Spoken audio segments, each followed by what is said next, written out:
Bruno, a dark Mafia romance. Written by Raven Scott. Narrated by Jack Callahan. Prologue. La Cosa Nostra. There's a very powerful feeling that comes with being a made man. From the way people treat you, to the easy money, easy women, and the sense of family that ties true crime brothers. You feel invincible, unstoppable. It's like a drug. Speeding at 90 miles per hour, you become a different person. Cocksure and brash. You start throwing the dice on your freedom, on your life. Committing criminal acts in the name of loyalty and ball-kicking revenge. Risking it all in pursuit of a colossal payoff. Moving too fast for logic to remind you that every high has its come-down. So shit-faced delusional that you feel nobody can touch you. Not unless they want to wind up in the trunk of your car by the end of the week. That's how they want you to feel, the bosses, the godfathers of the mob. That's why they recruit prospects young and desperate. Amateur street-level criminals willing to trade their souls and blacken their hearts for a shot at a big-time score. That's right. In this sorry-ass pool of misguided faith is where the raging megalodon sharks of the mob reef feed. Once you're in it, you start to realize all the rules. Trust, honor, it ain't so. Nobody plays fair in this game. You can't trust anyone fully. Not even your own brothers. The only way to win. Make it to the top before somebody's bullet plants eyeballs into the back of your skull. Myself, I don't have any regrets. Cliched as fuck, but I know in my heart this life chose me. Like everyone else, the oldies lured me in with promises of money and notoriety. Most never get there. Most limp along, never achieving the success they were promised. But I did. Was I to live like some asshole's bitch the rest of my life? Fuck no. I always wanted to be boss, knew it from day one. To live, die, and be remembered as the boss, no matter what it took. Hell, I knew that hunger was dangerous. Real fucking dangerous. Like a little dumbass bitch, I always figured I'd be okay. Thought I was better than that. Like a cocky-ass fucker, I saw myself as the exception. Not like most of those wise guys out on the streets, I was raised tough. And I saw what was coming out of this life. Knew what to expect. Most don't. See, it's only later, when you're a made man, sworn into that life, that you start to taste the bitter aftertaste of what you become. And it's a bitch of an aftertaste. When the mob has you by the throat, by the balls, infiltrating your every thought even while you sleep, most realize it's too much for them. When you learn all that power is just a fucked up mental state with deadly repercussions and shit, therein lies the dilemma for everybody who eats the poison. There's no walking away from the mob. No ifs and or buts about it. No walking away. Ever. Not even for the idiots and the pussies that should have never been let in to start off with. It's a sad fucking truth for those who are weak. It's an unhappy story for others, whose lives found new priorities and things they'd rather fucking do. But there it is. You're theirs until death, or until the jury brings their guilty verdict. You're Mafia for life. La Cosa Nostra. You can't leave. Shit. They'll carry you out feet first before you'll ever do that. Bruno De Luca. Chapter 1. The Very Unfortunate Beginning. Sicily, Italy, 1973. You ready? Bruno winked at his brother. Guns nodded firmly. Bring it on. Nobody saw when the two brothers in black scaled the metal gates around the parking area of Alcantara Gorge, Sicily. No one noticed how the fluorescent street lighting bounced off their bodies, casting eerie, elongated shadows. The streets were empty and quiet tonight. Although partially lit and locked behind tall steel gates, the parking lot was unguarded. In the moonless dark, the lonely car park seemed somehow sinister, but these men were used to a sense of foreboding. Two broad-shouldered bears of men scurried in unison deep into the parking lot and disappeared behind the far wall of the unlit security box. It was one of only 5 blind spots from the security cameras, perched on telephone poles on the perimeter, facing inwards. With his back to the wall, Bruno's eyes panned the scene and quickly sighted on a red Fiat. He looked back at his brother and grinned. "Over there, that's our mark," he whispered. Guns glared at the vehicle. "You think it's alarmed?" Bruno shook his head. "Not this one." Guns nodded. "Cool, I've got your back." Drawing a knife from its sheath on his belt, he slid the blade through the base of the sash window, unlocking it from the outside. He pressed upwards with his palms to free the bottom of the window from the windowsill. Once the sash was freed, Bruno placed his hands underneath the sash and pushed up the window, allowing Guns to climb inside. Swinging a black duffel bag from over his shoulder, he passed the other man the bag and waited in silence for a few minutes while his brother tinkered around inside. When the lights went out and darkness fell, Bruno switched on his torch and knew the surveillance cameras were now as dead as the lights.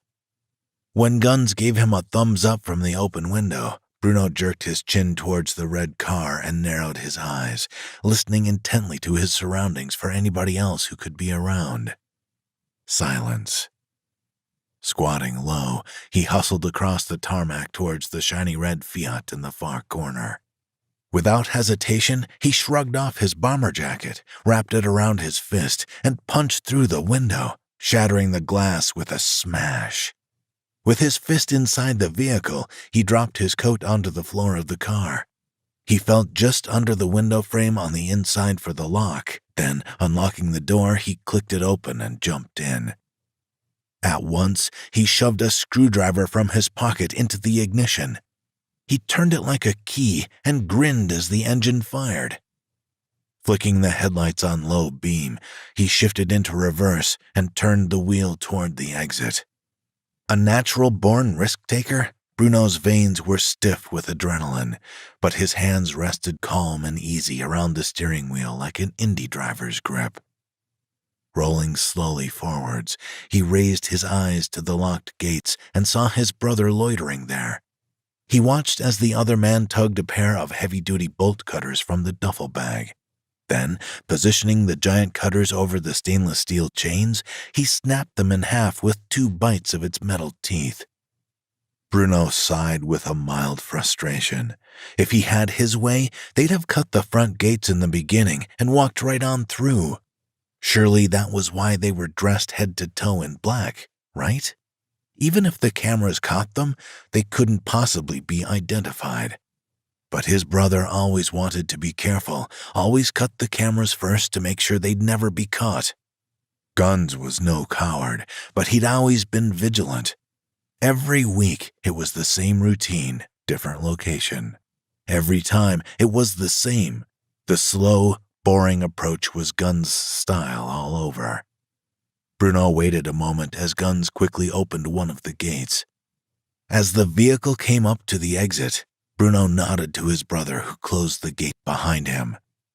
For a few minutes, he waited out of sight just up the street while Guns kicked on the power again.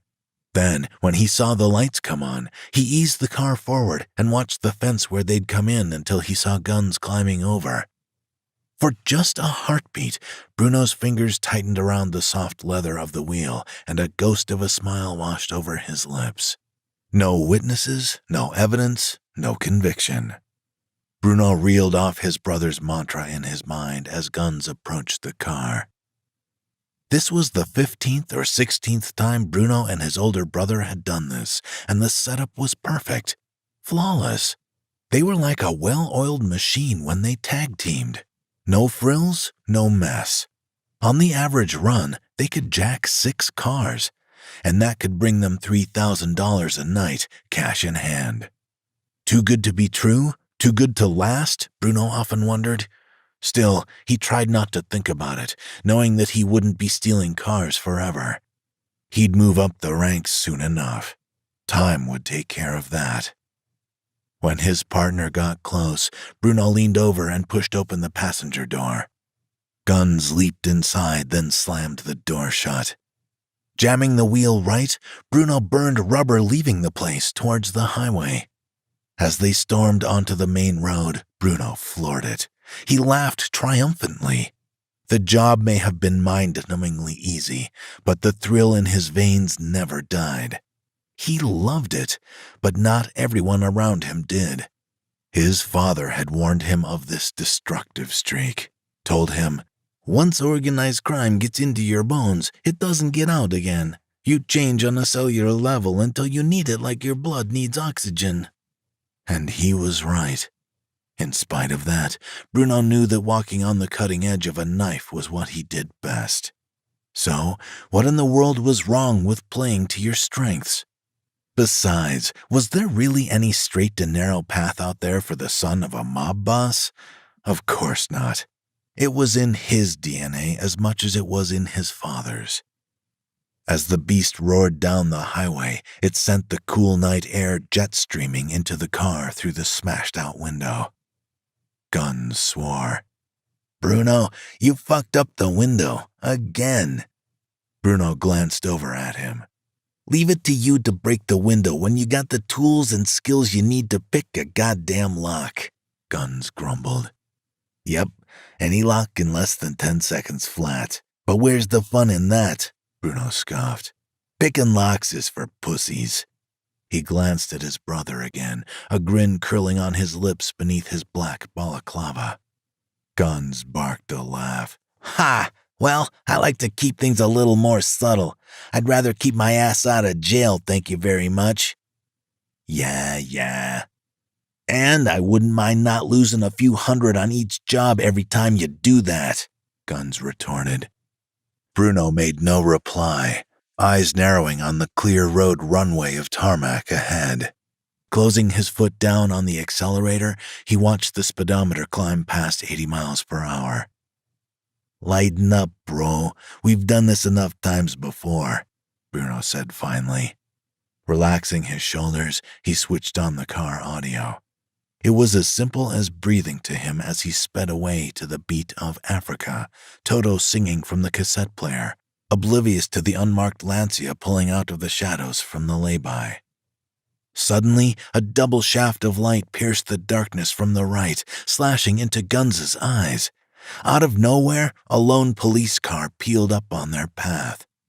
Guns nudged Bruno, anxiously scrubbing his face with his hand. "Shit, we got company." Bruno punched off the radio. "What do those fucking asswipes want?" he growled from behind the wheel. Let me take a motherfucking guess. How about, maybe they heard the music you shouldn't have been playing through the busted window you shouldn't have broke. How about they saw the busted window and want to know how the fuck that happened? That settle your curiosity?" Guns sneered. "Quiet, I got this," said Bruno. Abruptly turning off into an unlit side road, he checked the rear view to see how much distance he had between him and them. Guns growled. Removing his holster, he tossed it out the window, then snatched Bruno's .22 caliber pistol from his belt and chucked that too. "What the fuck are you doing?" Bruno barked, turning again and doubling back on himself. "It's dark out, fool. They didn't see me throw them." "I didn't ask you to throw my gun. I asked you to shut up." Bruno gritted, mounting the pavement as he veered left this time back onto the main road in the opposite direction. "Motherfucker! Ah, shit!" Guns yelled as he was thrown about. "Shit!" Through the rear window, Bruno saw the car gaining on them in hot pursuit. Quickly, he shifted into high gear and sped onto a diverging road away to safety. Bruno rounded the corner and raced away. The sirens diminished as Bruno and Guns roared through the night. Bruno looked puzzled. "I think we lost them." The two men glanced at each other and blew out the breath they'd been holding, then focused their eyes back on the road. "We can't go back home, not yet," Guns said. Bruno nodded. "I'll call one of the guys, see if they can pick her up tonight." Guns agreed. Having arranged a pickup spot, the two men pulled into a watering hole a few miles south and parked out the back. Then they swiftly pulled off their balaclavas. They moved quickly inside and towards their regular table. The bar itself was as dismal as downtown, but it was a place to have a drink where no one knew them. The bar was empty, quiet. The two men often drank in the taverns outside of town, drinking beer and occasionally scotch. Gathered around their table, they raised their glasses to a job well done. They left the vehicle in the parking lot out back with the keys in it. They'd earned $400 to $500 from their parking lot loot tonight. Bruno took out his lighter and lit up a smoke. It was a waiting game, and for the first time, nobody showed to collect the car. Instead, Bruno received a call from the bosses. There wouldn't be any pickup this evening. Apparently, there were too many cops on the street tonight, but they didn't explain why. So the brothers would have to keep the vehicle safe until morning. When the two men finished their drinks, they called it a night and left. Back on the road, Bruno headed for their home in central Sicily. He loved Corleone. Warm, picturesque, and peaceful, it had a rich natural beauty, a city unpretentious and homely.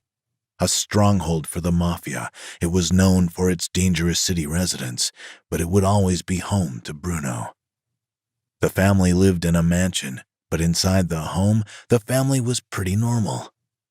A few minutes into their drive, a police car shot past them like a Formula One racer. Just as fast as Bruno could register what it was, an ambulance followed seconds after. The last stretch of road before they came to their home was pitch dark, but there were flashing lights up ahead. As they neared home, sirens screamed back at them. Both men stared in wide-eyed shock as police units and medics raced to the scene. "What are they doing?" Guns wondered aloud, lifting his head out the passenger window, trying to see over the crowd. "What's going on?" Bruno asked. Pulling up on the curb, he killed the engine and rummaged in the glove compartment looking for a flashlight. There was an ambulance and a world of other people out there. People, local residents, were gathered in the street. Shadows were everywhere. The two men rushed out of the car and ran across the street, then through the shrubbery in their front yard with officers, while hearing the click of the media cameras. They emerged at the front door. "No! Hell no!" Bruno roared in a deep, savage voice. He ran closer, shoving men and women aside. "Fuck!" Guns grunted. "Whoever did this, let's go find them. I'm gonna find them," he declared. Bruno held his brother back. Oh, they'll get what's coming to them. His breath caught, and he silenced himself. Betraying emotion was off the table. That would show weakness, and he wouldn't let that happen again. The world never saw Bruno DeLuca's anger, but it was there. The horror of the situation was only just dawning on him as he saw his mother. She stood in shock and horror, lights whirling, having a full-out meltdown.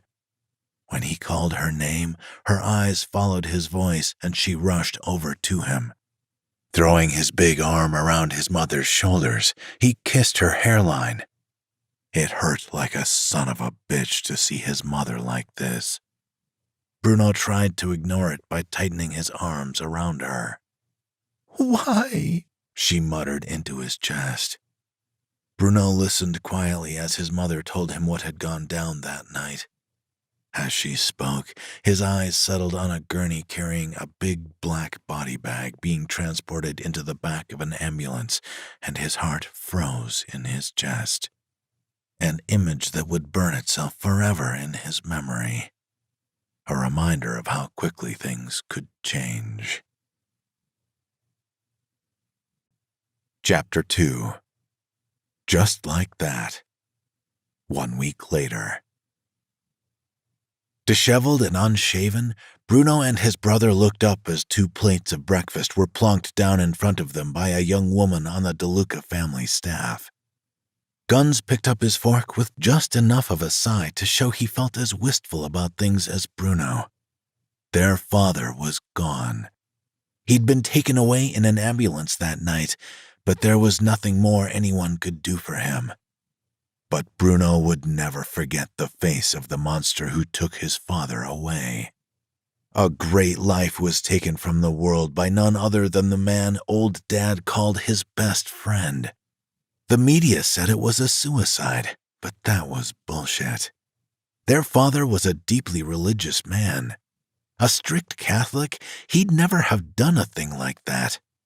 The murder was so cruel, it shook the whole family. What kind of person would execute his best friend? It was treachery. The work of evil. The worst part, Bruno was powerless to do anything about it. Proof was what he didn't have, told to leave it alone. It angered him more than anything had or possibly would ever again. He vowed never again to trust a man who wasn't his own blood, like his father had trusted his best friend. Bruno glanced at his brother, but Guns didn't meet his eyes. He chomped bitterly, uncomfortably, on his scrambled eggs, like it had been made with sand or kitty litter. They ate in silence by themselves. It had been this way since the shooting. Just as Bruno stood to leave, he was stunned to see his mother come through the kitchen door. He was even more shocked to see that she was fully dressed. Martina hadn't shown her face much, hadn't left the house, hadn't worn anything but pajamas since their father died. Bruno stared at her for a moment. The first thing he noticed was that her hair was tied back from her face rather than curled to her shoulders. Very rare. And her face wasn't made up like it usually was, and the dark circles under her eyes showed like a fresh punch to both cheeks. But in her glassy eyes, he saw a "the show must go on" strength behind her shimmering tears. It shouldn't have surprised him at all. That was Mom through and through. Bruno looked over at his brother. "Pull out a chair for Mom, Charlie," he said. Addressing his brother by his street moniker, Guns, was strictly forbidden in the family home. It always seemed rather odd to Bruno. Odd that his father had no qualms about his sons joining the Mafia, had no issue with a life that would be their destruction, but to bring their work home with them in any way, home to women and children, innocents, well, that was the true crime in Dad's eyes. When Guns looked up from his toast to meet his mother's eyes, he jumped to his feet and dragged out a chair. "Sit down, Mom." Bruno went over to her and looped one arm with hers, then escorted her over to the table. Her body felt bony and moved slow and weak. He suspected she hadn't eaten in the past 7 days. When she sat down, Bruno fetched a fresh mug and poured her a black coffee from the pot. The 2 men watched her intently as she took a sip. When she placed the mug gently down, she looked them both dead in the eyes. "Your Uncle Gabriel and Cousin Marco will be paying us a visit this morning." She took another sip of her drink. "I gave him my word that we were okay, but he wouldn't take it." Bruno and Charlie glanced at each other, then nodded at their mother.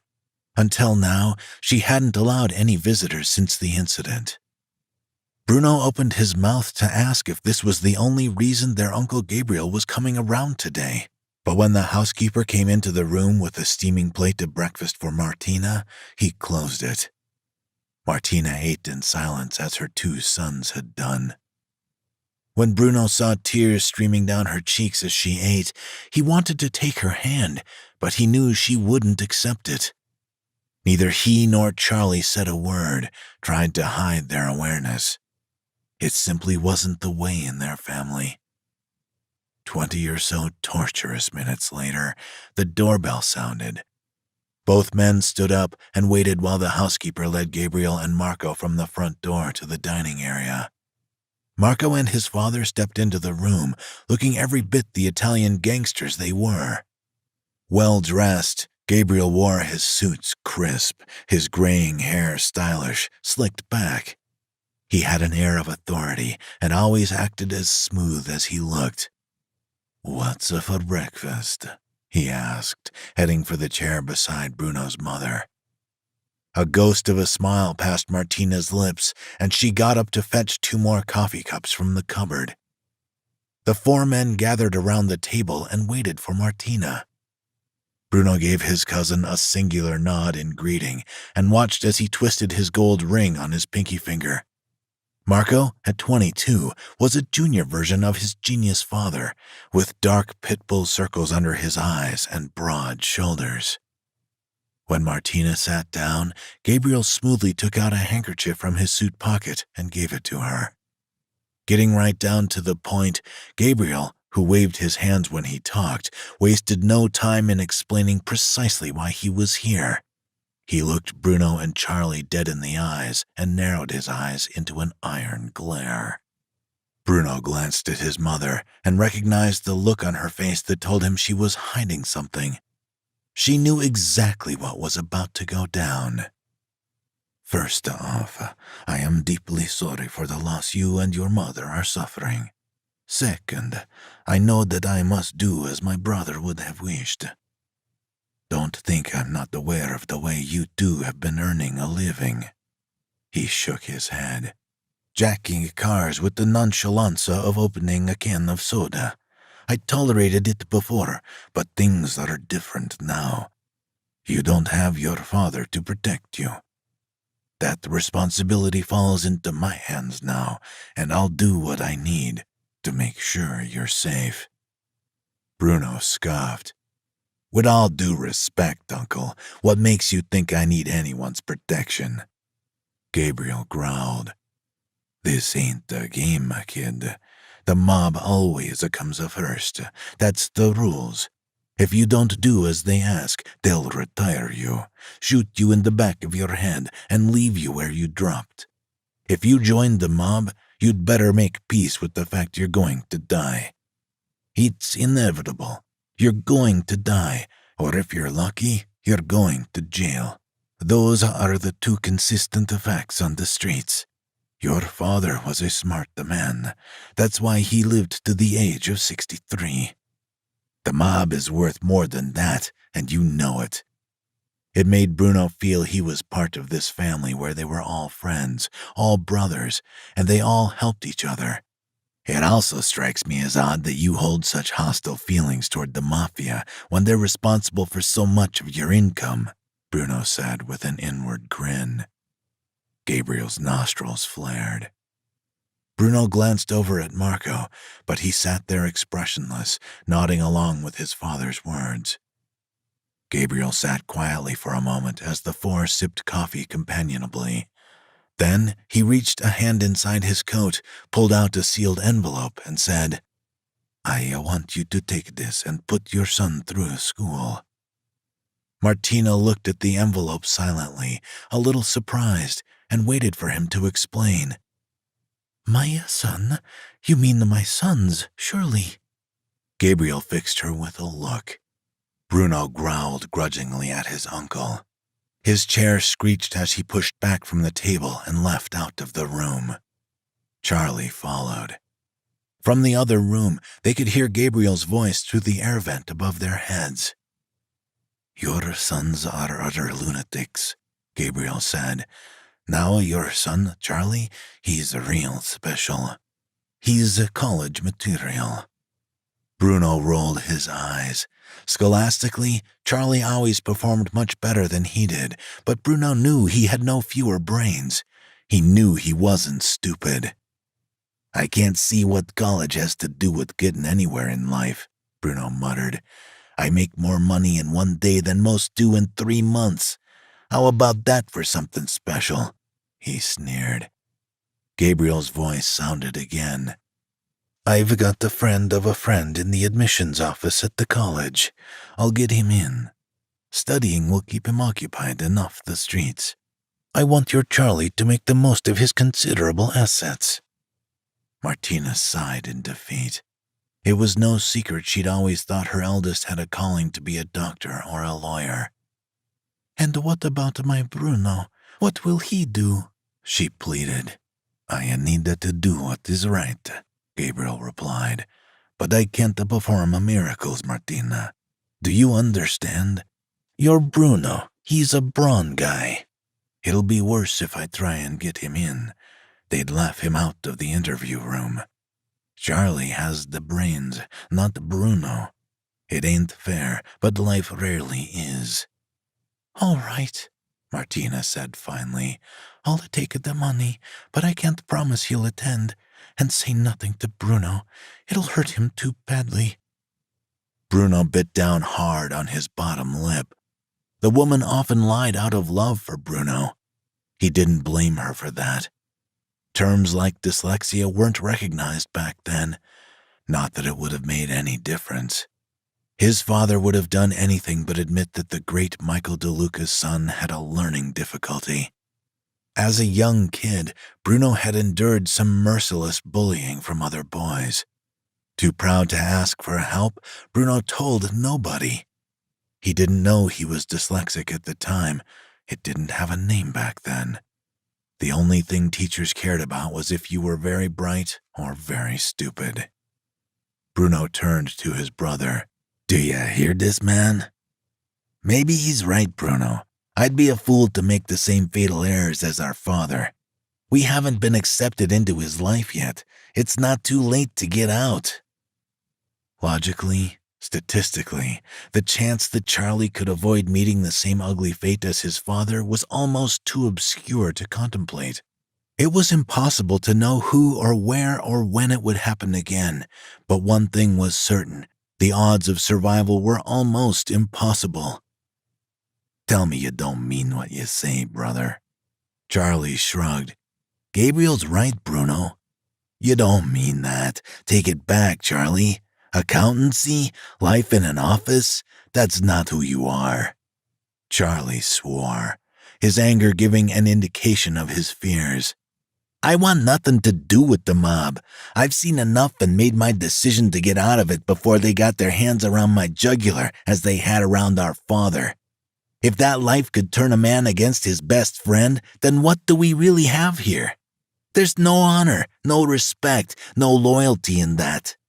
There's so much betrayal, so much treachery with everybody. That isn't a brotherhood, it's nothing," he sighed. "This is how it's gonna be, Bruno." Shaking his head, Bruno left the room. He'd heard enough. Enraged, he went into the garage and sat down on a spare tire, then sank his head in his hands. When his father passed, a man he'd loved and admired, Bruno had waited for tears to fall. They didn't. He'd waited for his heart to ache. It didn't. He'd only felt anger. It also proved true something his father had always told him. The most fatal mistake? Trust. There are some people you trust, people who you go so far back with. "I don't care who you think you know, who you think likes you, loves you, cares about you. You can't trust any of them. Not unless they're your own flesh and the blood. Even then, you can't trust anybody in this life, only yourself," he always told his boys. Growling, he looked up and the lights flickered in his eyes. He took his pistol and shot out the lights. Spotting a can of gasoline, he grabbed it, then poured the liquid all over the floor, then threw a lit match and watched until the car exploded into flames. Ash and heat hit his face, but it was annoying more than painful for Bruno. The real pain was in his heart, he knew inside. He would never again work with his brother. Just like that, everything changed. The fire burned hot, and the fire truck showed up 10 minutes later. They contained the fire to the garage that sat at the back of the property. Bruno found he couldn't care about any of it. He had lost his partner for good. From there on out, Guns was dead to the mob world, known only as Charlie DeLuca, the man who walked away. Chapter 3. Life changes quick. A few weeks later, the morning dawned cloudy and dark like Bruno's mood. Everyone around Bruno was dying. Nobody was safe anymore, not even the bosses. His father, boss of the largest crime family in Italy, had just been murdered. And he was sick of not being able to go out of the house because of who could be waiting for him outside the front door. Bruno had to do something, and quick. He knew at that point he needed to be a man of power, a man people talked about when he walked into a room. Not a fucking walking target. Not a damn pussy nobody feared. The kind of guy nobody dared even look at the wrong way for fear of what might happen. A man like his father should have been. Men like that don't get whacked. Men like that don't have to put up with any of the world's bullshit. At that time, Bruno figured either he stayed and he'd last a few more months, then they would kill him, or he could take off and go. By the time he'd awoken this morning, Charlie and his mother had already left for the accountancy college with Gabriel. So that was it. With a William Henry accountancy book under his arm, Charlie would attend accountancy school alongside their cousin Marco. Charlie told Bruno he preferred kicking ass on the streets, wreaking havoc wherever he pleased, but he felt at ease with the campus atmosphere, at home.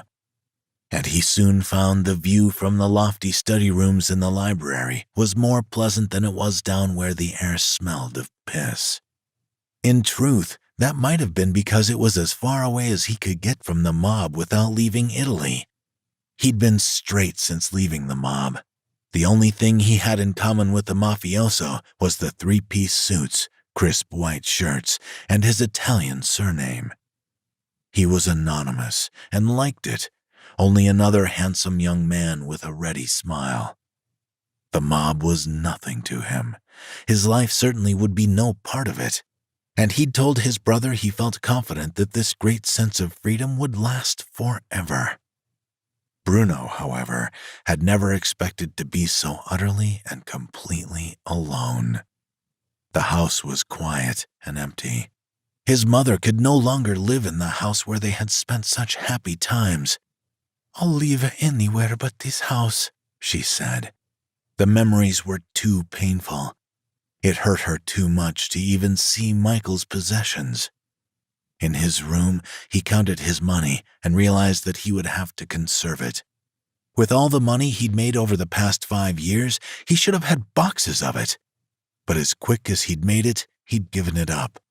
Drink, women, rent, and gifts to his family. All the youngsters did this, not because all of them were stupid. Bruno certainly wasn't, but because they really didn't think they were going to be around that long. You only live once, enjoy it while you still got breath in your lungs, were mantras they lived by. Checking his drawer for any cash he may have missed, his fingers graced the cool surface of his father's mob ring, hiding in the back. Bringing it out between his fingers, he studied his father's gold ring and recollected. Michael had been a difficult man, a cocky son of a bitch with an ego so big he was lucky his head didn't explode.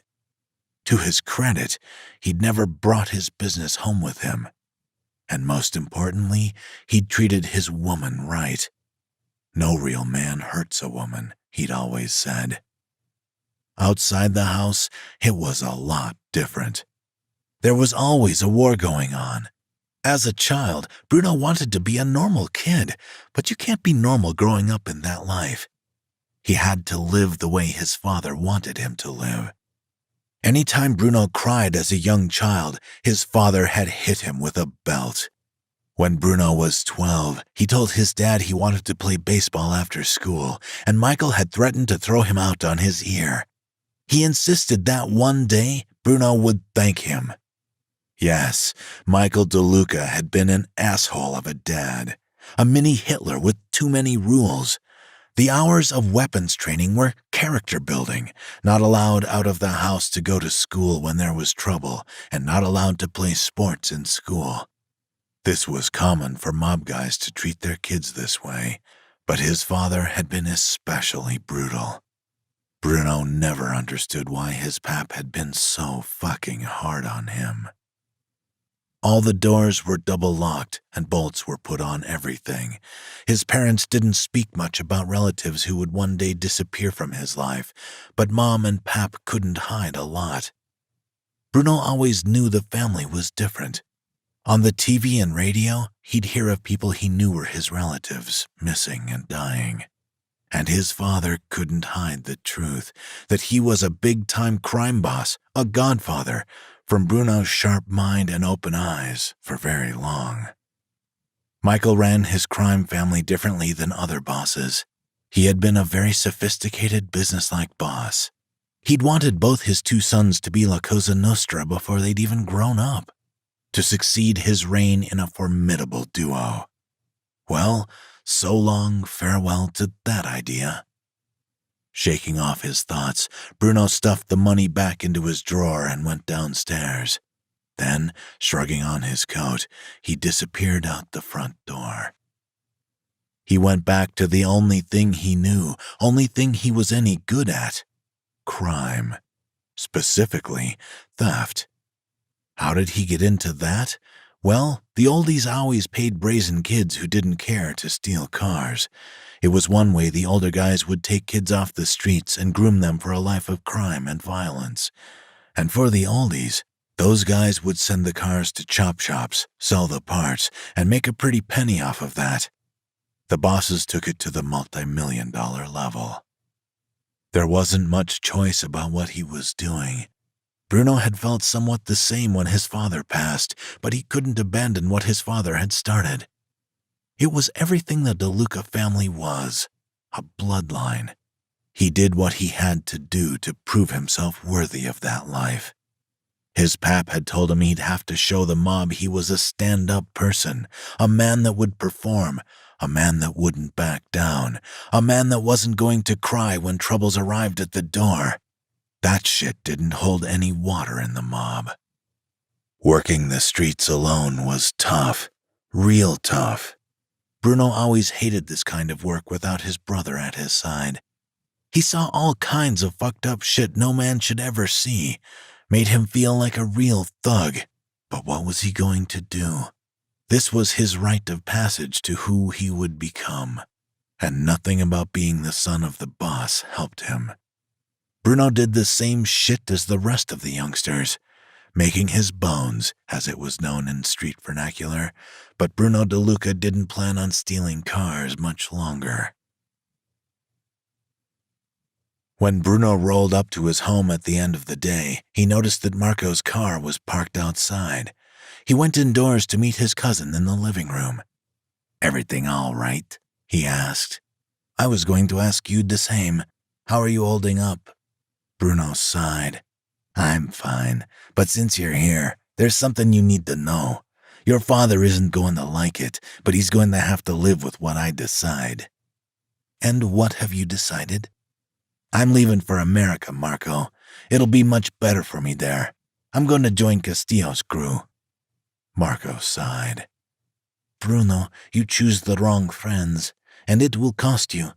My father's warned me about the guys in America. More cold and ruthless than any of the men you know here. There were reasons people called Castillo a user, a man who took what he wanted and didn't care about the consequences. He got the respect of the lower-level members of the family quickly, but the oldies didn't trust easily, even with the family." Bruno's face went hard. "I don't care. I'm going." "You're not going anywhere," Charlie's voice sounded from the doorway. Bruno glared at his brother, who came storming into the room. "Oh, yes, I am, and you're coming with me." "You're crazy. You're mad," Marco accused. Bruno laughed and glanced back at his cousin. "I haven't come this far by worrying about what other people think of me." Marco and Charlie glanced at each other, but didn't say a word. Shaking his head, Bruno left the room and went down the hall. In the kitchen, Bruno saw his mom sitting there. His shadow fell across her, and she looked up. "I've heard about a man they call Castillo in America," he told her. He felt very good about it. Martina pulled his big body into a tight squeeze.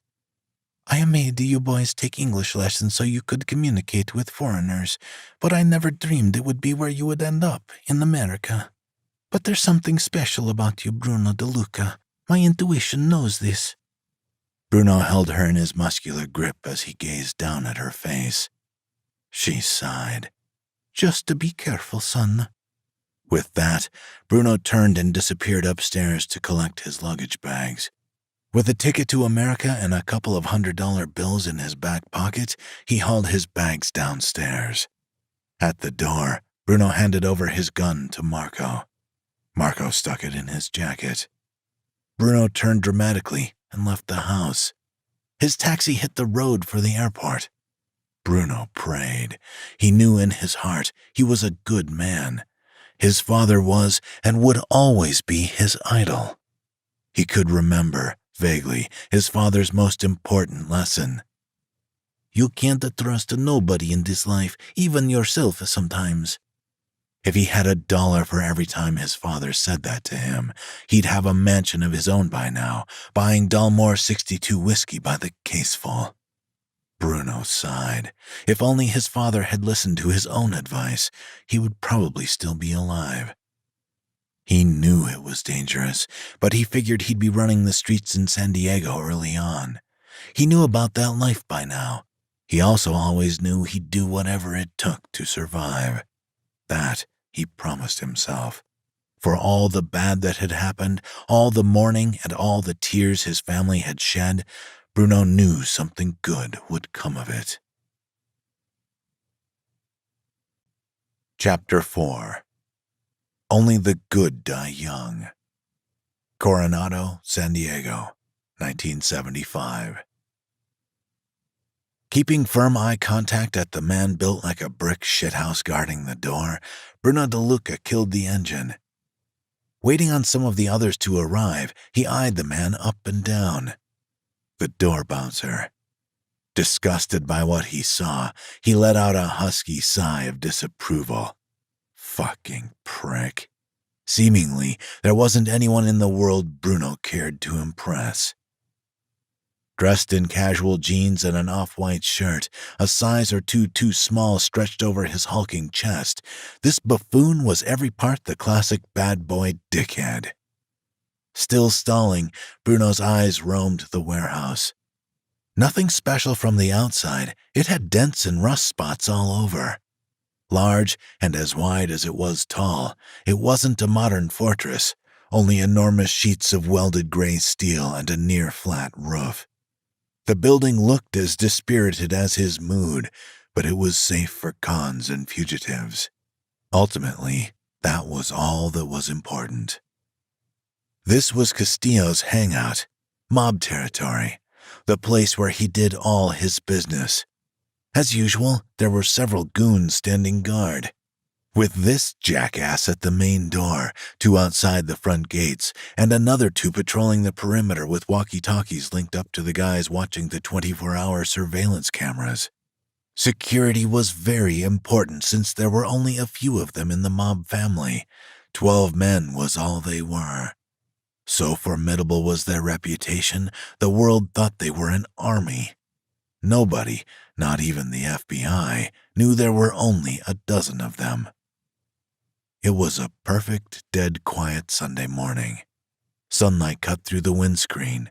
Slipping a pair of black shades over his dark eyes, De Luca studied his tan, bestial face in the central rearview mirror. He was handsome, and the highway of adversity ahead would see him become even more handsome. Clean-shaven, chiseled features honed to a fine edge. Eyes black as coal, with the magnetic spark of twin diamonds. Always precise and impeccably dressed, he combed his severe black hair straight back and checked himself up and down. He reached with 2 fingers to center his tie, and as he did so, his fingers graced the cool metal of the silver cross he wore around his neck. A small, gentle touch against his 200 pounds of pure feral power, his mother's trinket, and she'd made him promise he'd wear it for good luck. He was religious, but not superstitious. Bruno didn't need lucky trinkets for shit, but it was a vow he'd keep for someone he loved. Sideways glancing at the brute at the door, he closed a loose fist around the cross for a moment and contemplated the potential causes for today's meeting, then tossed it back under his shirt. As tense as always, there was the not-so-slim chance somebody had fucked up, and that somebody was in deep shit with the boss. And in this world, deep shit usually came hand in hand with a bullet between the eyes faster than you could say the words, death sentence. In the early hours of the morning, Bruno had received a call while he'd been sleeping in bed. Prying his eyes open, he grasped his phone from the bedside cabinet. The call had been from Vincent Castillo himself, the undisputed Mafia boss of San Diego. The boss told him he was calling a special meeting with the crime family at 10 a.m. sharp, which meant he better be there by 9:30 or shit would go down. He couldn't complain. At least there was never a dull moment in this life. But judging by the anger in no-nonsense Castillo's voice, the only thing Bruno was sure of was that it definitely wouldn't be a pleasant meeting. DeLuca didn't know it yet, but today was the day when everything would flip upside down. As usual, today's meeting would be held outside of San Diego, at this warehouse beside the docks in a tiny town of only 11,000 people named Coronado. Coronado, San Diego was hardly a high-crime area. People left their keys in their trucks and didn't lock doors. All the work Castillo and his guys carried out was the organized kind. He didn't give a rat's ass about petty theft. A straight-up big-money kind of guy. Surprisingly, it was the mob who kept them safe. Not intentionally. It just so happened even criminals shook at the knees at the thought of Castillo and his gang of dark and deadly men. So it was smarter for them to give Coronado a wide berth. The residents of Coronado didn't want to believe that, but it was the truth. If Castillo and his crew didn't put the fear into criminals like they did, they'd be really fucked. Bruno opened his car door. As if on cue, 2 men in chalky gray sedans nosed up to the pavement alongside him. Glancing out of each side window, DeLuca nodded at the 2 men behind the wheels. To his left, Frank Amicino, king of the snooker table. To his right, Blade. Just Blade. Nobody ever knew his real name, and no one even dared ask. A miserable fucking bastard with 2 red eyes and dark receding hair. Sliding out of the driver's side of his vehicle, he shut the door, stepped onto the pavement, and made his way toward the entrance. When he heard 2 car doors open, he stopped and looked over his shoulder at his crime brothers as they got out of their vehicles. Both tense, humorless men, dressed in suits and ties. Both of them marched his way. Both looked dead-ass serious. Striding over to him, the slapping of their patent leather shoes reverberated from the pavement. Bruno turned, struck out his palm, and shook hands with the guys. Frank, a short man with a precisely trimmed mustache and a blue bandana that lived around his forehead, spoke first. "Any idea what's about to go down?" he muttered in a heavily accented tongue, his "I'm certain it's going to be a bloodbath" voice turned up to the max. Bruno shook his head. "Nope, Castillo's royally pissed. I know that much." Blade snickered. "Hell, murderous is more like it." "Shit, this doesn't sit right with me," Bruno grumbled. If there was anything that got on Bruno's last nerve, it was secrets. Things he didn't know, but felt he should. Frank huffed. "Every fucking day there's something else. Same shit, different day." "I don't know. Castillo sounded more pissed than I've ever heard him before," Bruno commented. And you know what he's like. That man can't see past his damn emotions when something gets him all bent up. Blade checked the time on his phone. We gonna go inside or what? Bruno nodded. He gestured towards the door and followed his brothers towards the entrance. The goon doorman, muscle-bound and strapped with a shoulder weapon, slid the deadbolt aside and bashed a signal with his knuckles to the other side. Receiving his cue, his associate, with both enormous hands, turned each of the 3 locking handles on the steel door, the only way in and out of the Castillo crime family's building. The goon on the outside, who had maybe 100 pounds on Bruno, nodded in DeLuca's direction with a stare that held all kinds of menace, as if he might rip his cock and balls off if Bruno even looked at him in a way he didn't like.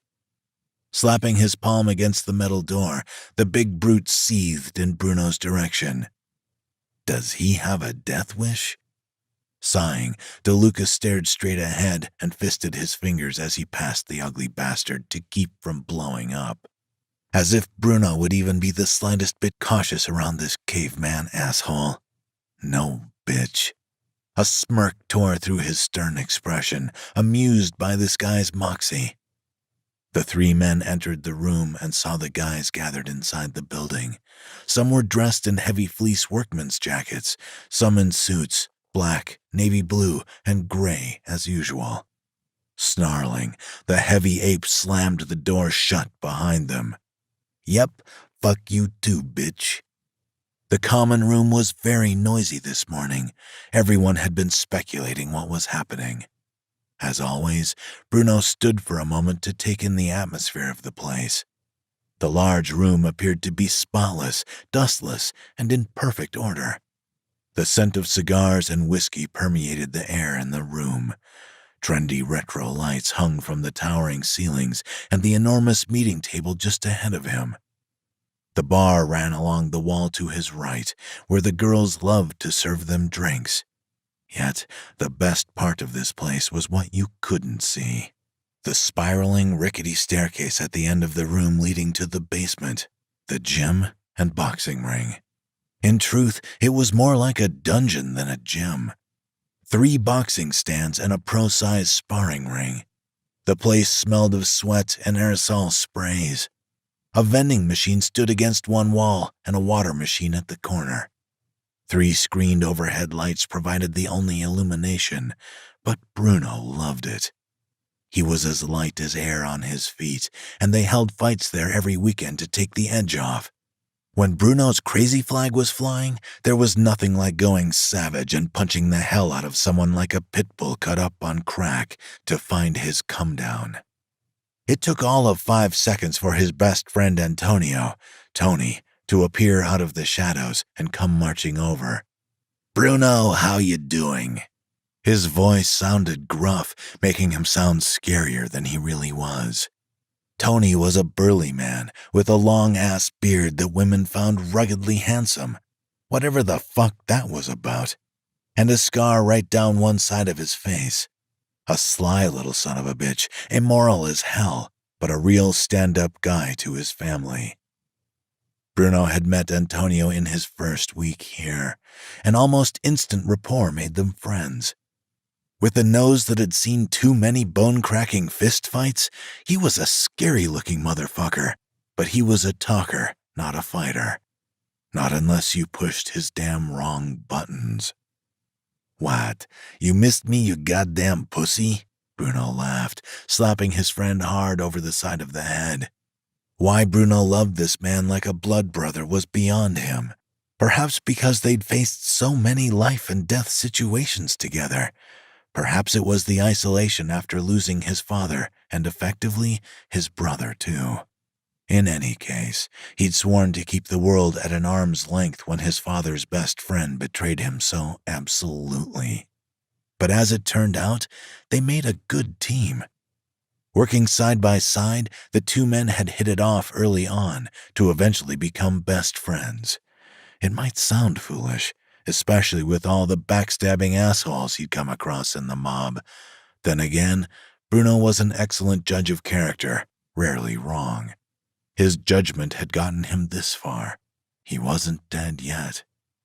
Grinning like a bitch-ass Cheshire cat, Antonio jogged across to one of the tables and pulled together a few chairs around it.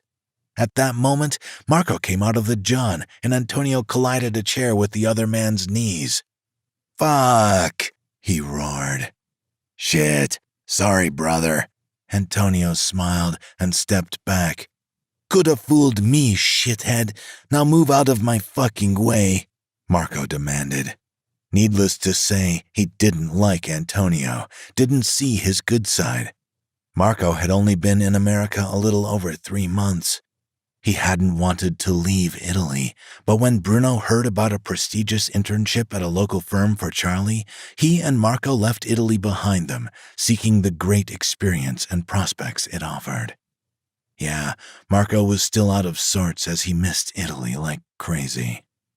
And he'd never liked Antonio, and that was fair enough.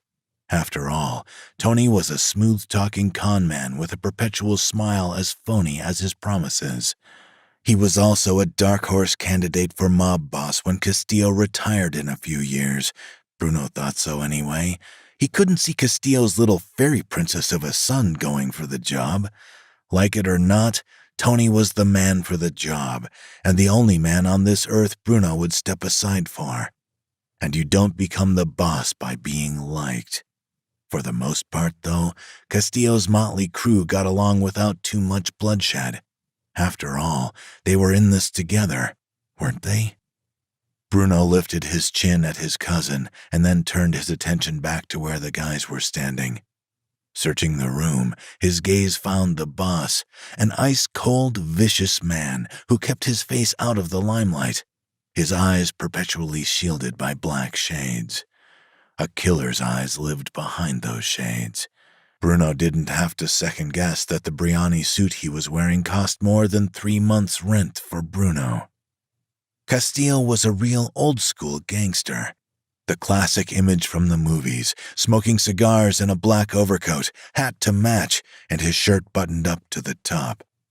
He looked like a boss, acted like a boss. In his early 60s by this time, but you'd never know it. Not unless he was making a plea to the judge and jury as a man too old and sickly to be guilty of any crime. Yeah, he'd done that too, or 3 or 15 times before. His expression was always the same, stern, formal, suspicious. Today, it was different. Angrier, malevolent. In one look, in one glance, Bruno knew Castillo wanted blood. A ball of dread unfurled in his gut, making him glad he wore a gun in his belt. It was against mob rules to bring a weapon to meetings. Fuck it, the motherfucking rules can suck a dick today. He was nobody's fool. Joining Antonio at the table, he dropped onto a wooden chair, keeping Castillo in his periphery. Castillo was one of the only men on this earth Bruno was afraid to cross. He didn't earn the moniker the Cutter for nothing. Over 100 kills to his name, he wasn't the sort you'd turn your back on. He was utterly ruthless, and everyone knew he'd have you killed in a heartbeat if you gave him reasonable cause. Bruno realized something else as well. Castillo looked agitated, like his inner self was going batshit crazy. He looked more crazed than he'd ever seen him. Restless and upset, Castillo talked to his underboss, Francesco, in a quiet fury. The slam of his hand on their table confirmed Bruno's assessment. Clearing his throat, his underboss motioned for everybody to be quiet. "Come over here. What do you think we called you guys here for? A goddamn slumber party?" Francesco sneered. Dead silence fell over the room. One by one, everyone hustled up to the meeting table and took their seats, acknowledging each other with poker faces and distrustful eyes. Everybody but Castillo's son in the crew was present. That boy could get away with murder.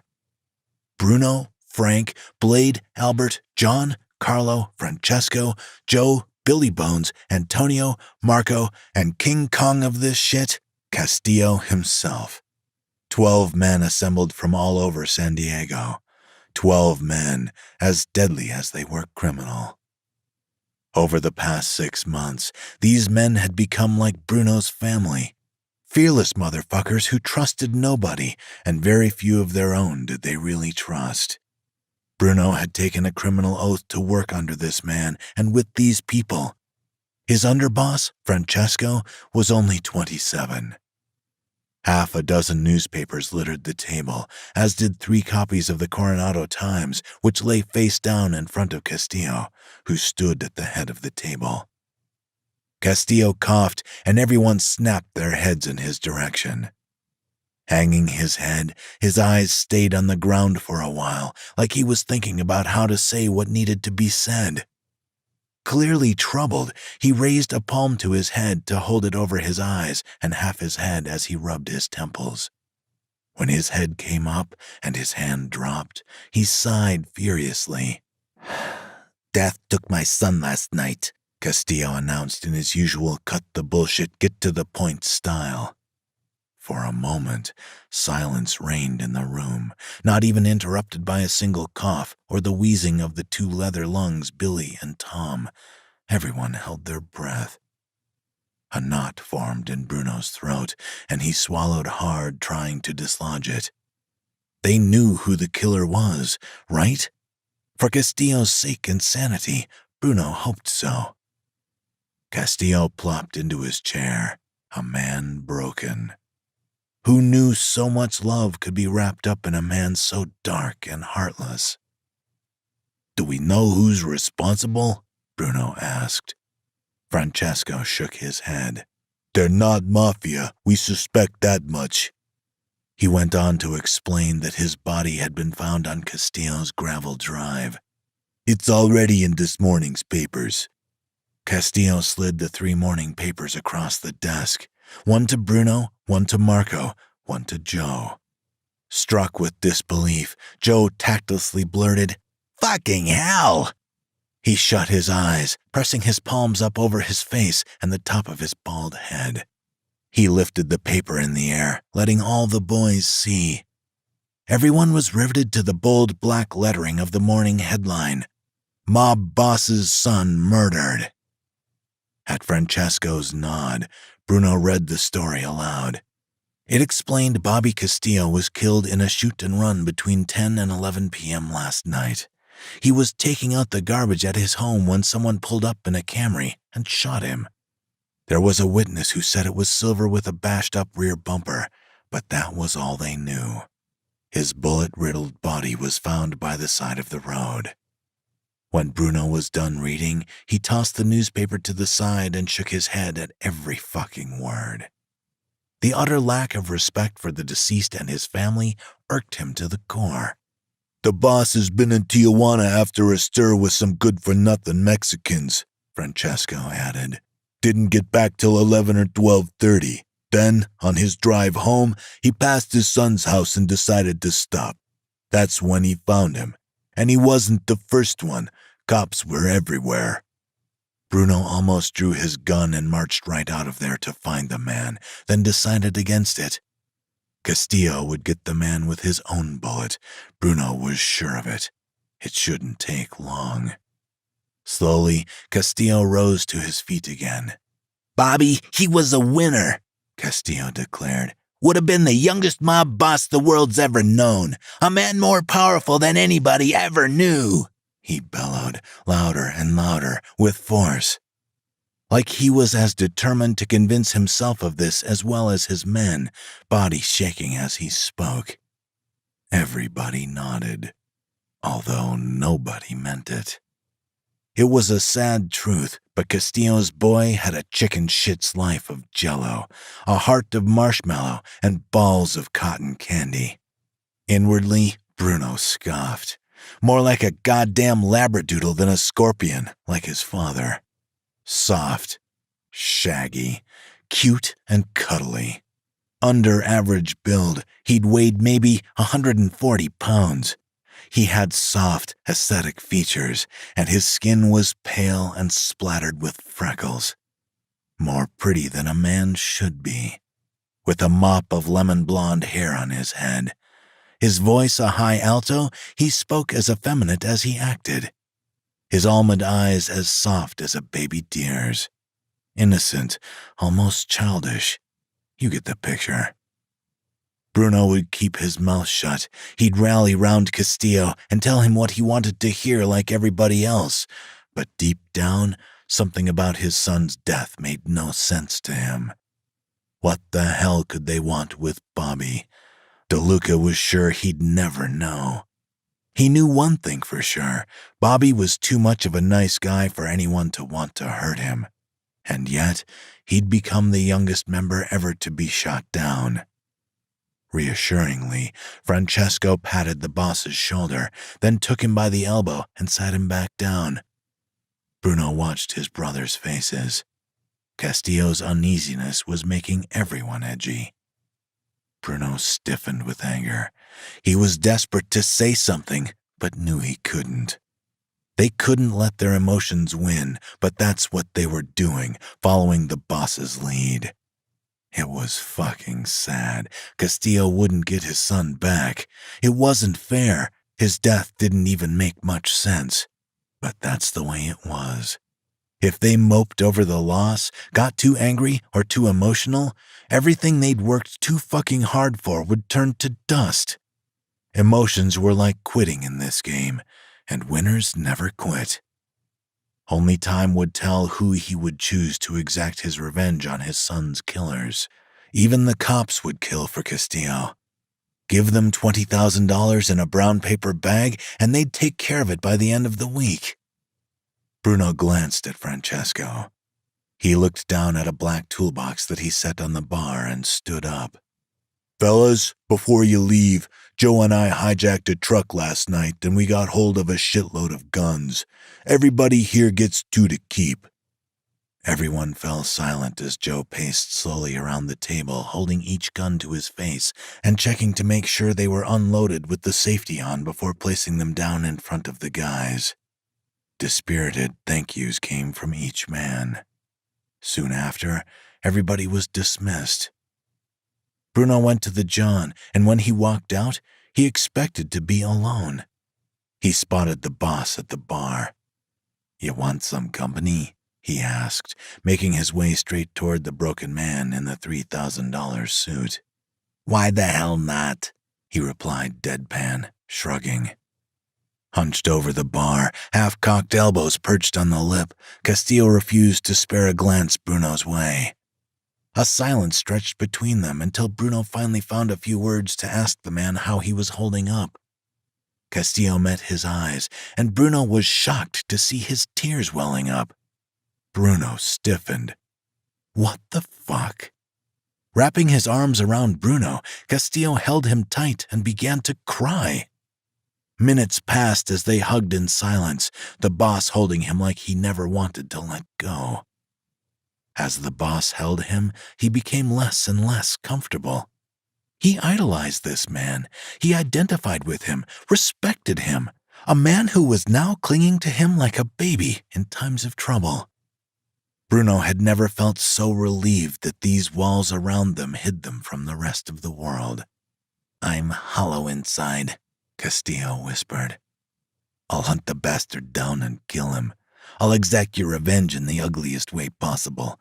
Make him suffer right to the end," Bruno vowed softly. Hate was the only emotion that made any sense to Bruno, and it appeared to calm the boss. Breaking his hold, Castillo stared at Bruno again, his face so twisted with emotion that Bruno couldn't tell who he was. Taking another shot of whiskey, the boss waited for his heartbeat to calm. He stood still, glaring at him. "DeLuca, if I told you to shoot Antonio, would you shoot him?" he asked, with the nonchalance of opening a can of soda. Bruno hesitated and then nodded. "Yeah, I would," he replied, sending the boss a blank stare as if he were completely unfazed. Quietly thanking heaven and hell that his olive Italian skin never betrayed the red cheeks of a man whose blood was boiling with rage. Castillo narrowed his eyes. It was the look he got when he was reading somebody, feeling them out. Cupping Bruno's chin, he tilted it so that he met his eyes and his voice lowered. "You sure about that?" "Yep, no big deal." Bruno gave him a singular nod. He sounded sincere, looked sincere, yet he was lying through his teeth. It was his duty to do as the boss asked, no matter what. If you didn't, he'd make you regret it. There was no other choice but to lie. Even though he was sure Castillo knew damn well his answer was straight-up BS. "Good," he said, as he grinned darkly, patting him on the shoulder and then turning his attention back to his drink. He found a lot of sadistic shit like this funny. This was one of the things about Castillo that royally pissed Bruno off. "You take another gun or two if you want to. The rest we're going to unload up in Harlem, where we got no enemies." Bruno nodded. "Thanks, boss." Shifting in his seat, he glanced around the room and found himself staring at the empty leather armchair where Bobby had always sat. Then to the empty place at the coffee table where his best friend always sat, a man he loved like his own brother. Fuck that, and fuck him for suggesting such a thing. He'd rather take a bullet or a baseball bat than kill the man who was like his own flesh and blood. There was a long silence between them, and then Bruno finally asked reluctantly, "Was that an order?" Castillo looked up from his drink, his eyes cold and assessing. "No, it wasn't." He didn't explain any further. Bruno heard the other man's phone start buzzing. So without another word, Castillo turned toward the door and left. Bruno kept his eyes on Castillo as he walked outside and curled his lips cruelly over his teeth. What the fuck was all that about? Shaking his head, he took a swig of whiskey to wash away his thoughts and resolved to forgive the twisted fucking hypothetical question the boss had just posed, seeing as his only son's ship had just departed for the gates of hell. Unable to control himself, he cupped his whiskey glass firmly in his hand and fired it behind the bar in a baseball-style pitch. Closing his eyes, he savored the sound of it smashing into tiny pieces, then stormed the hell out of the place. Chapter 5. Heads Up. When Bruno pulled up outside the mob's private social club the following morning, he sensed something wasn't right. Castillo had put everything on hold for a few days while he sorted out the funeral arrangements for his boy, which was just as well. What Bruno really needed was a drink. A strong fucking drink. He'd come here every night for the last 6 months, but never in the daytime, and he'd called his brother, Charlie, in to meet him. Bruno counted himself lucky he could do that. Strolling into the bar and over to his booth, Bruno took a seat on the plush seat and nodded to the waitress to bring him over his usual. "You let me know if there's anything else you need," the woman said, voice low with a husky edge that set his dick into a fury. Bruno nodded, expression stern. She smiled and then sauntered away. He hadn't seen this girl before, but he knew her type. Tits up to her chin, skirt up to her hips, and hair in every shade of platinum. It was the species prototype for the girls who worked in Castillo's bars. Most of them made themselves available to any member of the crime family, and Bruno never understood that. All of them sassy little spitfires, eager to be used. They didn't want a relationship any more than the boys did. They would just walk in and expect Bruno to have sex with them. Hell no. He couldn't help but wonder how low a person had to sink to aspire to that. Then again, who was he to talk? Bruno liked his women like his Annie, who even now waited at their home for him. While Bruno was brash, confident, his woman was quiet, almost shy, sweet, easygoing, and low maintenance.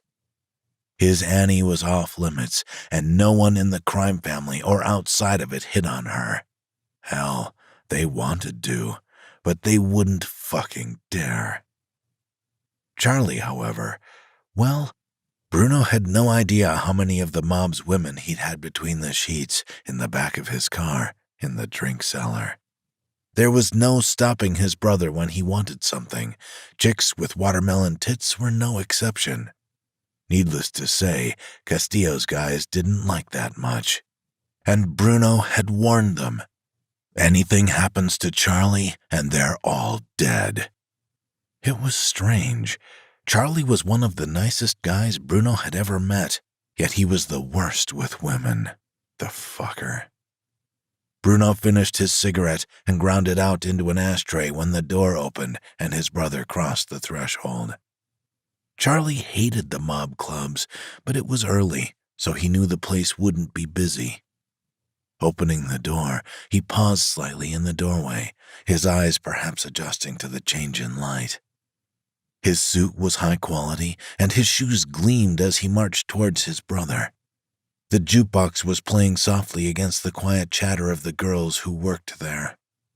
The place was dingy, and oh so very ordinary. The single redeeming feature? It was empty. Except for Roberto at the bar at the back of the room, a local, who had long drowned out the death of his wife in beer, was having his first for the day. Bruno motioned for Charlie to come over. By the time he reached the table, Bruno already had a whiskey waiting for him. Although the two men might have taken different paths, there was a profound respect between them. They both wanted the same things: money, power, notoriety. Neither of them was known to ever take a day off sick or leave work early for anything. Not when there was work to be done. Swinging into the seat opposite, Charlie checked his watch. "I don't have long. You know what my schedule is like on a weekday." Bruno raised his glass to the man in front of him and waited for Charlie to do the same before he thanked his brother for coming. Charlie threw back half the glassful in one hit and held his eyes closed for a second as he swallowed the strong liquor. Wincing slightly, his eyes pinged open. "Now tell me why I'm really here, Bruno. It wouldn't have something to do with what happened to Bobby, would it?" A tense sigh slipped out of Bruno's mouth. "Listen, things are getting crazy. Real fucking crazy." He dropped his voice to a confidential whisper. "The boss, he fucking broke down in my arms yesterday." Shaking his head, he brought his glass to his lips and tipped the entire contents down his throat like it was water. He nodded at the waitress again to order a second round. "It's understandable under the circumstances." Charlie shrugged. He opened his mouth to speak again. Before he could, Bruno interrupted. "Not in our world, it's not. Life fucking sucks. Shit happens. The worst thing a man can do? Show the world his weakness." Polishing off the rest of his drink, Charlie leaned closer. "It doesn't make sense to me, the whole business of the boy's murder. Even if I were Castillo's enemy, there's a hell of a lot of people I'd like to blow the brains out of before I'd be gunning for that cuddly little fawn, God rest his soul." Bruno nodded. "You know who killed him yet?" Bruno huffed. "I don't. What I do know is the man who shot him knew it was the only way he could get to Castillo. And it worked. The man's weak, emotional, vulnerable. Whoever did it now has the upper hand." Charlie's head fell and rose again in a slow, thoughtful nod. "You could be right about that. So back to my original question. Why am I here? You need to get out?" Bruno's eyes narrowed on his brother as he leaned forward across the table.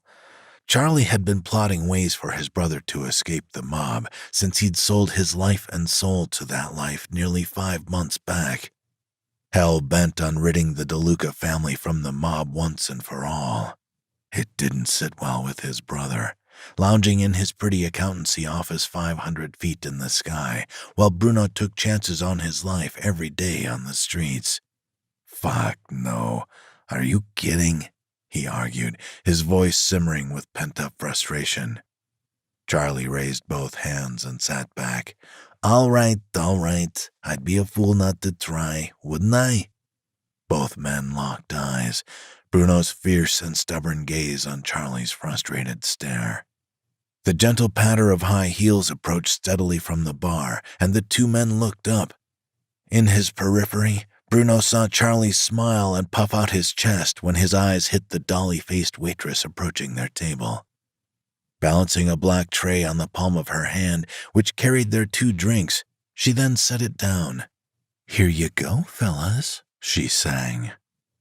Bruno reached out a hand to receive his drink when suddenly the girl dropped the tray, and before anyone could react, there was the high-pitched chink of smashing glass on the floor.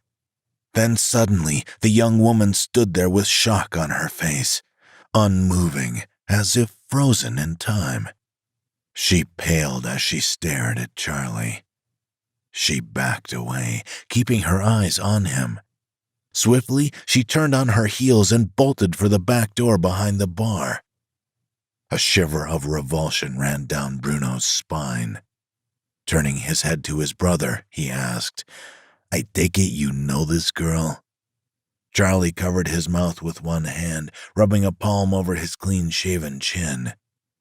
When Charlie offered no answer, Bruno leaned in close. "I don't know what you've done to hurt this woman, you filthy pig," he sneered. He loved his brother, but he had a zero-tolerance policy on the mistreatment of women. "Shit, Bruno, take a fucking chill pill. I'll calm the hell down when you answer my fucking question," Charlie protested. "I didn't do anything to her, I fucking swear." Grabbing hold of Charlie's tie like a noose, he yanked his upper body so close that the two men were eye to eye, nose to nose. "To hell with what you think you did or did not do. I know hurt in a person's eyes when I see it, and it's clear from what's just happened that it was you that caused it." Charlie nodded. Bruno released his grip, and Charlie coughed, rising to his feet. "That girl?" he whispered forcefully. "That girl came on to me. I brushed her off. Thought she looked too young, too vulnerable, but she persisted. Then she takes me back to her place, and we're having a great time. I was all ready to go, and she tells me to stop. I tried to calm her down, but she wouldn't, told me not to touch her. You want to know what I did?" Bruno scowled, disbelieving. Charlie kept on. "I put my clothes back on, and I left. That's what I did." Fixing his tie, he shook his head. "You think it's Castillo who's losing it? Why don't you take a look in the fucking mirror? I'm your goddamn brother, Bruno, not a street thug like you and your little friends working for the devil." Not giving his brother any time to apologize, he felt in his pocket for his money, tossed a note onto the table, and marched right out the door. Fuck, another stupid fucking mistake. Bruno dropped his gaze to the $20 bill in front of him, feeling downright awful. Knowing he'd fucked up, he took a deep breath and blew out a loud sigh. What kind of man didn't trust his own brother? Plus, Charlie had been in his corner, stood by him since the day he was born. Guilt rode him hard. Maybe this time the lesson would stick. What can I say? We all have flaws, God knows. Charlie fucking did too. In spite of the evil that Bruno was, he always told himself he wouldn't do what the other mob guys did to women. Some days, he and his brother were like two pit bulls ready to tear each other's heads off, but real fights were rare. Both brothers had gained recognition in their fields, except Charlie was sought after in the straight-laced world of numbers, while Bruno was sought after by the underbelly of society. With this thought, sunlight shot into the room for a moment, and then the door slammed closed again. Bruno's gaze flicked up, and he saw Castillo scanning the room in a cold and calculating manner all his own. Holy fucking shit, not today. Abruptly, Bruno shuffled to the left and leaned against the corner between the two walls, concealing himself in the darkness. Bruno watched as the man made his way deeper into the bar, and he felt it the very moment that set of dark eyes fixed on him. "Bruno!" Castillo bellowed menacingly. Approaching him, his heavy stomp reverberated, shaking the walls. Standing up, Bruno straightened his shoulders and walked boldly toward him. "Boss?" The two men stopped in the middle of the room. Bruno was certain Castillo's dark shades masked a whole bitch-ass blubbering sea of emotion, but his voice sounded all business. "Bruno, I want you to take a ride with me." An order, not a suggestion. Bruno looked over Castillo's shoulder to the clock and inwardly grumbled. It was 11. Can't a guy get a half a day off sometime? Guess he had too high of hopes. Deep down, it felt good to be needed, and he always got involved and would never let the family down. Bruno took a step forward. Castillo turned, and placing a hand over the other man's shoulder, he led him out the door. At times like this, Bruno remained acutely aware that he could be walking to his doom. Heading out onto the street, the two men moved in silence to an old van Castillo had parked on an empty side alley somewhere in the neighborhood. A commercial van of some kind. No windows, just double doors at the back. "I'll drive." Castillo gestured with his hand for Bruno to hop in the other side. Jumping into the van, the two men slid into their seats and headed away from the neighborhood. As they cruised along the highway, the air around them grew thicker. Bruno wound down his window, letting in a cool stream of air. Not sure whether the old man was embarrassed by what happened last night, Bruno swung his gaze over to him. "We'll get past this shit, boss. We'll be greater and stronger than we've ever been in your son's honor." Castillo huffed. "Yesterday, I shouldn't have let that happen." Being the tough guy, his words were as close to Bruno was going to get for a plea for Bruno not to tell anyone about it. "I understand, boss." Castillo went silent for a while. Bruno sensed the boss had precisely the same idea he'd had this morning. Go into the social club while no one was around and get himself stupid drunk without consequences. Changing the subject, Bruno asked where they were going. A smile immediately shattered the boss's robotic, deadpan expression. Removing his hand from the gear stick, he knocked twice on the metal panel behind them, which separated the front from the back of the van on the inside. "We need to take this body out of town," he said, matter-of-factly. Like it was no big deal. The norm. Which it was. Bruno didn't have to ask to know it was the body of Bobby's killer. He'd be willing to bet it was. When Castillo had a score to settle, he didn't wait around. However, Bruno honestly thought it would have taken the boss a little longer considering that just yesterday morning they didn't have a clue who did it. And his son meant too much to him not to kill the filthy cocksucking murderer himself. He needed to see the man fall by his own bullet. "We're going to have to spread him around a bit," Castillo added. That meant he'd had a couple of guys chop him up, so there would be no evidence. He drove out past the lake across the border, pulling up on the curb. Castillo cut the lights on his vehicle. They'd waited until nightfall to dispose of the body. The motherfucker was fish food now.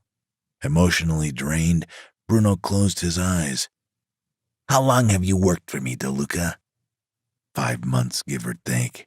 I started out as a croupier, moving from table to table until eventually I started working for you directly. The day I got the job, I lost my only $100 on my first visit to a casino. Bruno could see a serious chat was coming. "We've got big trouble coming. Everyone's tense. I lost my son this week. He was going to be great. Movie producers would have made a film about his life. I want you to be one of my inner circle people. I think you could make it as my underboss. Coming on the heels of my son's murder, I could be gone any day, too. All of a sudden one day it could be boom. When I'm gone, I'll be just another headline. But for you, it would be a whole other story. If I die, you and the boys have got to keep this thing going." Bruno said nothing. What was there to say? As night fell, They had sat silently since Castillo's declaration.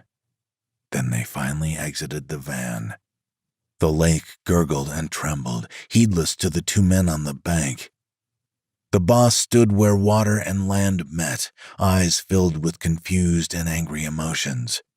Control had been lost from Vincent Castillo's life. His life had shifted in a way that could not be restrained, like the unsettled water beneath him. Would this man ever be the same again? Bruno lifted body parts from the van and tossed them into the lake. Then they drove to another site to repeat the process. Castillo muttered to himself, "Enough of this dwelling shit. He's gone now. It's time to move on." The head, which was concealed in a Hessian bag, went to the rats in the gutter, next to the shit-smelling sewers and trash where it belonged. "There's no damn reason to beat yourself up over this," Bruno insisted. "You were as great a father as you are a boss. Life just dealt your boy an ugly hand." Castillo didn't wait for permission when he grabbed him by the shoulders and fixed him with a stare. A stare so cold and menacing, Bruno felt it in his stomach.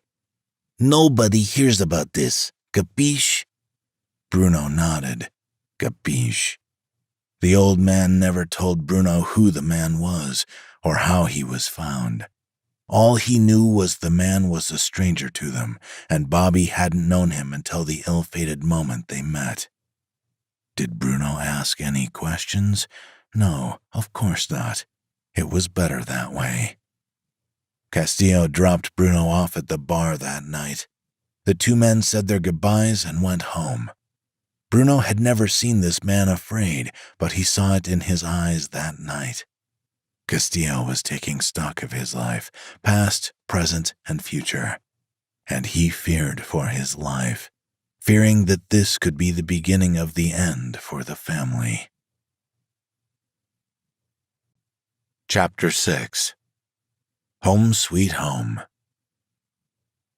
The alleyway that led to Bruno's home smelled of piss and the general misery of harsh city life. Holding his breath, he came up to a line of 19th century terraces which dominated the street. Run down and dingy, each looked nearly indistinguishable from the next, packed in like sardines. He stopped dead in front of a house with no car out front, and all the lights turned out. Home fucking home. Proceeding through the front gate, he gave the place a cursory glance, feeling nothing but disgust. Was he supposed to be fucking thankful for this BS? It was hard to see it at the time, but this motherfucking neighborhood reminded him each and every day of why he worked so hard. It made him work harder. It was this shitty-ass apartment that kept him driven. To keep out of it, he needed to rise in wealth and position.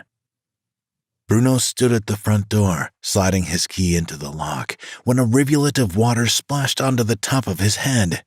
He groaned, muttering a string of curses. Fucking twisted blessing in disguise. 4 times the tiny porch roof above him had collapsed. 4 times he'd patched up the goddamn death trap.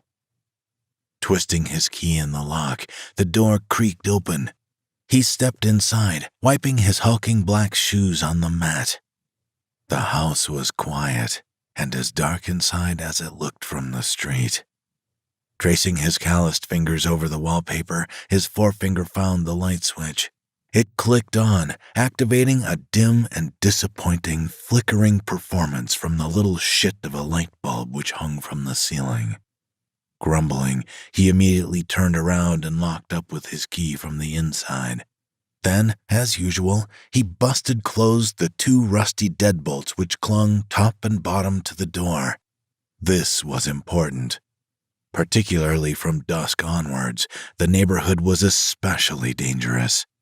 The risk of a robbery was so great, even the windows were double locked and blocked out with newspaper. Like it was in competition with the menace that existed outside, the interior of the house had spawned a real fucking danger zone of its own kind. Not expecting his woman to be awake at this hour, Bruno tiptoed his heavy body down the hall to the living room. With each assaulting step, the floorboards complained with pathetic squeaks.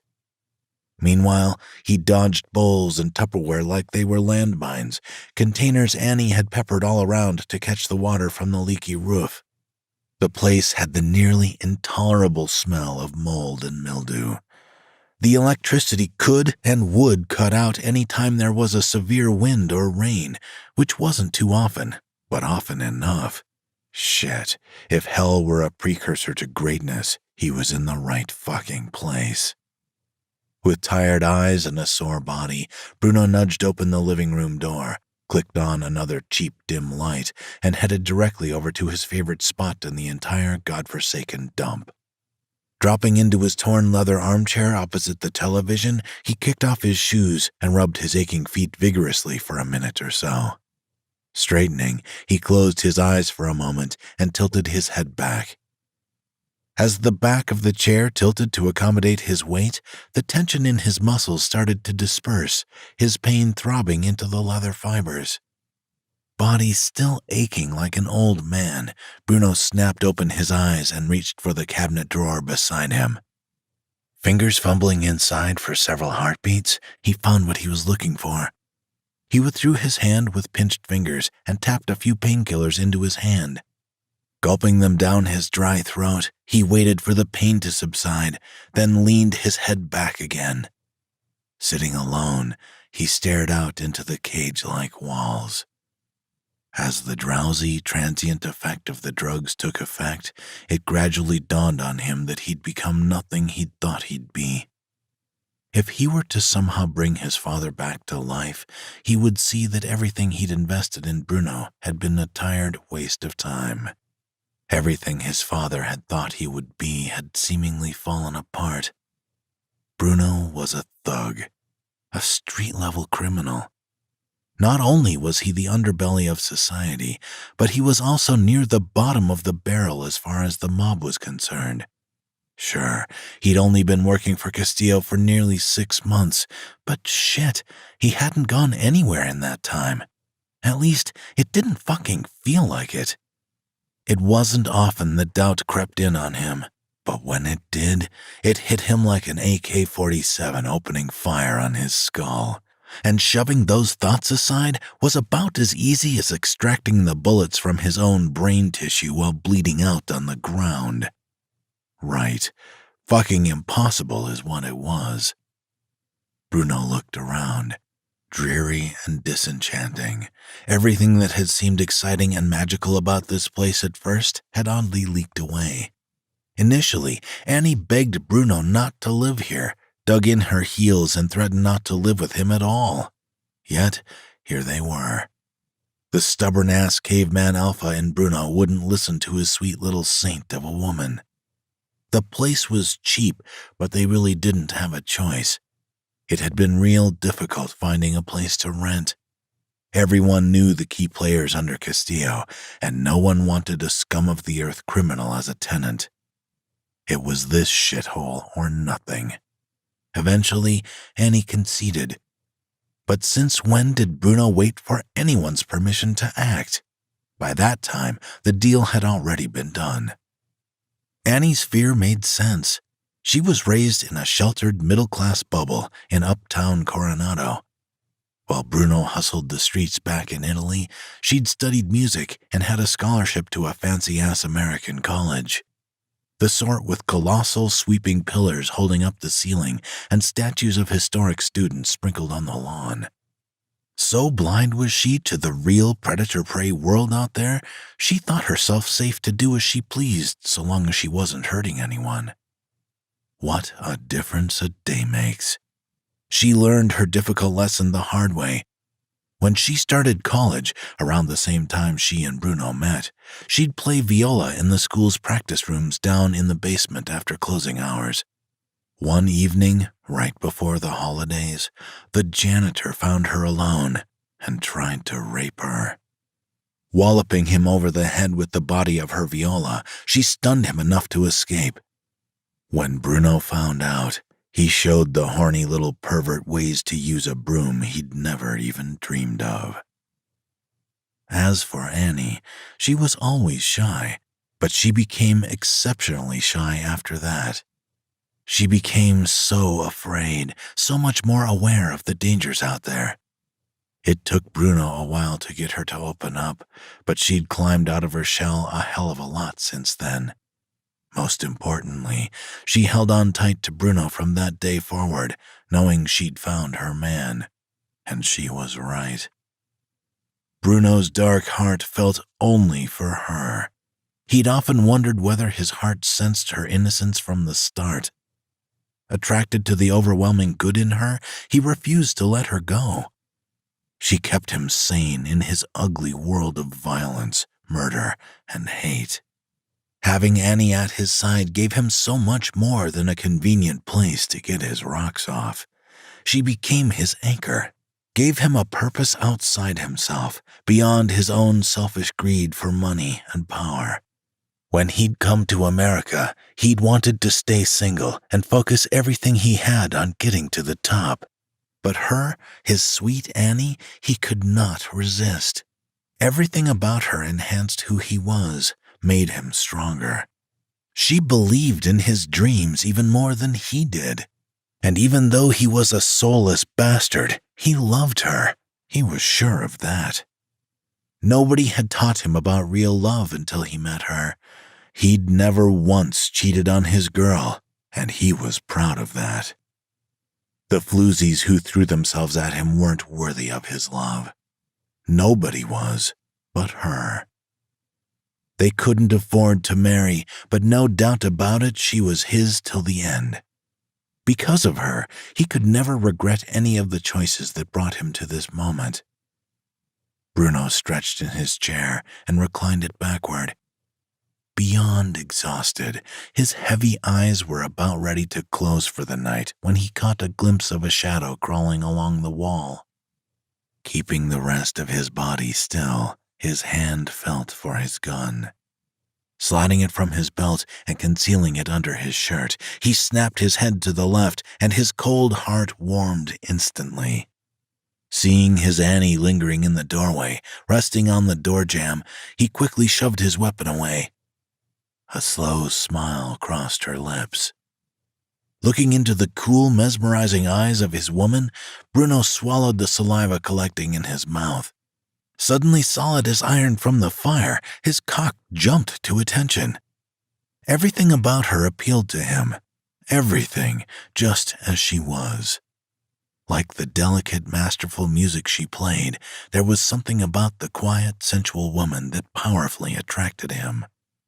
The couple had been together a long time by Bruno's standards, and yet her effect on him was as strong as when he'd first met the woman he would claim as his, and his alone.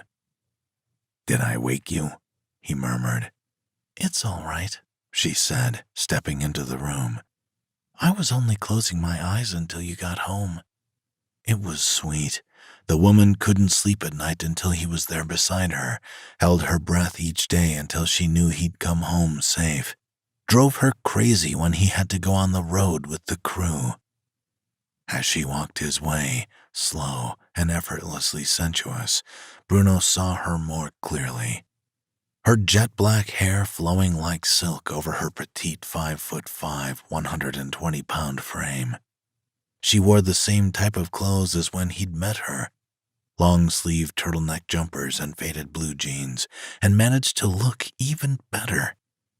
Everything about her was asking to be fucked senseless.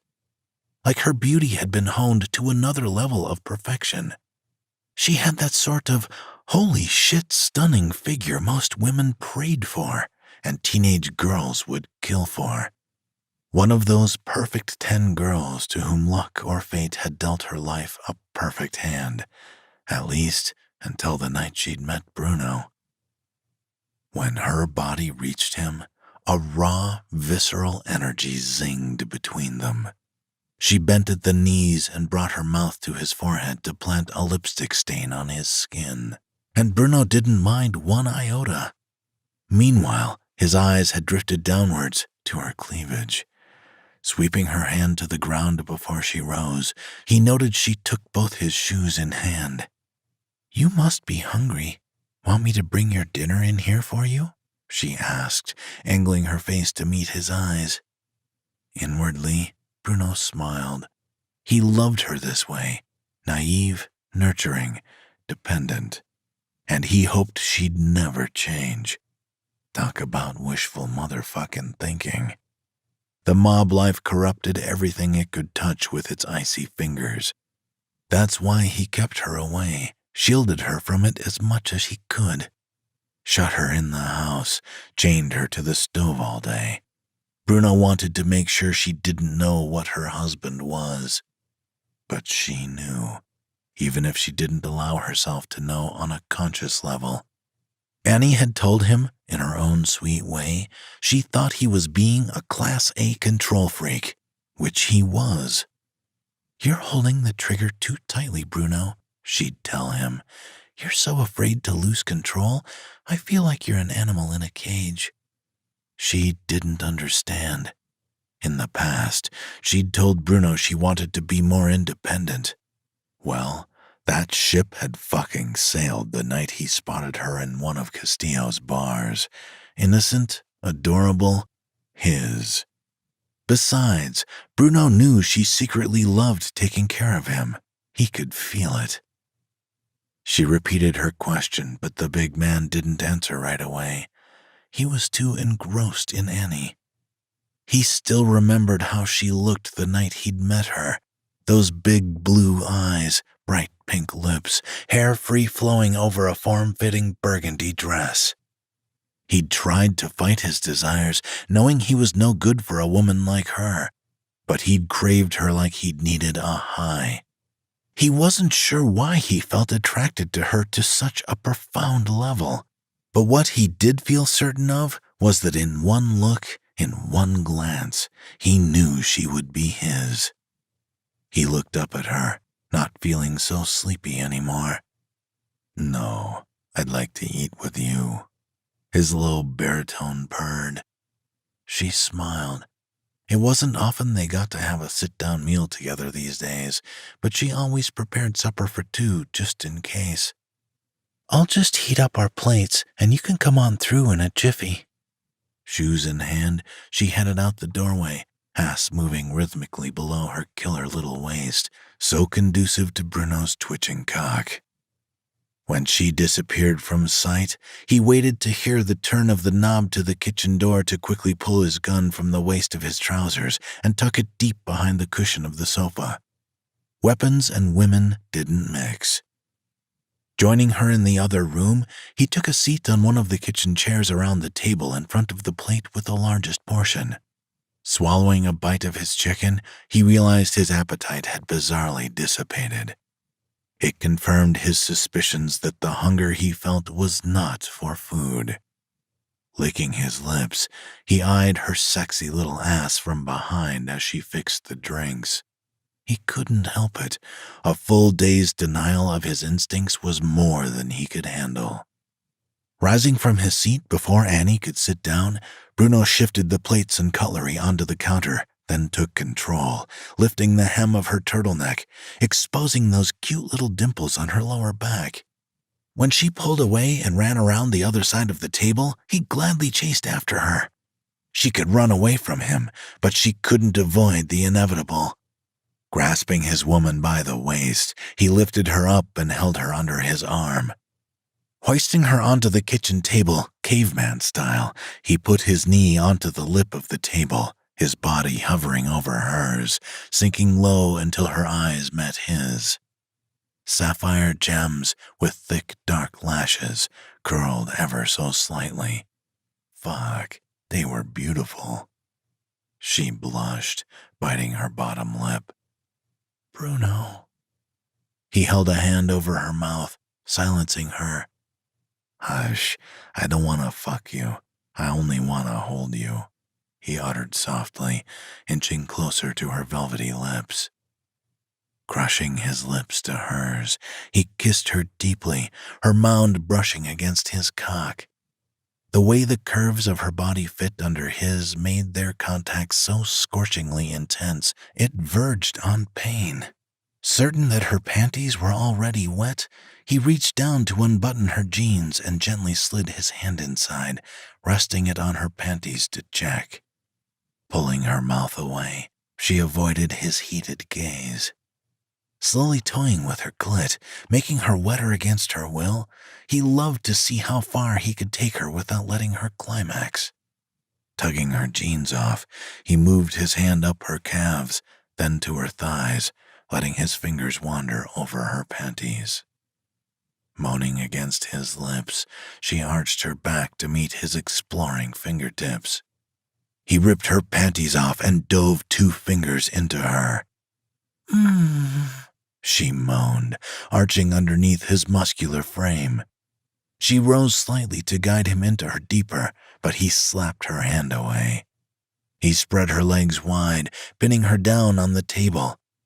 He pressed into her, kissed her mouth, then that cute strawberry birthmark on her neck, then back to claim her lips again, his tongue dancing circles around hers.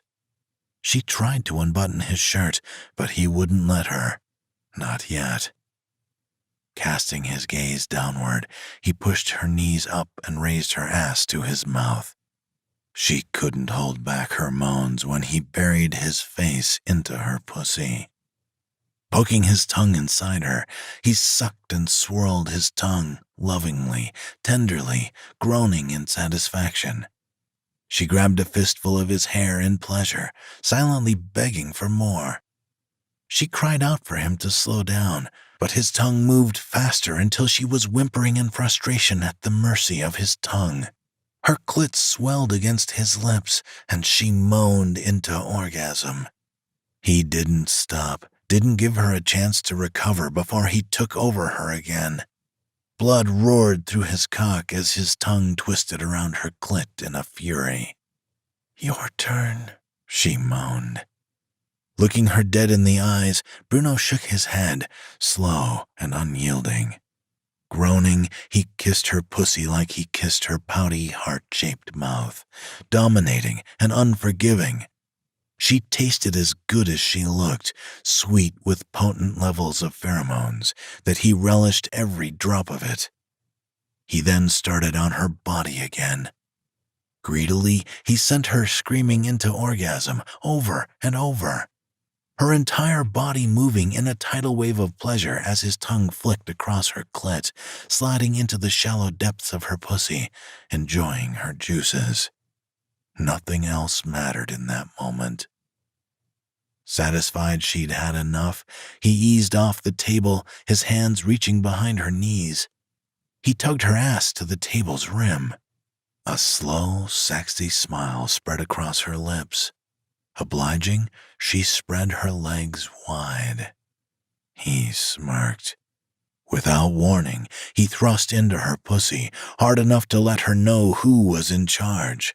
He groaned sensuously as she let out a whimper. Ramping up the speed, her pussy walls swelled around his cock. Crossing over to his bestial side, he pounded harder, gripping her thighs tight. Wetness shot from her pussy, running down onto her inner thighs and his balls. They both groaned at the same time as he released inside of her, balls deep, thrusting one last time as hot cum shot into her core. Moments passed as they both came down from their earth-shattering climax. Her eyes were tired and heavy, but his eyes remained glued to hers. His callous palm smoothed over her soft skin. Kissing her nose, he inhaled her scent again.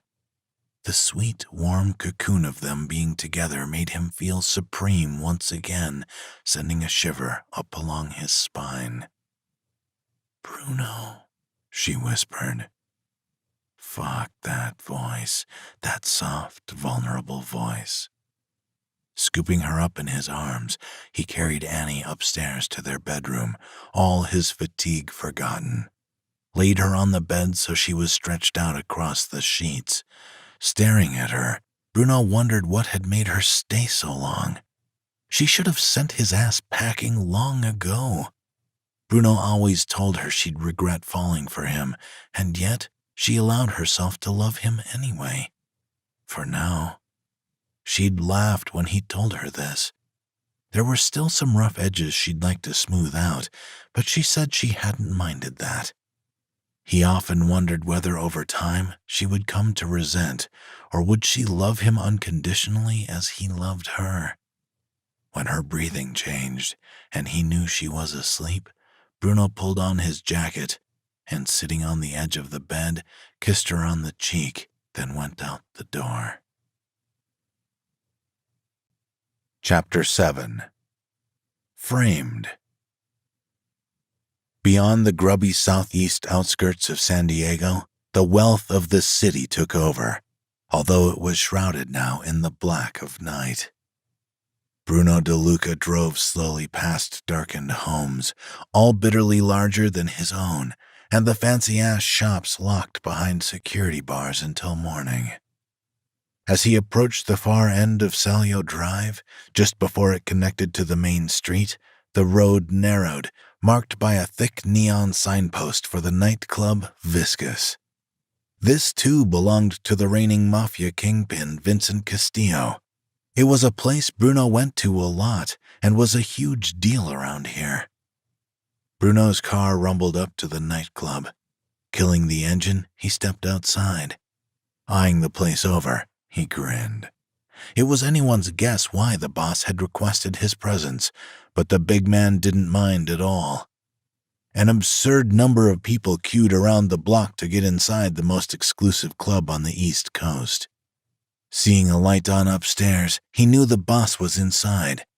The man had seemed calmer once the gunman was dead in the ground, although evidently not calm enough to sleep. Bruno strolled right up to the door, oblivious to the whiny complaints from those waiting in line.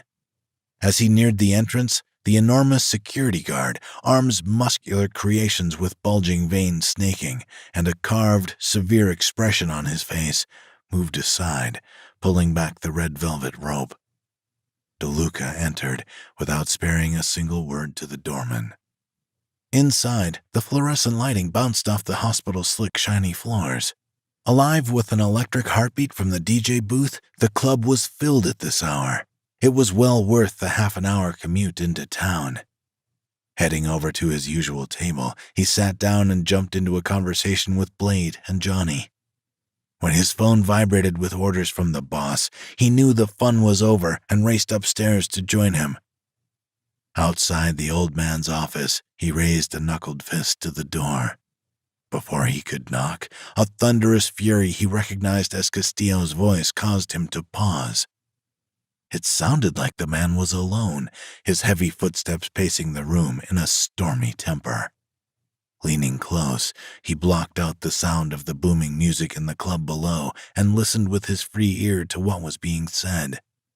"Believe me when I tell you this," the boss growled. "I'll break every fucking bone in your body before I go down, least of all for a crime I didn't commit." A promise, not a threat. Castillo didn't do threats. Holy fucking shit. There was no fucking way.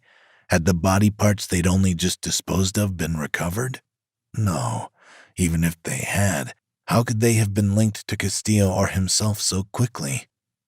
All he knew for sure was that the law had launched a total war against organized crime in the past few months. The state of California had received $100 million from Congress to get rid of organized crime and was determined to win this war. Perhaps they were only clutching at straws. And besides, by that time, Castillo carried that much around in a suitcase. What could they do to him? The boss continued, his voice verging on a blind motherfucking rage. "There's no fucking way you'll get away with this. I swear on my mother's grave, on my father's legacy, you take me to court, I'll pick up the phone and send somebody to bring me your kneecaps. How'd you like that?" Whoever had gotten themselves on the wrong side of Vincent Castillo was about to learn this man had what law enforcement didn't. The Castillo family had the fear of God and the fear of the 22 behind the judge's ear. "I can make that contract any time, and I'll have you. Boiled, baked or fried within 24 hours. That's the way it's done in my family." Bruno took a step back from the door, not out of fear, out of shock. He'd never heard the man confess to what he might do so openly. It was too dangerous and simply wasn't done. One tape-recorded call like this, and he could go down for the next decade. Castillo may not have been worried, but Bruno was. Had he cracked? Maybe the boss really was losing it. On a growl came the sound of the landline phone slamming down onto the receiver. A tendril of unease slid through the big man outside the door. No sound emitted from the room after that. Heedful, Bruno waited a short while before colliding his knuckles with the door. Once, twice. "DeLuca!" called the boss, voice threatening and abrupt. At the boss's words, the door trembled beneath Bruno's knuckles. Yanking the door wide, he stepped into Castillo's office, his dark brown eyes sweeping around. The small room was tidy, unpretentious, and homely. A rare steak lay forgotten on the antique desk. A hunk of meat lay on his fork across the plate. 5 or so feet behind the desk was the window. The boss stood alone, heels together, hands cupped, arms hanging straight down like a military soldier, staring out. The air in the room was choking and smoggy, like he'd been mainlining cigarettes, and smelled sharply of immediate grief. Bruno tore off his jacket, tossed it onto the hat tree beside the door, and moved deeper into the room. "Evening, boss," he said, stepping into the office. "How you doing?" "You're late," Castillo quipped without looking at him. Castillo was a unique man, sure of himself, abrupt. "It won't happen again, boss," Bruno replied. Stepping closer, he repeated his question. "So, how you doing?" Pivoting on his heel, Castillo glared directly into the big man's eyes, locking his gaze with a look that said he had a lot of shit on his shoulders. "Good, all good," he replied dryly. He never talked about himself.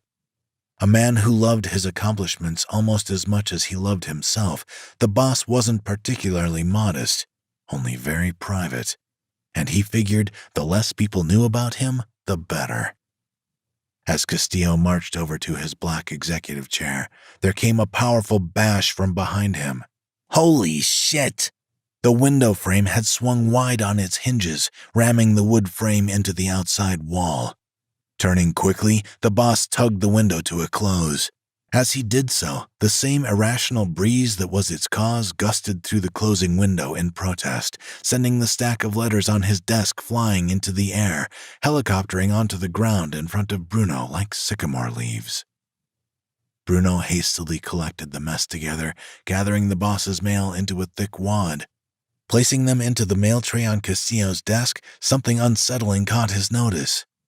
Alarmed, his gaze fixed on the letter at the top of the pancake stack of envelopes. Jerking his head up, he stared at the boss with questioning eyes. "Have you seen this?" he asked, slipping the sealed letter from the top of the pile and inspecting it front and back. Castillo took his seat and shook his head. "Let me guess, it's from attorney Nick Leonard, Golding Law," he scoffed. Bruno gazed at the letter and then back to Castillo. "Goldman Law," he echoed. "That's correct."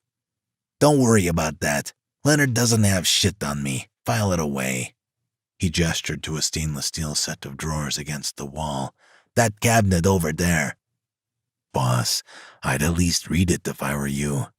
Bruno held out the letter with an insistent hand. DeLuca well knew Nick Leonard was a sly bastard who knew how to get a jury under his thumb. They'd lost 3 men to the motherfucker in the past 6 months, 10 to life locked up in the joint. Like the cocky little motherfucker he was, he loved sniping criminals, especially for heinous crimes, thinking he'd get away with it. Not in this life. Trouble was, he'd become so valuable, the government hid him like a man under witness protection. The only time you'd see him was the day of the trial. You think I don't know what I'm doing? I already know what it's gonna say, Castillo said with a shrug. Goldman's is just a bunch of monkeys in suits, trying to carve out a living by bluffing that they got something on you when they don't have shit. I say fuck it. I've been in this game longer than you've been alive, kid. I won't eat their bullshit. Crossing his arms over his chest, he seemed confident, as always, rolling with any punch. Bruno sighed. Don't walk into a trial with those bastards with your eyes closed. If you fall against Leonard, you'll fall hard. Vincent raised an eyebrow, silently reminding him who he was. Cool it, DeLuca. His tone was level, perhaps mildly agitated, but in his cold eyes, Bruno could see tiny cracks appear where his resolve had been. It's none of your damn business anyway, he said, throwing his hands in the air. So shut the hell up or get the fuck out of my room, he sneered. Unfazed, Bruno leaned forwards over the desk, dropping the envelope in front of the stubborn-ass old man.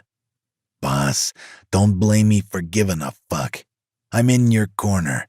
Help me help you. Tell me who you're in trouble with and what they have on you, he demanded, an imperative, not a question.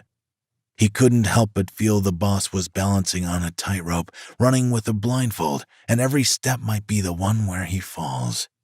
Watch yourself, DeLuca. He looked angry now. Fuck it. He can stay mad at me. What's loyalty if you don't tell a man when he's in over his head? And if you're wrong, Bruno probed, undeterred. You're headed for the deep end, boss, he growled, pointing a big finger between Castillo's killer's eyes. The old man threw his head back, chest jumping up and down as he chortled to himself. And you're going to save me? He shook his head, smile wide. I ain't your Cinderella, baby cakes. Bruno scowled, fists balling, bones cracking tight like a snake squeezing the last breath out of its prey. I didn't say that. I said you're skidding on thin fucking ice. Now he was mad too, real fucking mad. I'm not here to sweep you off your feet, princess. That's right, two could play at this fucking game. I'm here to stop you from making the biggest fucking mistake of your life. Castillo snickered, shaking his head from side to side. Listen, damn it, Bruno barked, getting his bulldog on. You know I'm right as much as I do. If Goldman Law sends you down, I can't help you. When it's all said and done, there's no patching it up after the judge drops his gavel. He let out a frustrated breath, eyeing the boss in outrage, allowing his drumming heart to calm. As I said, if you fall, then you'll fall hard. So treat me with some goddamn respect when I tell you I'm prepared to fall just as hard to keep you right here, out of jail where you belong. Do you have a problem with that? Suddenly silent, Castillo stared at the other man for the longest time.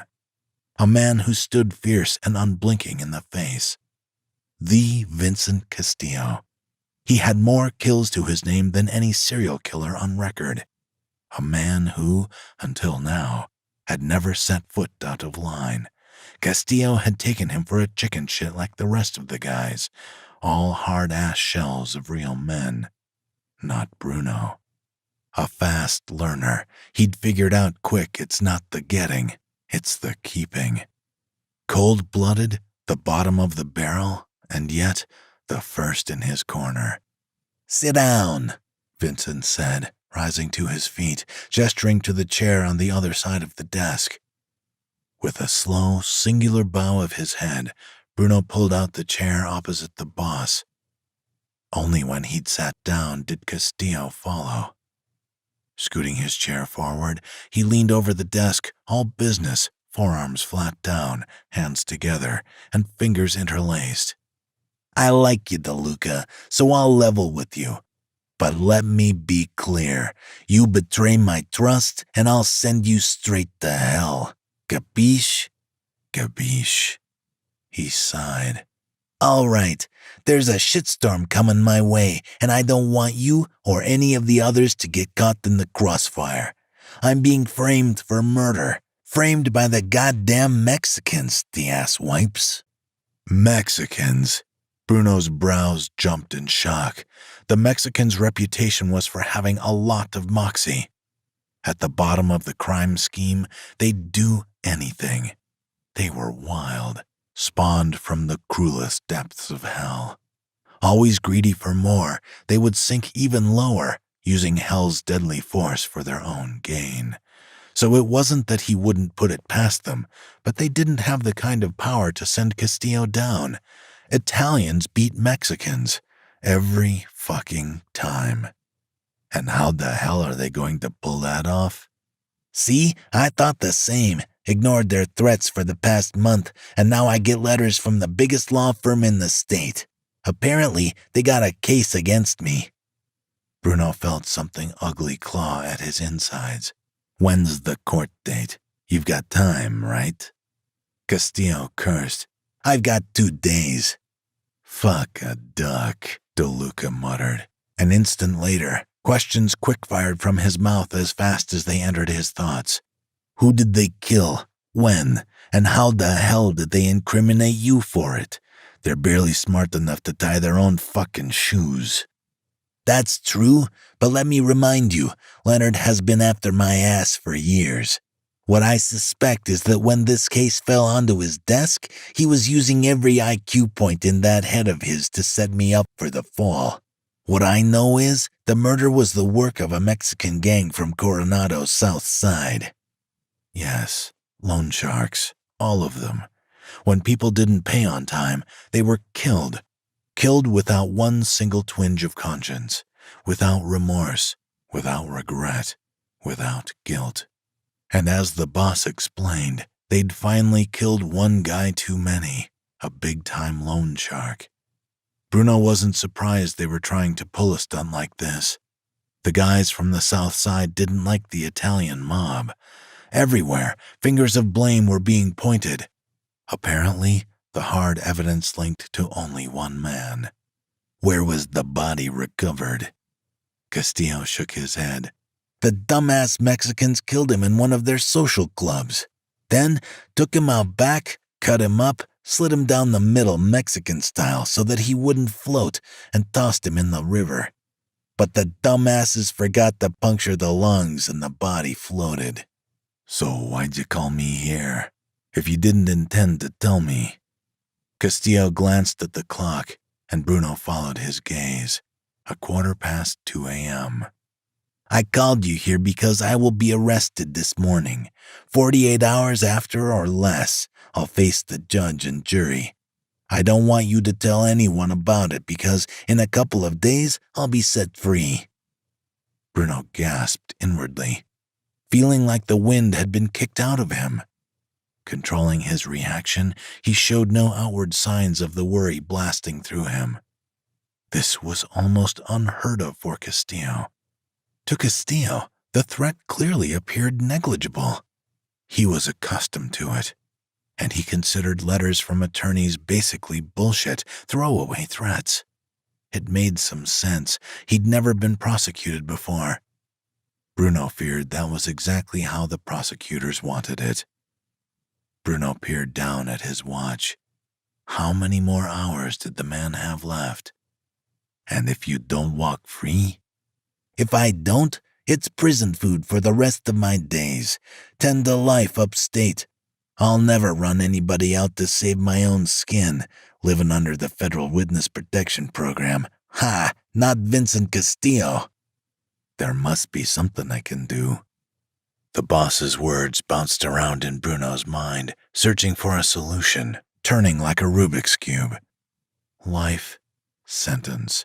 Just the thought had a wave of dread crashing through him. I'll have it all taken care of soon enough, Castillo reassured him. If the judge doesn't rule in our favor, he leaves the world forever. Case closed.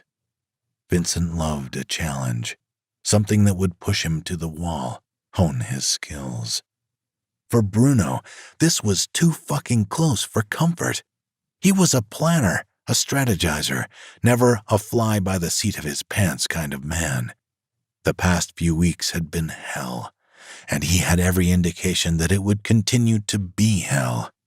Boss, I hate to say it, but if the Mexicans have been crazy enough and cruel enough to frame you for this, don't you worry that even if you did get off, they may send gunners over here and shoot you anyway? Castillo laughed. Son, I'm a Mafia boss. I've been taking chances on my life every day for over 3 decades. When I walk free, Leonardo Felipe's pussies will have a little hissy fit, but what's he gonna do about it? Bruno sat forward.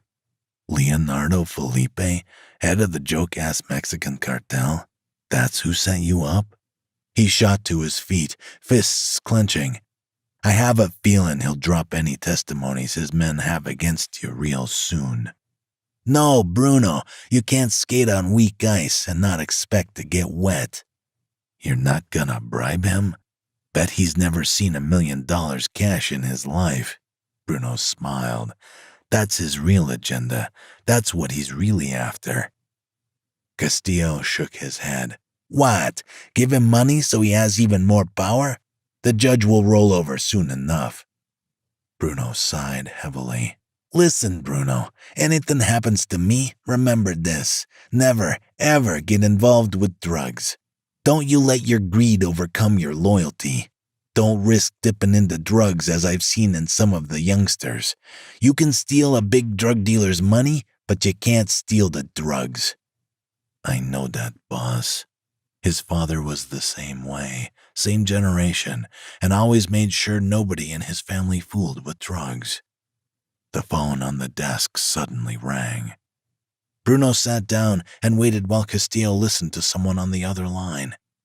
Hanging up, he informed Bruno that the judge had agreed to rule in his favor, hands down. The judge, Judge Peterson, was on their side now. Relax, Bruno. All I ask you to do is keep the boys busy while I'm gone.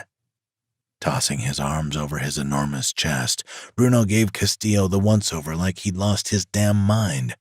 Sure, it would serve him right, but shit, if the call were being recorded, the boss was as good as convicted.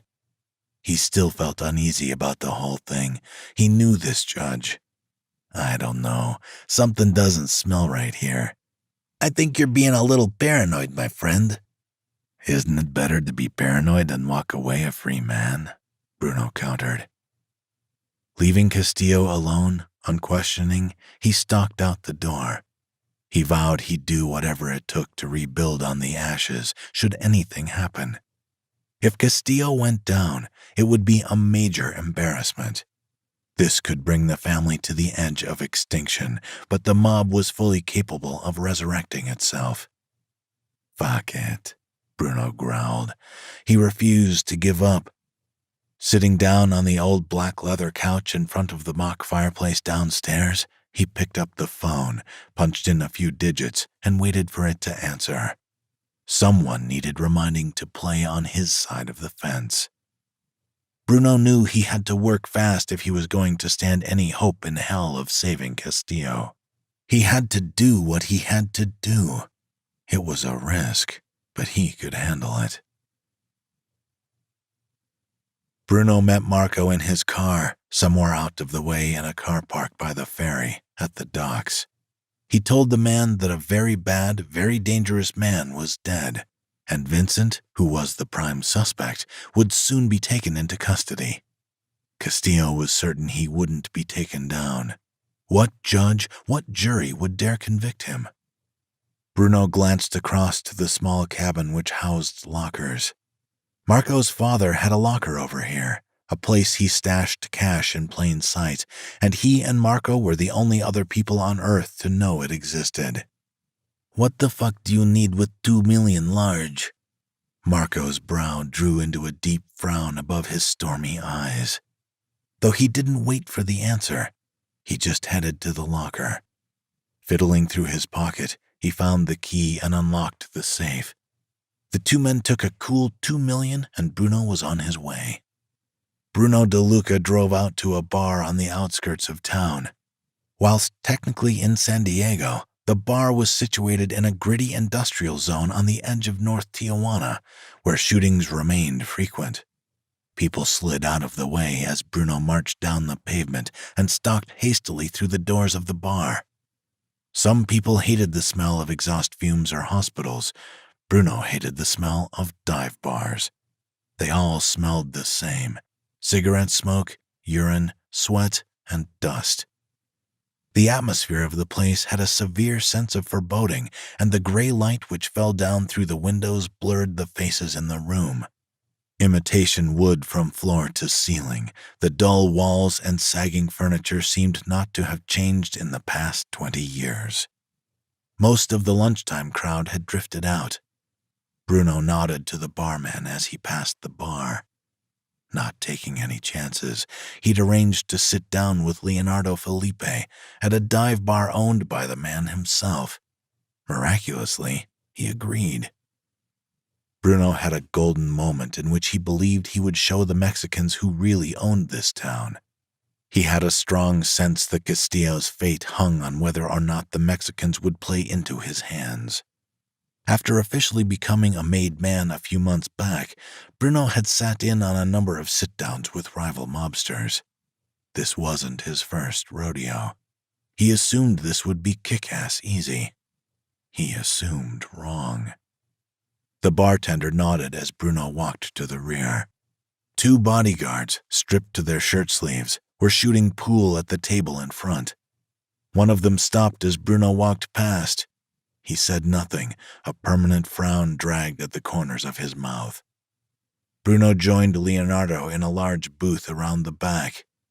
The Mexican gave a singular nod of his head for the man to sit.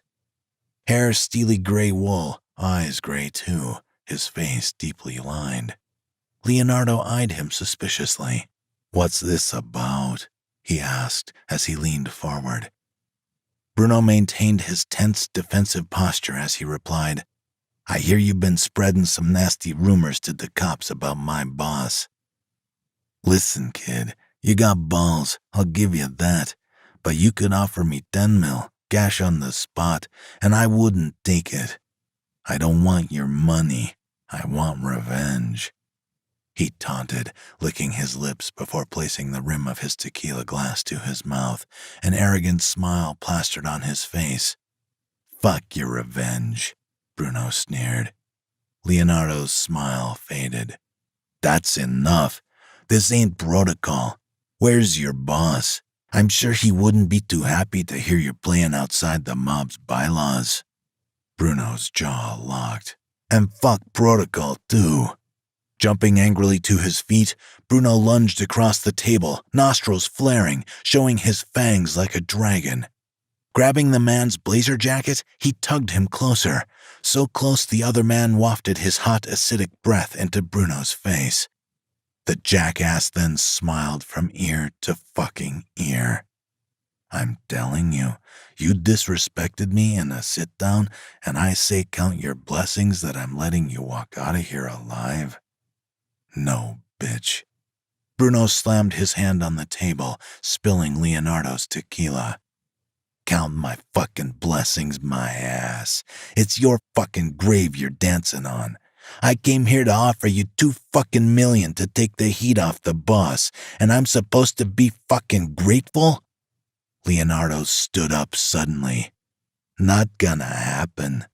Snapping his fingers a couple of times, his bodyguards looked up, and he edged slowly out of the room. "Now, if you'll excuse me, I got work to do. See you in court." Bruno gave him a killer stare. He turned and walked toward the exit, a bodyguard at either arm. "See you in court, my ass. Fuck no. Take your 2 million and get your ass back to Mexico. If you don't, I'll make your life so miserable you'll be begging for me to end it." Leonardo kept walking and started to laugh. Bruno's eyes popped with shock and surprise. What kind of man walks away from $2 million? He growled and stood to his full 6'6" height. "Understand what I'm telling you?" he yelled. "N fucking O, DeLuca," Leonardo called back at him. Bruno turned around at last, and the face he looked into was the only person left in the bar. The server who'd appeared behind the bar met his gaze with wide, fearful eyes and said with a smoker's rasp, "God help you, young man." Bruno scowled. Well, they have been warned. Chapter 8. Totally off the rails. "Hold out your wrists, please." Bruno glanced over his shoulder to stare towards the commotion forming behind him. He saw the anger on Vincent Castillo's face as he looked at Bruno and his men, still sitting on their chairs, staring at him with identical expressions of shock and bewilderment. It wasn't often that something surprised Castillo. This evening, however, 2 uniformed police officers had come into the social club. Castillo didn't understand why.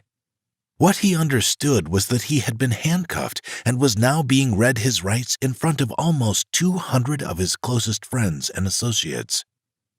Raising his voice so that he could be heard by the entire crowd, the officer said, "Vincent Castillo, you are being arrested for the murder of Gennaro Gacci." Castillo's eyes went wide, his mouth hanging open. All he could think to say was, "Are you fucking kidding me?"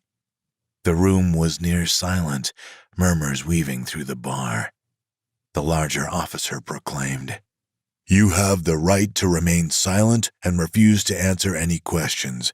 But if you choose to speak, anything you say can be held against you in a court of law. You have the right to an attorney during questioning now or in the future. Do you understand?" The room was dead silent now. Castillo groaned. "What does this have to do with me?" The 2 men in blue yanked him out of the booth with enough force to make him stumble forward. "Take it easy, will ya?" Castillo protested. Whispers followed him as he left his VIP booth in the mob's social club. Cocky-ass motherfuckers. It wasn't only an arrest, it was a public shaming. "What is this? What's your deal?" Bruno growled. The officers didn't meet his glare, and neither did Castillo, his tanned face flushing with anger and embarrassment. A few minutes later, the cops pulled away, with the crime family's boss in the back seat. Bruno began to pace back and forth, anger exploding through his body. Freezing in his tracks, he turned to Marco. "Get his attorney on the line." The big man felt his blood pressure rise. He needed an escape, time to think. Storming out of the place, he drove out to a quiet little bar just outside town. His head was spinning, and he needed to calm down, get numb if he had to. For once, when he walked into the room, no one recognized him. He looked around, panning the scene. Just ahead, chicks serving drinks behind the bar. A couple of guys shooting pool off to the left. Same shit, different party. What was out of the ordinary was the perfect 10 he saw polishing glasses, and his dark, burning eyes found her through the clear glass. A gold digger with a perfect figure, who liked to shake her ass and grind to the beat. So what? What was so wrong with having the time of his life when his future was slipping through the cracks? She was a nice-looking girl with an easy smile and breasts as large as her head. Bruno was keeping an eye on her as he continued ordering drinks from the bar. She looked like she could run a tight line in those heels, not 1 foot out of step. Then she tripped. A drunk put his arm around her waist. "Get your filthy paws off me," she screeched. Yes, a sassy little spitfire he liked the look of. Bruno rushed over to where she'd fallen and helped her to her feet. "Are you okay, sweetheart?" She buried her face in Bruno's shirt. Bruno felt himself stiffen. He consoled her in his arms as he guided her to the bar stool beside him. Making her sit down, he ordered them both a drink. "Like whiskey?" Her eyes illuminated green, then turned a cool turquoise in the glow of her lighter. "Yes," she answered, lighting up a cigarette. He threw an arm over her shoulder. His jokes were making her laugh when his puns were funny, and even when they sucked. She ribbed him playfully, inching closer to his lips. She gave him a sexy kiss on the cheek, and then the mouth. She was so fucking horny, toying with the cigarette smoldering between her fingers. Her skirt was hiked up to her upper thighs. Halfway through their drinks, she was calm and happy. She liked him, and sadly, he felt that way for her. Bruno sighed in defeat and threw back his whiskey. No denying it, they were heading for the deep end tonight. He was too engrossed in conversation to see who came through the door. A brash groan sounded from behind him. "What the fuck do you think you're doing?" Bruno didn't have to look to know who it was. Hunched over the bar, half-cocked elbows perched on the lip, he turned his head slightly and caught Charlie out of the corner of his eye. The whore was grasping at Bruno now, her fingers openly caressing his arm, her other hand caressing the front of his jeans. "Getting drunk and laid. What do you think I'm doing?" Bruno replied deadpan.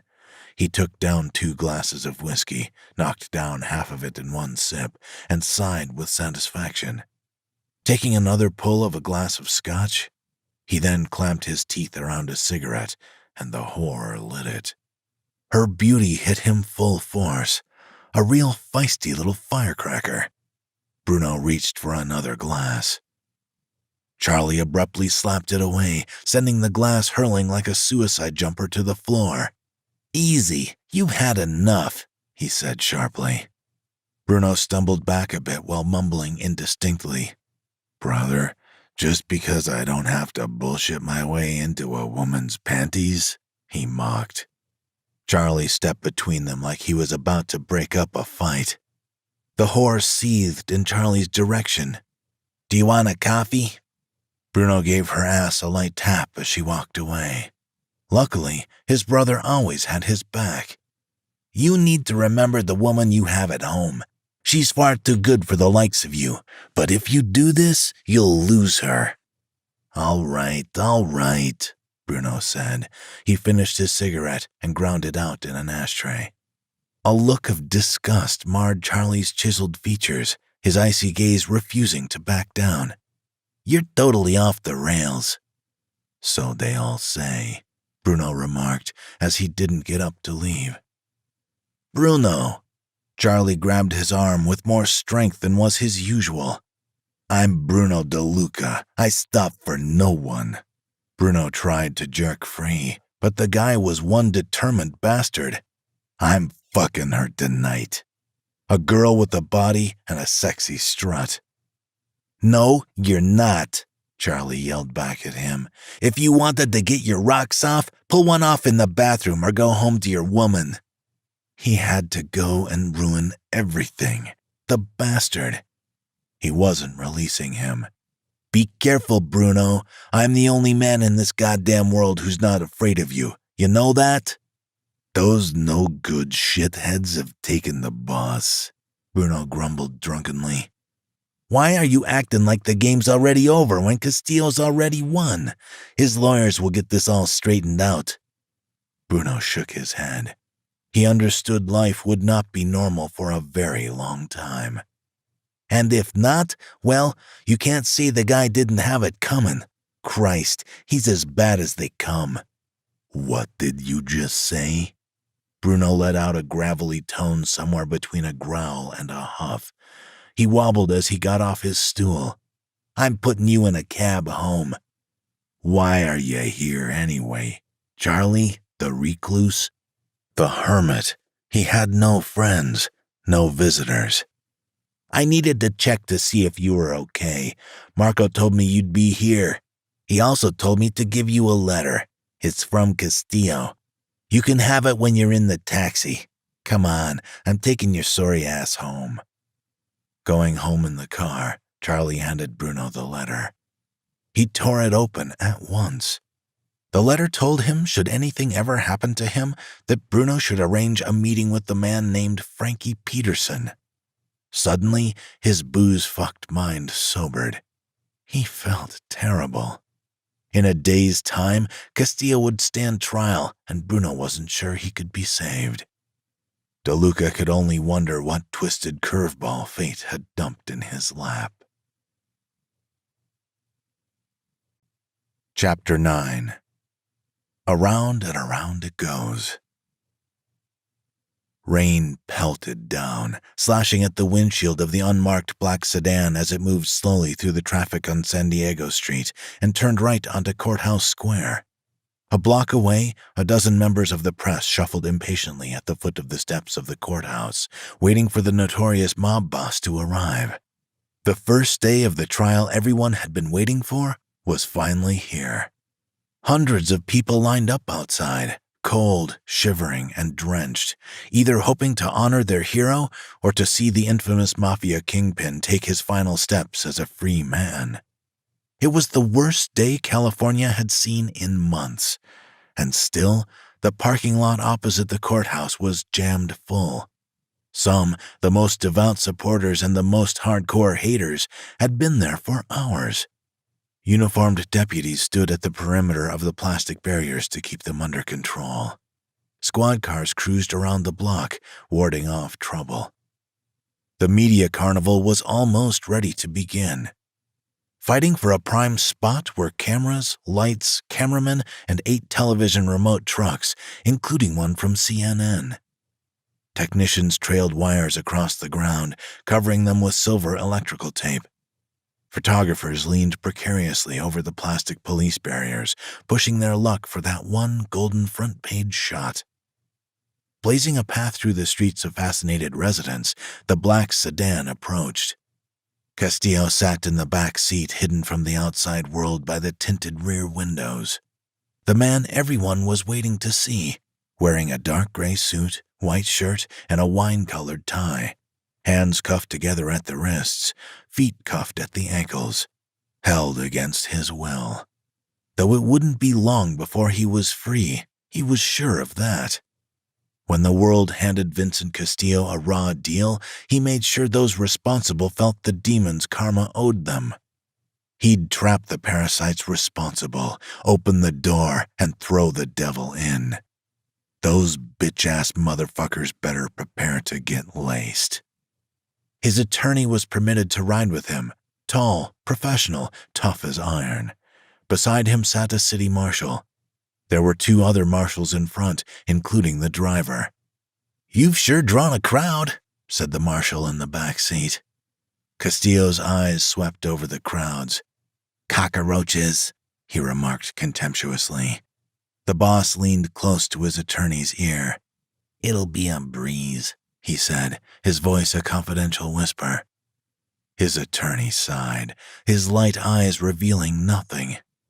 "Best case, yes. Worst case, the judge will charge you with the murder in the 1st degree." Malevolent as ever, Castillo smiled and then looked out the window at a cluster of cheering admirers. "I don't find that likely," he said, eyeing the crowd. He truly believed, without a doubt, that he would walk free. He manipulated, and he was good at it. His jubilant personality always won the jury over. They saw good in his broad, fake-ass smile, trusted the monster behind it. Regular people would often learn so easy that trust was the most fatal mistake of all. When someone noticed blue lights whirling on top of a vehicle, they called out loud and a frenzy began. Spectators half rose to crane their necks, and photographers hung from the curbs. When the cop car sailed into full view of the passionate crowds, the clapping and cheering rose in intensity as the sedan approached the entrance to the new Central Courthouse on Union Street.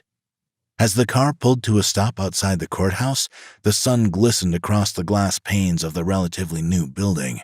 Developers had turned the old courthouse into a huge upscale splendor of glass and precast concrete structure. It was a great feature, soaring and rising improbably against the featureless sky as the media jostled for position to get a shot of Castillo against the adorning backdrop. Moving around the car, a marshal went towards the door on the convict side. Inside the car, Castillo's feet were unshackled. Once space was cleared, the door opened, and he exited the vehicle with a camera-ready smile on his lips and freedom in his focus. Pacing quickly with an adrenaline momentum, he marched up the steps that ascended towards the double oak doors that would decide his fate. As he approached the doors, an officer opened one wide to let him pass beyond, to the inside. Castillo stomped into the lobby, rehearsing his opening statement in his mind. Shaking the chill from his shoulders, he was immediately patted down and searched. Looking down the long, foreboding hallways, he noticed how deserted they were. The clunk of a doorknob sounded from down the hall, and he observed the judge crossing between two rooms and slowly growled through his teeth.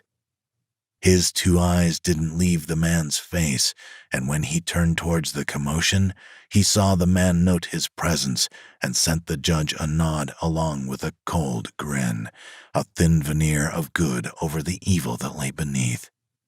He ain't gonna know what hit him, Castillo vowed, licking his lips. He could feel it, taste it. This was going to be fun, a game he'd already won. The judge smiled back. Chapter 10. Strike 3, you're out. As Bruno DeLuca entered the great courthouse, uniformed police officers and paralegal types alike stared at him with wide-eyed curiosity. Curiosity and caution. Bruno needed only to glance at them to know they feared him in every possible way. If they really knew him, they'd know he'd never harm an innocent. To gun for a man or woman who didn't have the capacity to defend themselves would be weak, bordering on pathetic, now wouldn't it? The court steward checked Bruno in on Castillo's case on a check sheet and advised the big man where to go. Castillo's lawyers have arrived. You can wait just down the hall, courtroom F. Bruno barely nodded his head. Tense from the tips of his toes to his hulking shoulders, ice filled his veins, seizing up his muscle fibers as he moved. What the bloody hell was wrong with him? It wasn't anything he wasn't used to. Black aviators hung loosely across his nose, framing his very deadly, yet undeniably sexy face. Echoes filled the hallways with the whispers of speculation stirring. Each step he took, more males and females alike looked up. The noise level in the area dropped dramatically as he approached the crowd, but Bruno walked wordlessly past Castillo's friends and family. Then he saw Sophia's face and had to stop as he thought he'd better make sure she was all right. The woman tentatively stepped forward. Wrapping his big arms around her, Bruno held her for a moment. He could feel that she was trembling like panic had flooded into her bones and she wasn't settling like he thought she would. "I'm worried," she whispered. "Your husband's a tough man," he told her, hoping he'd settle her mind. "He'll kill it in there, you'll see." Sophia nodded, flashing a ghost of a smile. When Bruno turned and scanned the area for a place to sit, he found Marco sat against the wall that ran parallel to the door.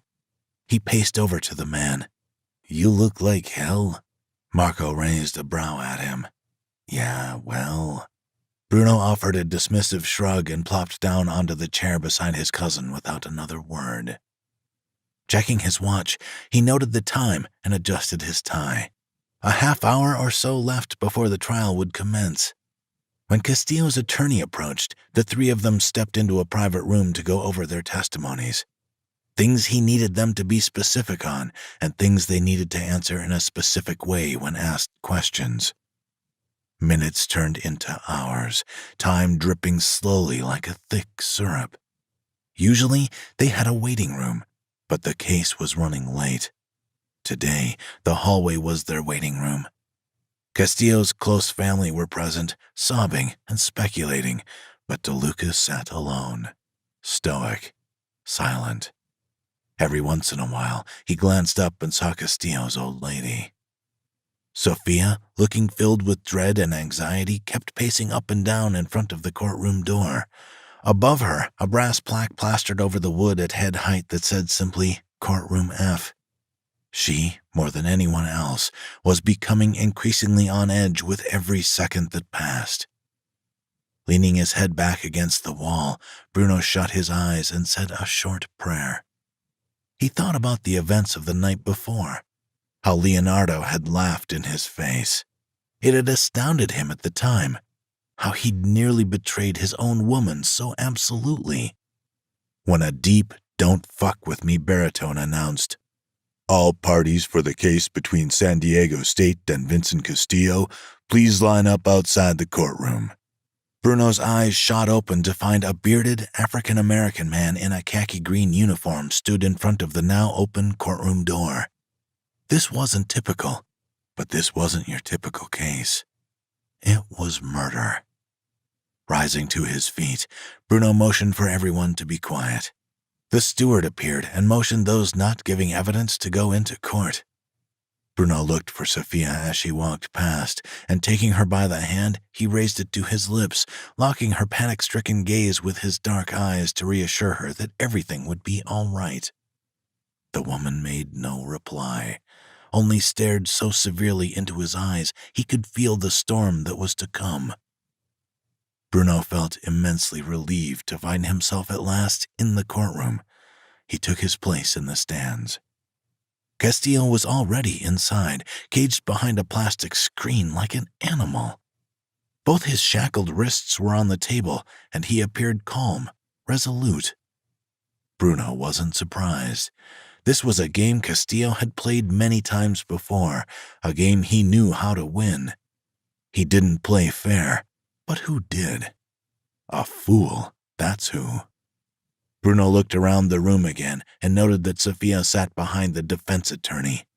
Another woman sat next to her, a very frail, very elderly lady, perhaps Castillo's mother?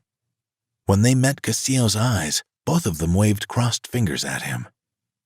Castillo gave them a nonchalant wink and a smile. Sophia's returned smile faltered into a pained pursing of her lips. "Order in the court," the bailiff bellowed from the far door. Bruno snapped his head around and glared at the open doorway as the judge entered the room. When the man stepped inside, everyone rose to their feet. He sat in his usual place behind his podium at the head of the room. Just as the trial began, Bruno looked over at the jury sitting up there and spotted 3 Mexican men in their company. Sleazy-ass motherfuckers. He curled his fingers into fists. Apparently, Marco noticed too, because he narrowed his eyes at the 3 men. "Who the fuck let in the alley rats?" he whispered. "Beats me," Bruno whispered back. The security guard who stood beside the judge nodded at the 2 other officers in the room, and they each shut the wooden doors. As soon as the hearing was in session, Bruno kept his eyes on Castillo, and everyone else did the same. Castillo rose to make his opening statement, all carefully written and practiced. Usually, he was good at it. Today, he sounded cocky and noticeably worked up.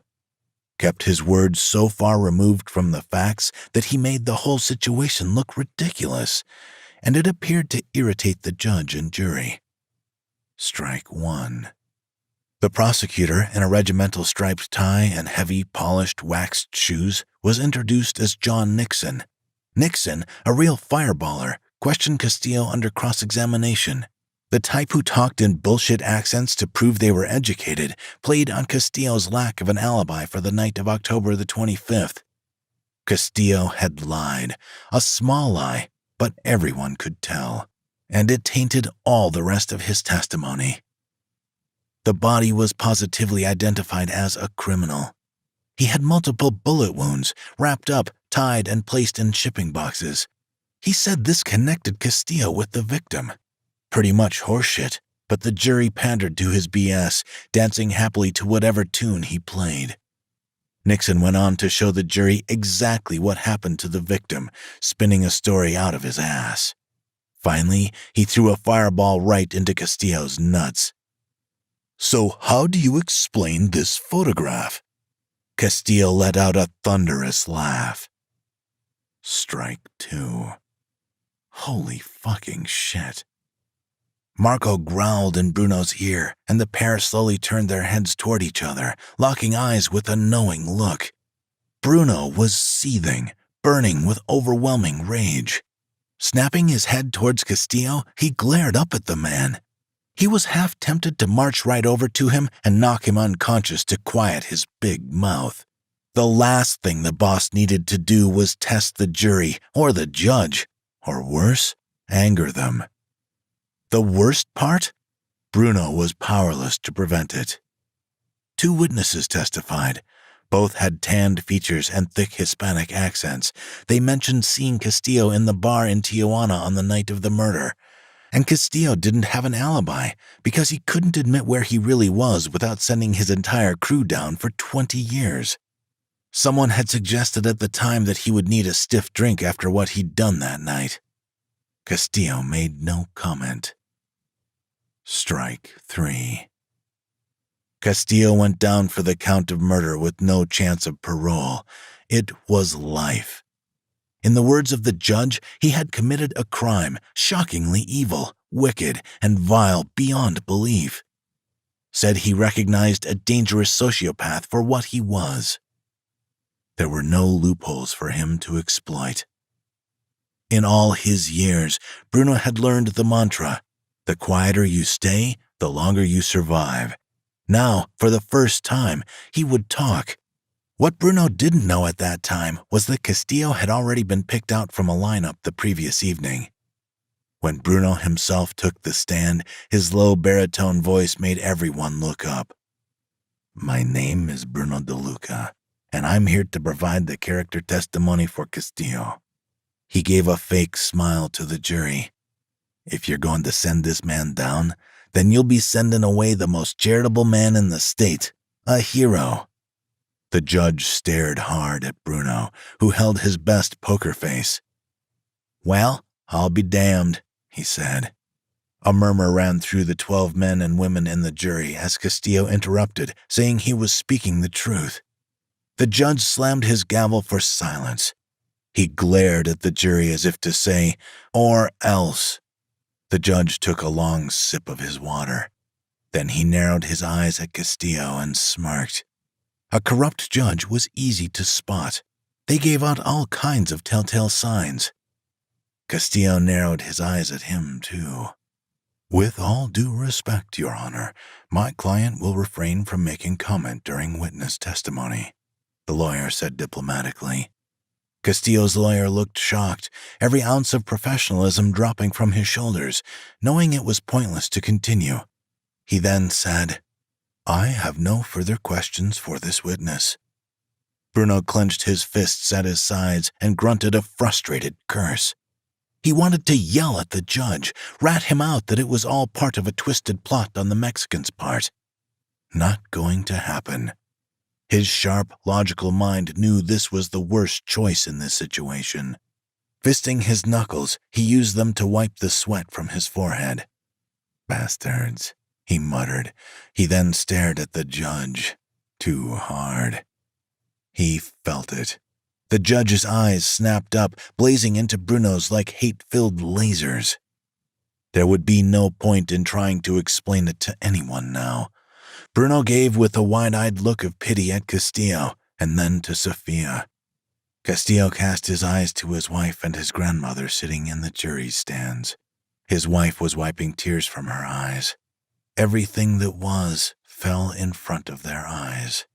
The witness can stand down. Bruno returned to his seat, and as if it was needed, this was strike 4. Within a few more minutes, the jury was sent out to deliberate. Hardly necessary as within the hour, everyone was back in court for the verdict. The judge narrowed his eyes at Castillo. Count yourselves lucky it wasn't the electric chair. If we were in Florida, it would have been. Castillo's lawyer picked up his notes from the table and shook his head.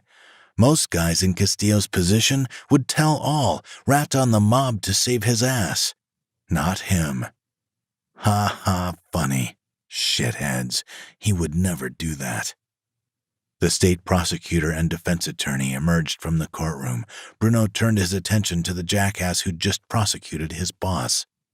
Bruno seethed, stalking across the hall, straight for him. "Listen, asshole." His voice echoed around the room. Without a second thought, Bruno smacked him across the face. The blow bloodied his nose and warm blood gushed down his face. He accepted the punch with a silent scowl. A demonic growl ground through Bruno's clenched teeth. Unfucking forgivable. What he wouldn't give to take a swing at him. In his dreams, he was going to slice his balls off with a knife. Screw it. To hell with it. Within the hour, the now former mob boss of the Castillo crime family was in a helicopter lifting off from the courthouse roof, headed to a maximum security prison. There would be appeals ahead, predicted to take years, but for all intents and purposes, Vincent Castillo's story was over. Photographers and journalists bellowed their names, but all Bruno could hear was indistinct sound. As much as he wanted to silence the bastards, he had to take care of Sophia. "Why won't you leave us alone?" Sophia screamed at them. Sophia then grabbed both his arms and stared at him with tears in her eyes. "I've lost him, Bruno. It's over." Bruno shook his head. "Hush," he whispered, holding her close. "This isn't the end." Sophia cried into his chest. "I know you're hurting, but hear me, Sophia. This isn't anything you or I cannot heal from." Above them was a blank gray sky, an uncomfortable sky. When the two women were on their way, Bruno let out a long sigh. To make matters worse, the Castillo crime family was now more vulnerable than ever to attack. The ride back home that evening was almost unbearable. By the time he made it home, Castillo was incarcerated. Bruno would see him again, but never, ever see him again as a free man. An afternoon that officially marked the end of an era. Chapter 11. Too evil to ever be set free. 2 days later, Bruno listened to the choking sound of his car engine as Tough Love by Kiss played in the background. Lying underneath the chassis of his car on a kid's skateboard was about the only escape he'd had since Castillo went down. He held back his emotions, but the truth was, he was still having a hard time accepting reality. So angry, so full of furious molten rage, it scorched his soul.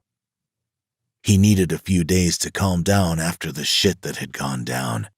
If it wasn't bad enough that the boss had gone down for life, the trial had also been televised, shoved down the throats of the nation on every news channel. The local media made a 3-part news series of the event, and the public ate it up with a spoon. Vincent Castillo's reputation had spun a 180 overnight. From Robin Hood of the streets to city scum.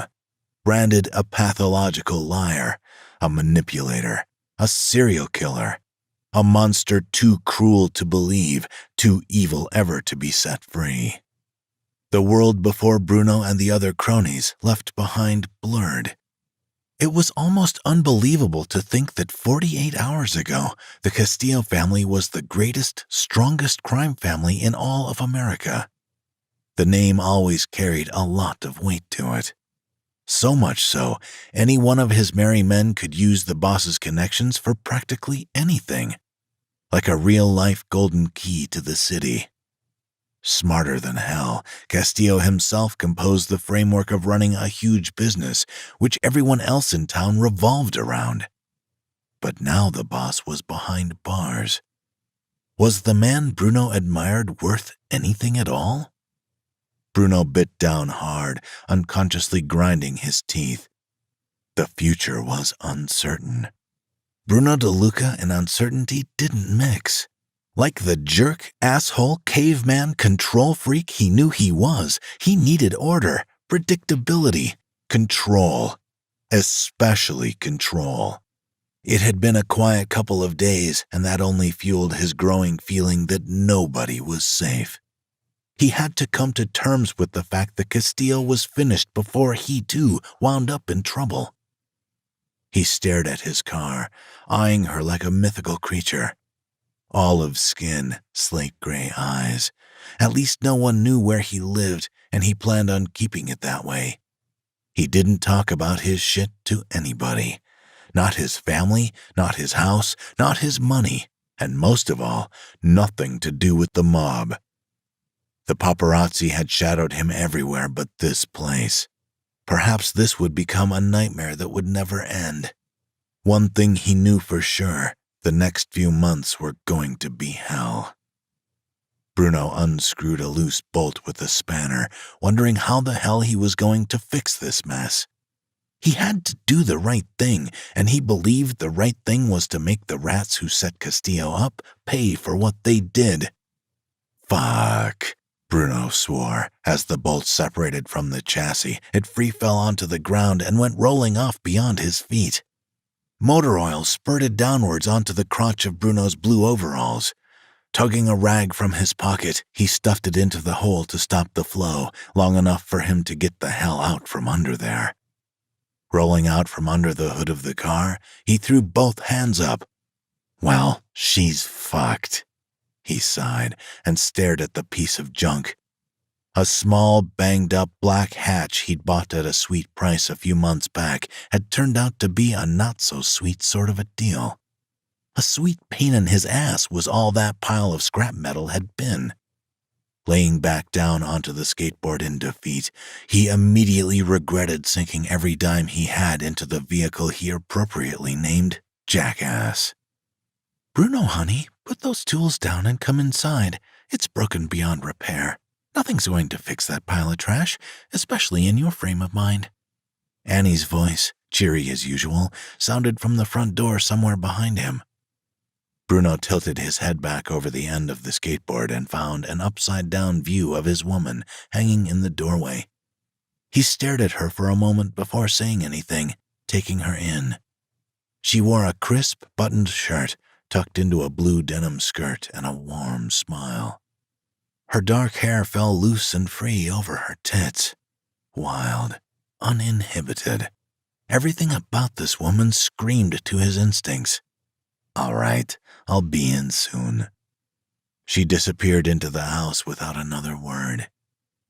Rocking forwards to an upright position, he wiped away the sweat gathering on his forehead with the cleanish back of his hand and decided she was more than right. Getting to his feet, he stepped out of his overalls and went inside. When he made it into the kitchen, he dropped his overalls onto the ground in front of the washer. He looked at his hands. His palms and fingernails especially had collected a dark layer of motor oil. Stomping across to the kitchen sink, he poured detergent into his hand, then sliding the kitchen tap to an on position, waited until he could see steam coming from the hot water out of the faucet. Only detergent and boiling water got oil stains out. Then, cupping his hands together, he scrubbed the coarse particles of detergent all over his hands and arms. Picking up the vegetable scrubber, he dug under his nails with the bristles and ground away viciously. His woman came up behind him. Annie wrapped her arms around his ribs and held him tight. "You think I mind a bit of grease?" Placing her cheek firmly to his back, she breathed deep the scent of oil from his body. She moaned low and sexy, clearly using the power she held over him. The power he both loved and hated her for. "Don't fucking tempt me." "Oh, is that so?" Drying his hands on his jeans, he reached into his pocket and pulled out a rag, blackened with oil. Ever so gently, she took hold of his shoulders and massaged into the thick, tight muscles of his bunched-up tendons down to his shoulder blades. Immediately, his cock jerked in his pants, dancing to the tune of her touch. He groaned. "Tell me what you want, Annie," he demanded. He spun around to meet her eyes and cradled her face in his hands, eyeing her like a mythical creature. Olive skin, slate gray eyes. Lowering his chin, he narrowed his eyes at her, daring her gaze to become unglued. "I want you," he demanded. Her velvety lips twitched, and she straightened her posture. "For what?" "I'm claiming you." his voice husky, not taking his eyes from her. He smirked, trailing his calloused fingers through her shimmering hair. None of this teasing bullshit. You know the rules. And girls who don't follow the rules, I have a responsibility to put a stop to it, he explained to her. He knew what she wanted. Nobody knew this woman like he did. She smirked, daring him with her silence to do something about it. He got close to her face until she could feel his own breath bouncing off her lips. An intense, burning silence stretched out between them. Turn around and put your hands on the kitchen table. Annie snorted a surprised laugh. I'm a grown-ass woman. Maybe I find your terms to be too stringent. She flipped her hair back over her shoulder with attitude and pointedly stared at him. The caveman roared inside of him. Spinning her around, he guided her safely forward and bent her over the table. This time, she didn't argue. Dropping his hand, he glided it sensuously over her butt cheeks, while his other hand undid his zipper and tugged his cock free. Then he forcefully thrust his cock of inky steel into her delicate frame. She screamed, but he didn't let go. Do I need to tie you up to get my fill of you? He growled lowly. Annie shook her head.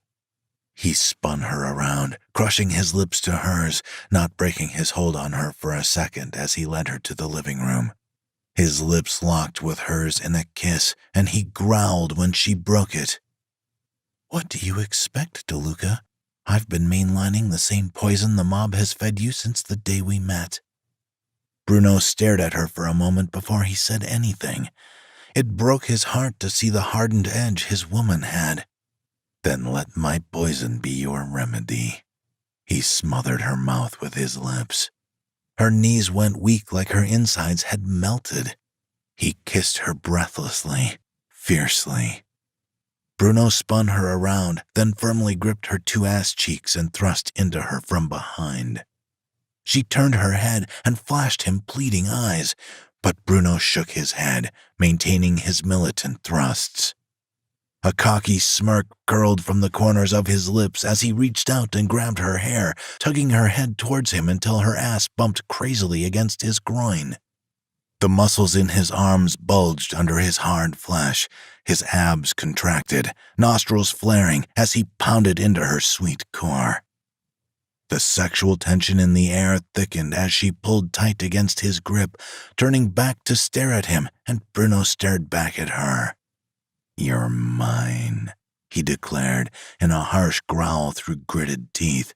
You're my woman. A triumphant smile spread across her face, one she couldn't hide as tears broke free from her eyes. Don't stop, baby. Don't stop. Bruno's heat powered up, lit up inside him. He loved to watch as she moaned, begged, and screamed herself into orgasm. He pounded her harder, feeling her get wetter and wetter, as he vowed to make her come so hard she'd forget herself for a while.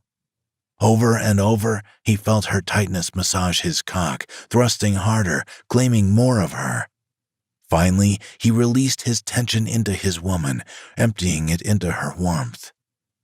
When he was done, Annie leaned close to his ear and whispered, Baby, I don't want you to worry anymore. Castillo will find a way out of this. He always does. She smiled faintly. Remembering the former boss's instructions, foregoing the boss's orders would be a terrible betrayal he couldn't live with. I gotta go make a call. He licked his lips, tasting the sweat from her skin. Annie sat up. Bruno, no. What did I say? Don't leave. Not now. Shrugging on his clothes, Bruno grinned and pecked his woman on the cheek, then disappeared through the door. You said nothing wrong, sweet Annie. Nothing wrong. Take care of yourself, she called weakly after him. Moving swiftly to the phone, Bruno dialed the number for Frankie from the letter he got a couple days back from Castillo. When the other man picked up, the guy told him to drive south out of San Diego into Ramona so he could meet Castillo's accountant. Then Bruno called Marco to pick him up, and the two of them headed out towards the main street in Coronado, known as Main Street. They stopped to get gas at a 7-Eleven in town. While Marco filled the tank, Bruno stepped out to stretch his legs and felt the ground rumble beneath his feet. A tiny, ominous vibration humming through the concrete. Picking up on it, he glanced to the left and to the right. A sound getting louder, the sound of rising wind. Bruno leaned against the hood of his cousin's car and watched a storm of bikers pass by, hollering, whooping, howling with excitement. All of them riding past 80. Only half wearing helmets. Bruno knew they were members of the Hell's Dragons MC by the black leather vests they wore. 36 or so it looked like. Enough to get his interest, enough to rattle him.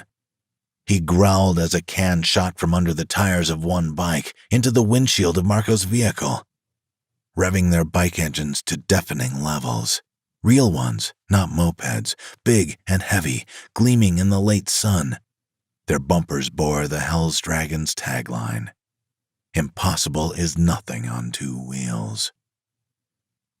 "Fucking bikers," the two men growled in unison. Bruno squeezed his fists together. Oh, that fucker just pushed the wrong goddamn button. "We'd better check them out," he said, glaring in suspicion. Everyone knew about the dragons, but people rarely saw them. They worked at night, like Bruno, and that meant they had something to hide. They kept to their own social clubs, biker-owned clubs, like the mob had their own bars. "You're right," Marco nodded. "But now's not the time to stir up shit. That's trouble we don't need, even if they are crew of nerve-grating, small-dicked bikers. It ain't worth it, Bruno." Swallowing down a shot of rage, he turned his head to his cousin, locking his gaze on his. "You don't win by standing by. You win by taking fucking action. Those fuckers can't ride through our territory and fucking toss cans at us." Marco swore as he shook his head. He knew they wouldn't be meeting Castillo's man today. Taking a deep breath, he pulled the gas nozzle from his car and put it back in its holder.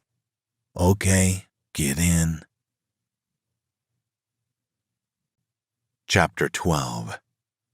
Fear is for the weak. Bruno stepped out of the car and narrowed his eyes. He would finally confront these shitheads who were riding around like they owned everything. From across the street, he stared toward the gated compound. The clubhouse building was modestly sized. A large patchwork wooden cabin in a poor state of repair like something out of Little Rascals. There were cabins behind the main building, and Bruno wondered what secrets were housed inside. He also spotted that one of the front gates had been left open. Crossing the street, he walked towards the front gate, and Marco followed.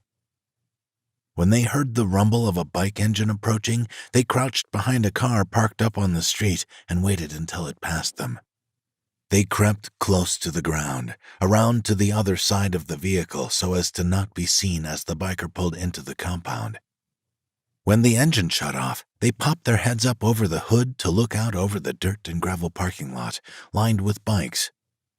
Bruno glared at the leathered man who'd just parked up at the head of the lineup, now kicking off his ride. When the biker removed his skull-painted helmet to show the sweaty mat of brown hair, Bruno frowned. Hard and shaggy, all lean and mean muscle, like a Doberman pinscher. Leather covering every orifice of his body. As he looked at the man, Bruno felt a slow, creeping, icy chill of something surge through his veins, and it was a feeling he didn't like. Shit, there are some bastards who you need only take one look at to know you hate. Bruno glanced at Marco for a brief moment, as if to judge whether his thoughts matched his own. Marco pinned his cousin with a cold stare and smiled evilly. Like he was indeed reading the big man's thoughts, he shifted his glare to the biker who was heading inside and sneered, "Bikers, they're like rats. You don't know exactly why you hate them. All you know is there's everything right about catching them by the tail, slicing it off, and taking pleasure in watching them bleed out. Studying the stranger as he walked into his clubhouse, Bruno felt his hands tighten into fists. He swore. Repulsive is what they are. Vermin dressed in black leather and patches their mama sewed onto their matching vests to make them feel special. Marco laughed, shaking his head. Come on, bro. They're not worth our time. Shifting his eyes to his cousin, Bruno cocked his head to the side. You're right, my brother. But my name is Bruno De Luca, son of Michael De Luca, a man of Vincent Castillo. Mafia. Before I even had hair on my balls. Marco scrunched up his nose. Bruno continued. I don't let shit slide with my own men, so you don't think I'm about to start now with a bunch of good-for-nothing hood rat bikers? Eyes kindling, he smiled proudly. Besides, we're Italians. Revenge is what we do best. He would teach them not to ride around in Castillo family territory. He snapped his head around to face the biker, but he was gone. Using the cover of the shadows, Bruno came out from behind the car and marched along the chain-link fence to the open gate. He peered inside, eyes darting, inspecting the place all over like a sensor-packed gun, searching for life. He knew his presence would no doubt trigger a code red with the MC. He scanned the area slowly. A bunch of bikes were parked up to the right. Harley-Davidsons, gleaming beasts of vehicles, models all made in the last couple of years. If the number of bikes matched the number of men inside, 20 men were in that clubhouse. And yet, he could see no sentries, no lookouts. A clubhouse with wooden walls that wasn't guarded by men with guns? What kind of shitty-ass operation were they running here? Were they so brash, so cocksure to think nobody would dare come for them? Or were they all too weak, too afraid to defend what was theirs? Don't do this, not now. Marco's voice sounded behind him. Bruno didn't turn around. Marco scrambled after the big man. What are you going to do? He dared to ask, catching up to him. Bruno locked eyes with him and smiled cruelly. This is our territory, he snarled quietly, and we've let those bitch-ass bikers ride our roads for far too long. Whatever I do will be fair and just in the eyes of the bylaws of the Castillo family, and by their own club rules for that matter.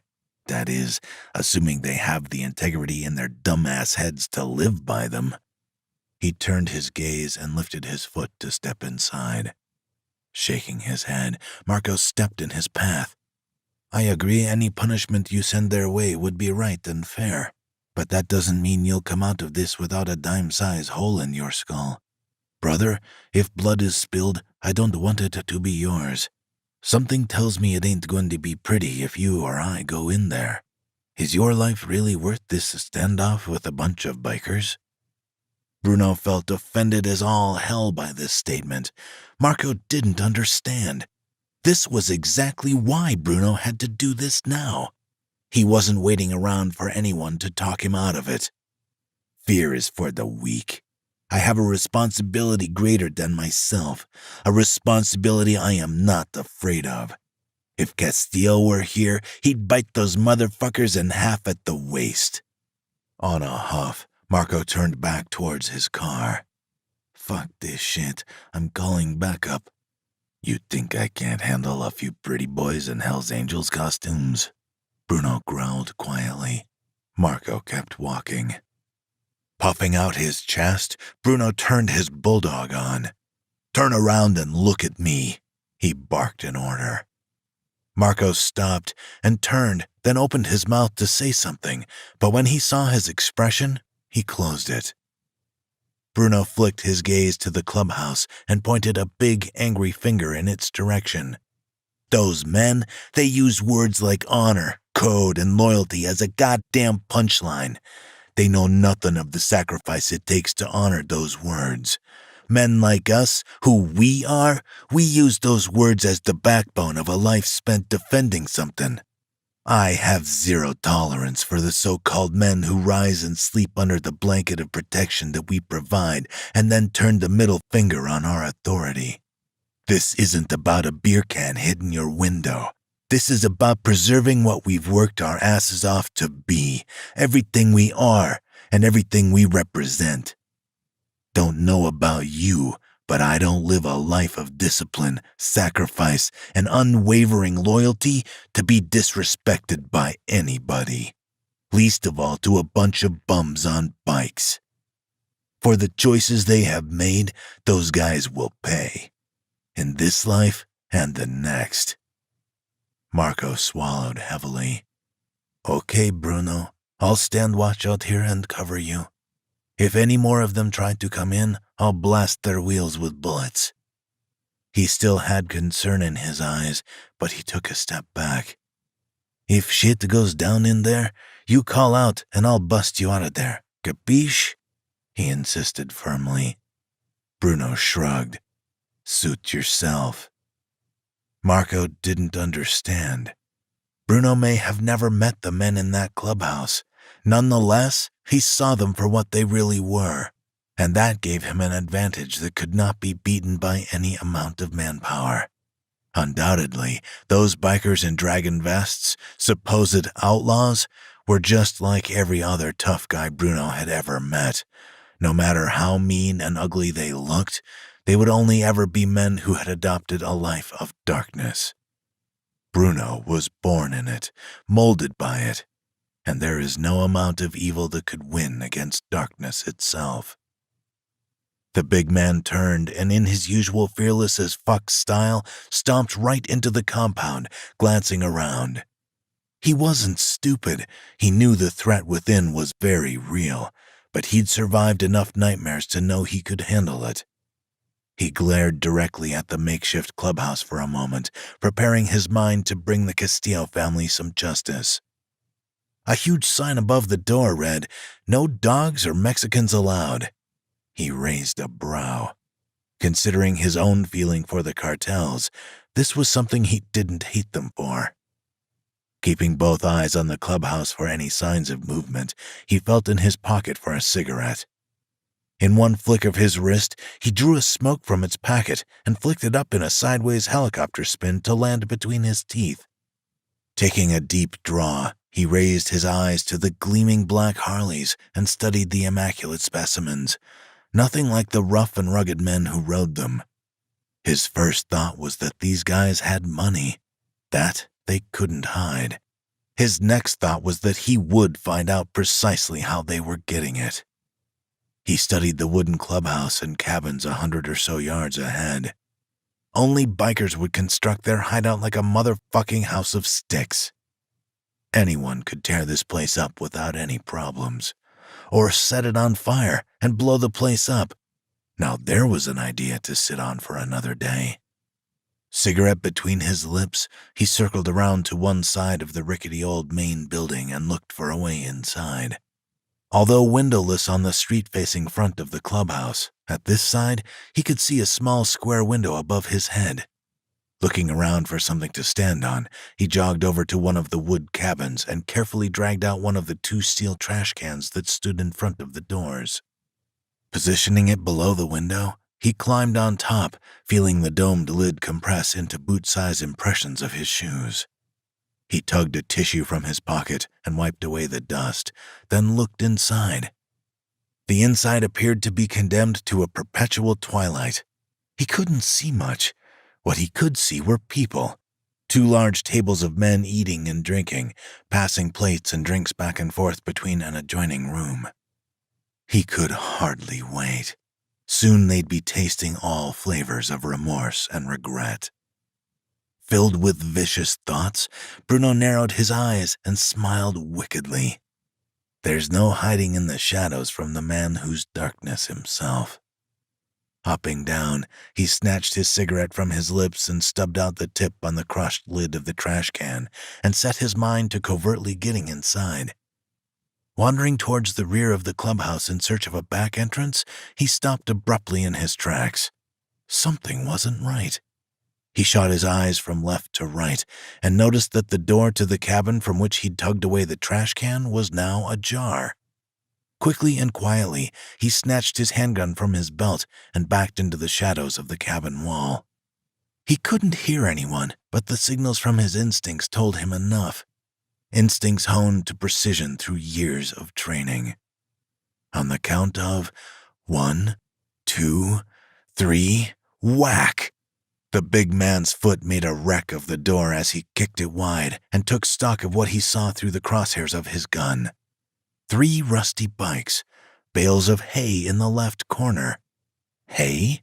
This wasn't a goddamn barn. Bruno disappeared inside, hunting for answers. The room was silent, all but the shuddering cracks of the plywood floor as the soles of his shoes struck the old panels. When the drum of his footsteps stopped, he huffed. A tendril of irritation sent his foot slamming into the sturdy bale, and he stepped back when the ply crate that sat on top toppled down. As it hit the ground, its landing sounded with the uncertain clunk of loose floorboards. Hauling 2 enormous bales aside, he crouched to his knees and glanced for a moment at the open door. He leaned forward and placed an ear to the hardwood floor, then knocked 3 times. Hollow as a biker's skull, just as he'd suspected.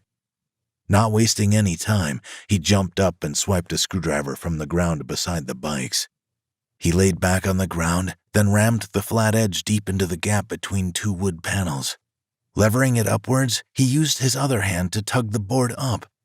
Taking out his flashlight, he shone it down into the hole and smiled cruelly. Well, shoot the fucking sheriff. I've hit the motherfucking jackpot.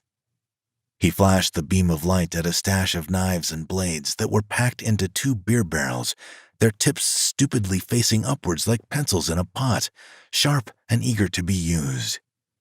A further 4 barrels were full to the top with guns of all kinds, different sizes, from different countries, and none of them matching, as if the bikers had created an armory out of police-seized weapons.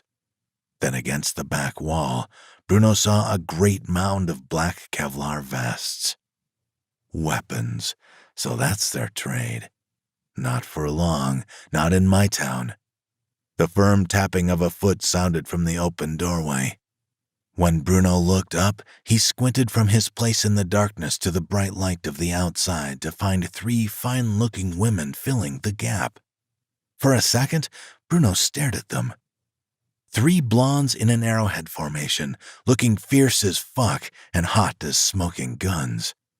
Dressed in cowboy boots and oversized tees tucked into skin-tight jeans, they wore matching pouty expressions that said, "We're the baddest bitches around here." They weren't afraid of him, that he could tell, and it was something he wasn't used to. Rare in men, unheard of in women. Inwardly, he laughed. He could hide from 20 bikers here, but not 3 women? Without a word, he rose slowly to his 6.5 feet, allowing his eyes to roam greedily over their bodies. He knew all the women in town just as well as they knew him, but these 3 biker bitches he didn't know. Girls from out of town?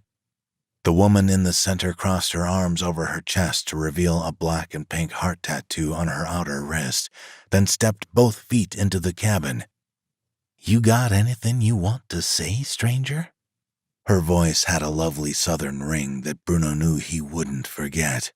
A blend of Georgian and a little Appalachian. "What's your name, woman?" he demanded. She gave no reply. Her 2 companions stepped out of the shadows to join her inside. Stomping right up to the 3 babes, he narrowed his eyes. Up close, Bruno noticed embroidered names proudly displayed across the pockets of their shirts and grinned as he rattled off their names in his mind. Candy Cane, Teacup, and Saskia. Stupid-ass monikers. Licking the grin from his lips, he tried to hold a serious expression together. "Listen, sweetheart, why don't you just let me pass so I can have a chat with your prez here, and fetch me a drink of something cold?" The 3 women laughed in unison. Bruno frowned, feeling like he'd just fallen on the outside of an inside joke. Teacup, the shortest and younger chick of the 3, killed her laughter and looked the big man dead in the eyes. "No offense, dude, but you can go and suck a bag of big dicks if you think I'm pouring a drink for any man but my own," she barked, shoving a tiny hand into his big chest. Bruno's eyebrows shot up, his mouth fell open. This sort of rude insubordination was nothing like he'd ever heard in a woman. "Do you know who you're talking to, woman?" "You can tell me your name, but I doubt I'll remember it," she shrugged. "Never stopped you before," Candy Cane quipped, and all three of them laughed harder this time. Bruno growled. "What's wrong, you big baby? Don't you like to play?" the third girl remarked. Then, before Bruno could even so much as turn his gaze to her, she'd closed the gap between them. As his eyes met hers, Candy's warm, sweet-to-sugar breath tickled his chin, engorged fat lips appearing like they were swollen. Bruno shook his head and pushed her away. It did no good. Plunging her lips into his, she kissed him fast, hard, deep. He should have pulled away, but when he didn't, she slowed down, her soft mouth melting into his. He knew it was wrong, but the kiss was a total mindfuck, their tongues and lips dancing to the beat of their own instinctive drummer, wild and uninhibited. When his thoughts had numbed and the world had stopped, silenced around them, it was too late for him to crawl back to any self-control. Poking his tongue deep into her mouth, he felt her tongue retreat. Her lips drew back over his tongue like she was sucking on a popsicle. The soft porcelain of her pearly little teeth caressing his tongue to the top and then back again, and then, "Ah!" he growled with a pain that was sharp and quick as he hissed until she pulled her teeth out. Bruno groaned as his mouth filled with the irony taste of blood. The salt in his saliva burned as it pooled in his mouth, then he spat it out. The saliva, being tinged with his blood, stained her white shirt with a pinkish color. Dropping her eyes down to her blood-stained shirt, she raised her gaze to meet Bruno's burning dark eyes, then declared, "Let's do this." At once, the three of them had the big man surrounded, squatted slightly at the knees, arms out. When Bruno saw their fingers twitch, he knew they meant business. His bleeding mouth dropped open a split second before all hell broke loose. In the most perfect combination of beauty and violence, they blew up on him. "What the fuck?" Bruno thundered, right before two of them launched themselves onto his back like crazed baboons. "No one comes snooping in our club and gets away with it." Bruno backpedaled, stealing what little footing he had left, reclaiming his stance as he swiped at his bloody mouth. Like a stripper without a pole, Candy Cane whirled a double 360, gathering speed, then breaking to a stop with an elbow in his stomach, knocking the wind out of him. With his eyes closed, he doubled over. The big man moaned as he straightened. "Oh, shit." Reaching in his pocket, he got out $300 bills and flung them in the air. "We don't want your money, big man." Forcefully, Candy Cane smacked him across the face. "Yeah, we're biker bitches, and we're not afraid of you," the shortest one blurted triumphantly. Profanities shot through the air. Punches shot into his body. "Take it, pussy." She socked him as hard as she could. "How'd you like that?" "Fuck yeah." They laughed manically. Crazy like chihuahuas on crack, kicking, hitting, slapping the shit out of him. "Tell me what you want," Candy growled. "I won't lay a hand on you women. No real man hurts a woman." He didn't stand for violence against females, even if they were smart-ass little biker bitches who didn't know their place.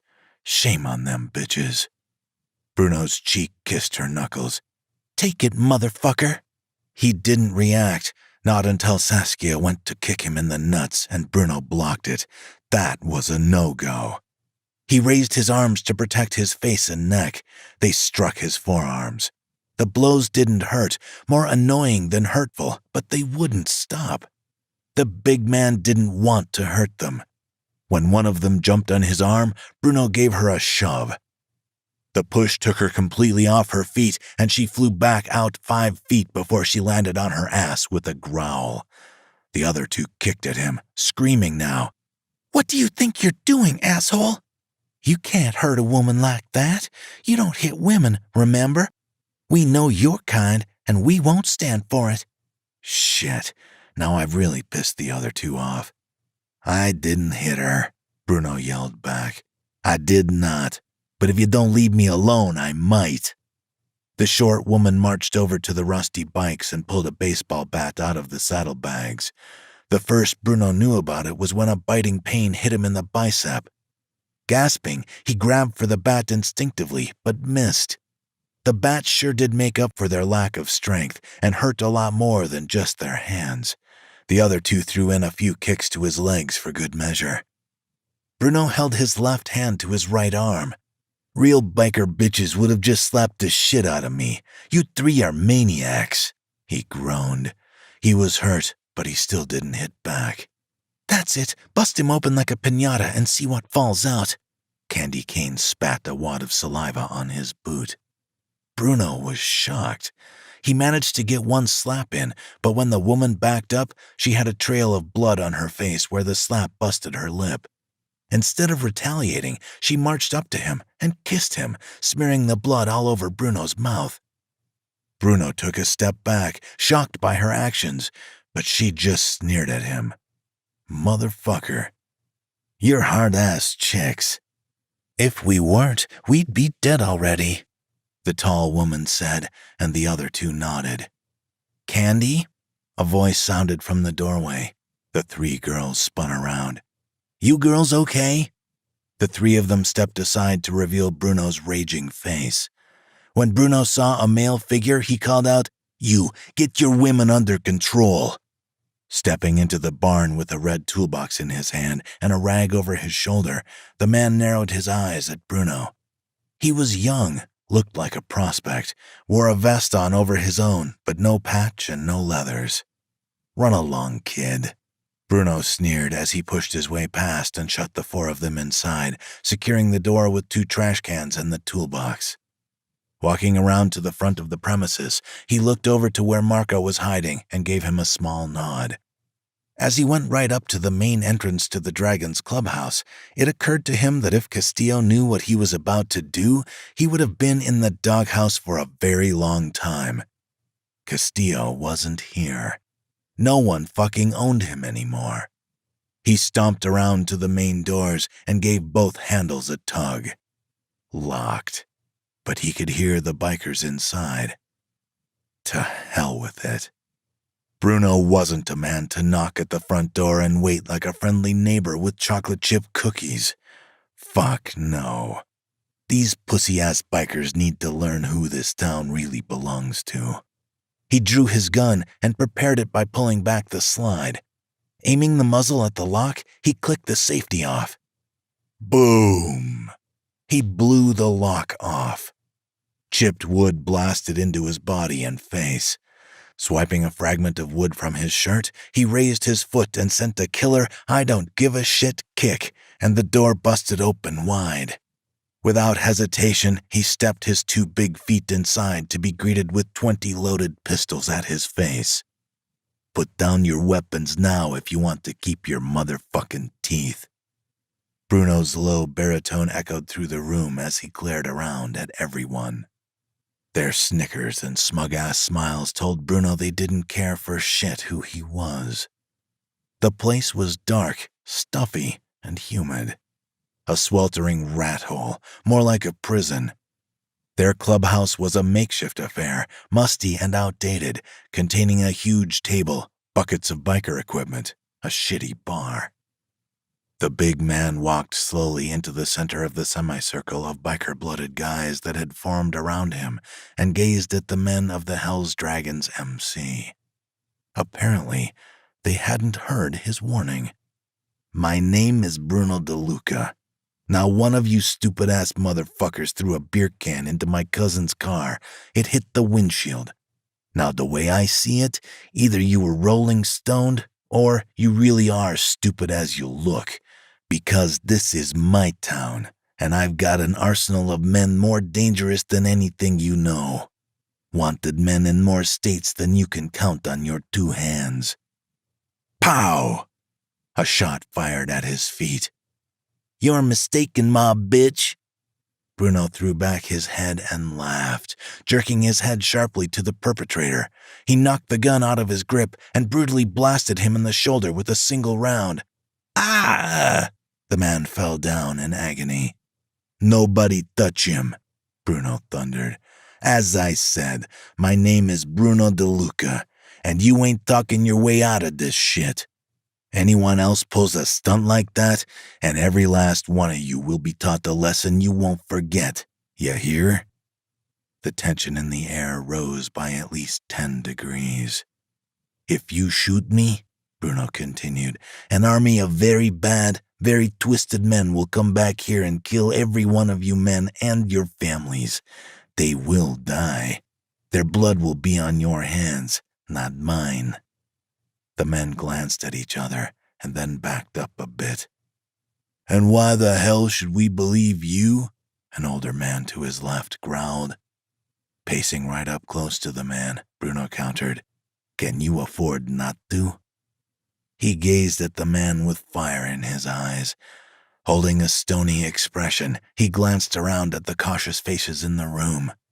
Drop the weapons and hit the ground, he ordered, gesturing to the floor with the muzzle of his gun. Everyone looked around at each other again. Then, one by one, the bikers lowered their weapons. He counted 20 weapons touch the ground before he stepped forwards. Now, which one of you is the prez? Before anyone could reveal or not reveal who the club president was, a deep, grumbly voice barked from somewhere off to the left. What business do you have here, Mr. DeLuca? Bruno raised a brow and looked over to where the voice had sounded. He couldn't see anyone because of the darkened shadows, however. I ask you a question. Do not disrespect me in my own house. What the fuck is this all about? The man's voice was growing closer, and so were his footsteps. Bruno growled. Face me like a man, and I'll show you the respect a man deserves. Out of the shadows stepped a big man, fat, not muscular. A body of marshmallow rather than stone, squeezed like sausage meat into skinny black jeans and a grubby white shirt. The stranger met Bruno's eyes and raised his brow. What the fuck is this all about? He repeated his demand, voice cold and impatient. You heard me before. I demand to know why your men are just parading around our territory, spinning their goddamn wheels. The name's Wolf, and I am president of the Hell Dragons. You come up in my club acting like you matter. Lifting his gun from the waist of his jeans, he marched straight over to Bruno.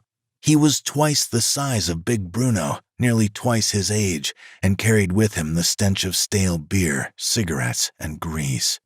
A badass motherfucker, tattooed all over, with a scary face and gold in his teeth. But it would take a lot more than that to scare Bruno. He'd been taught image meant very little. People only showed others what they wanted them to see. It often said more about what a person was trying to hide. DeLuca was a killer if you judged him by his eyes. Bruno glanced briefly at the bikers and then back to the stranger in his face. These were no killers. They were actors, wannabes, right down to their fat, hairy toes. Bruno lowered his gun and, clicking the safety on, slid it into his belt. This is a matter of honor for me, and the man who threw this at my cousin's car will do his time. From under his coat, the big man produced a blue and gold beer can and held it in the prez's face. The other man glared down at the empty can and then raised a brow. You want to know why I'm here? Bruno stated. I'm here to put a stop to this shit. The man swore. I know who you are, spawn of Castillo, and matter of honor to you is of no interest to me. Bruno growled. If you know who I am, then you know what harm I can do. He puffed out his chest. You little man, bust down my door. No fucking shit. He cleared his throat. You bust down my door and shoot a man that belongs to me. He gritted in a voice made of steel. A flesh wound, a shot fired in defense, Bruno roared. The man shook his head. Men as stupid as that don't live long in this world. They're shot in the back of the head.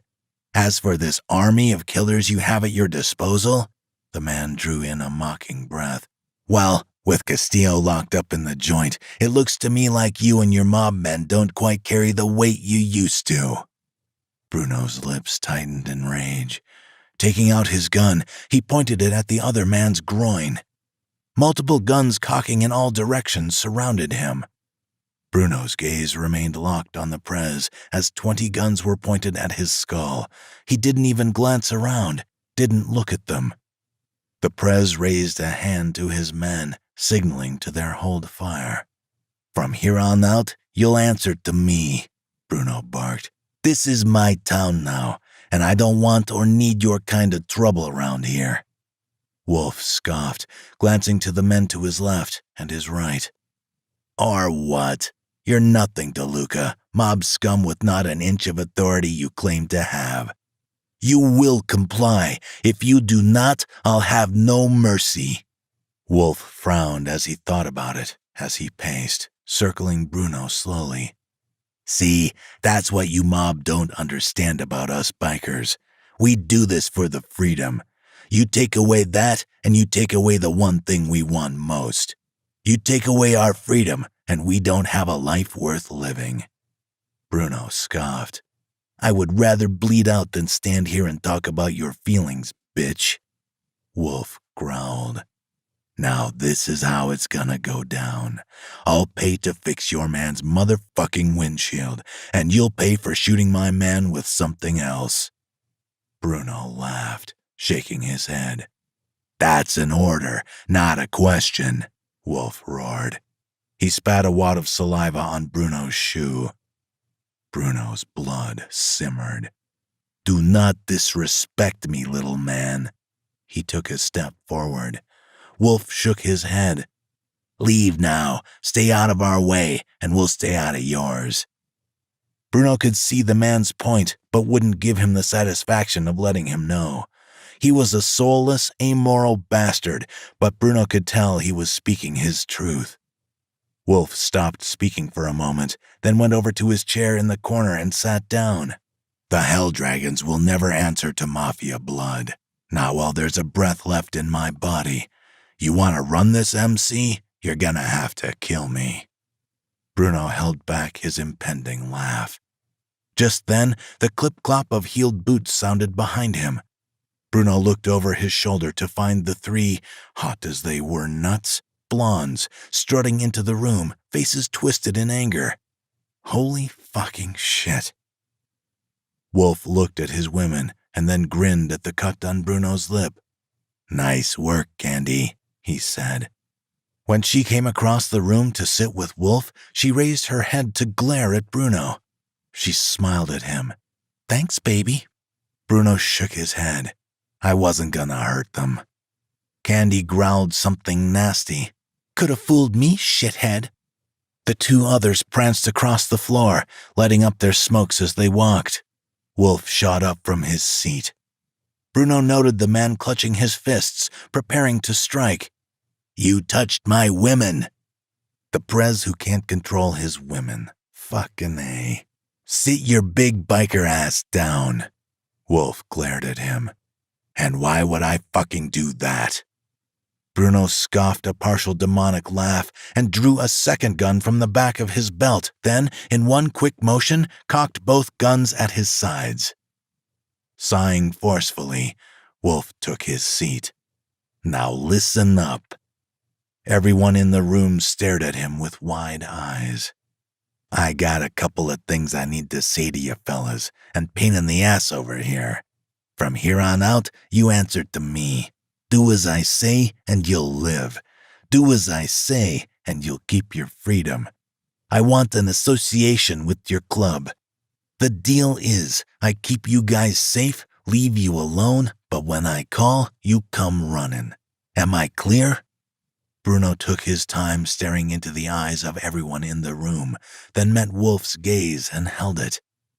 And how the hell am I supposed to do that? Bruno shrugged. That's not my problem, it's yours. The sound of gunshots erupted from outside, and everyone rushed towards the door. It was a motherfucking shitstorm. 8 bikers shooting at Marco crouched below an electrical box. Jesus fucking Christ, muttered Bruno. Rage morphed his features. Anger rode him hard. Sprinting toward the Harleys, he crouched behind the nearest bike and fired 6 rounds in their direction. He noticed the keys were still in the ignition. He stood up, straddled the ride, and tore out into the parking lot. No word of a lie, he'd never ridden a motorcycle before in his life, but he could handle it. Bruno, duck, Marco bellowed. Suddenly, a barrage of gunfire attacked as the bikers fired blindly at him. He kept his head low, praying he wouldn't be hit. Bullets pinged off the Harley and the ground. Bruno stormed right for them. As he came closer, full acceleration engaged, the bikers dove out of the way. Hey, that's my ride, Wolf shouted as Bruno skidded past, making a turn for the gates. No shit, Bruno growled, his voice made of steel. He blazed away, his middle finger swung in the Prez's direction, giving him the big F you. Fucking pussy Wolf should be thankful Bruno didn't kill anybody, only because he was feeling merciful. Wolf kept roaring, with instinct bellows. Bruno glanced into the wing mirror. That little bitch could suck his big fat cock. Meanwhile, from the doorway of the clubhouse, the horny biker bitches cooed at the dream brought to life. 6'6" of pure feral power, sex on 2 wheels. A man who took their blows and never hurt them either. Blood hot as a gun, he stormed through the open clubhouse gate and screeched up to Marco. Come on, you're riding, bitch, he said, hooking his thumb over his shoulder to the seat behind him. With a growl and a look of utter disgust, Marco mounted the Harley behind Bruno and held him around his waist. They hit the pavement and put some serious miles between themselves and the Hell's Dragons. Yippee, motherfucker, Marco yelled. Bruno sped away and felt his mission was a success. Stealing a bike had never been his intention, but making his point was. He didn't fear the danger coming for him. No, he fucking welcomed it. Chapter 13. The Dead End. Bruno rode the shadows as he sped away from the compound, with wrath in his eyes and 12 angry bikers on his tail. Yells and profanities echoed behind him, drawing closer. He glanced in his wing mirror and sneered. Much as he'd love to take those bastards down with his white-knuckled fists, much as he'd relish slicing off their balls with the shot of his gun, he couldn't do that. Not now. Not in broad daylight. Not when the streets were peppered with women and innocents who could get caught in the crossfire. Storming through back streets and residential areas even he didn't know well, he hoped he could shake them. It wasn't working. Coming out on the main road, he peeled into traffic. Fuck. Honing in on their target, the thundering rumble of the bikers' engines were getting louder, hungrier by the second. Bruno zigged crazily through traffic with only his left hand as he held his gun in his right.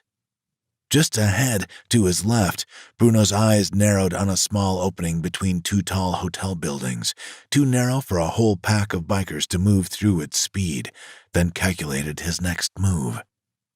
Veering left into what he guessed was a side alley to an adjacent street, dark and empty, he inhaled sharply as he skidded to an abrupt halt in front of a dead end. A growl erupted from his lips. Just my motherfucking titty-sucking luck.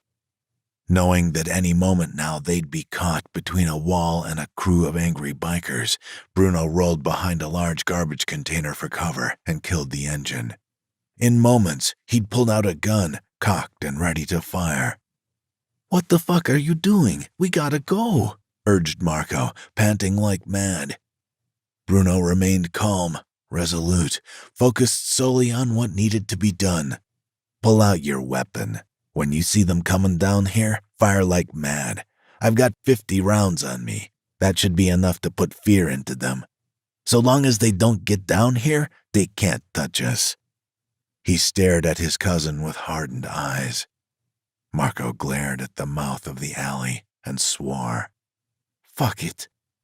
He jumped off the bike and prepared his gun by pulling back the slide. Bruno kicked off the Harley and slung down the stand. Both men squatted behind the trash container with the entrance of the alley in their sights and listened patiently for sound. It was difficult to tell which direction the bikes were coming from. All they knew was that they were close. The yells, the profanities, had vanished from the air, but the engine still rumbled carnivorously over the midday traffic. They waited, expectant. 5 seconds. 10 seconds. But no shouting, no bikers. Bruno frowned. "Where's the fucking cavalry?" Bruno snapped, the silent tension driving him crazy.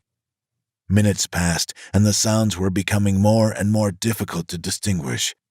Then the noise level had dropped so suddenly, it took him a moment to realize they could hear nothing at all. "We're wasting our time. They're not here," Marco grumbled. "Hush."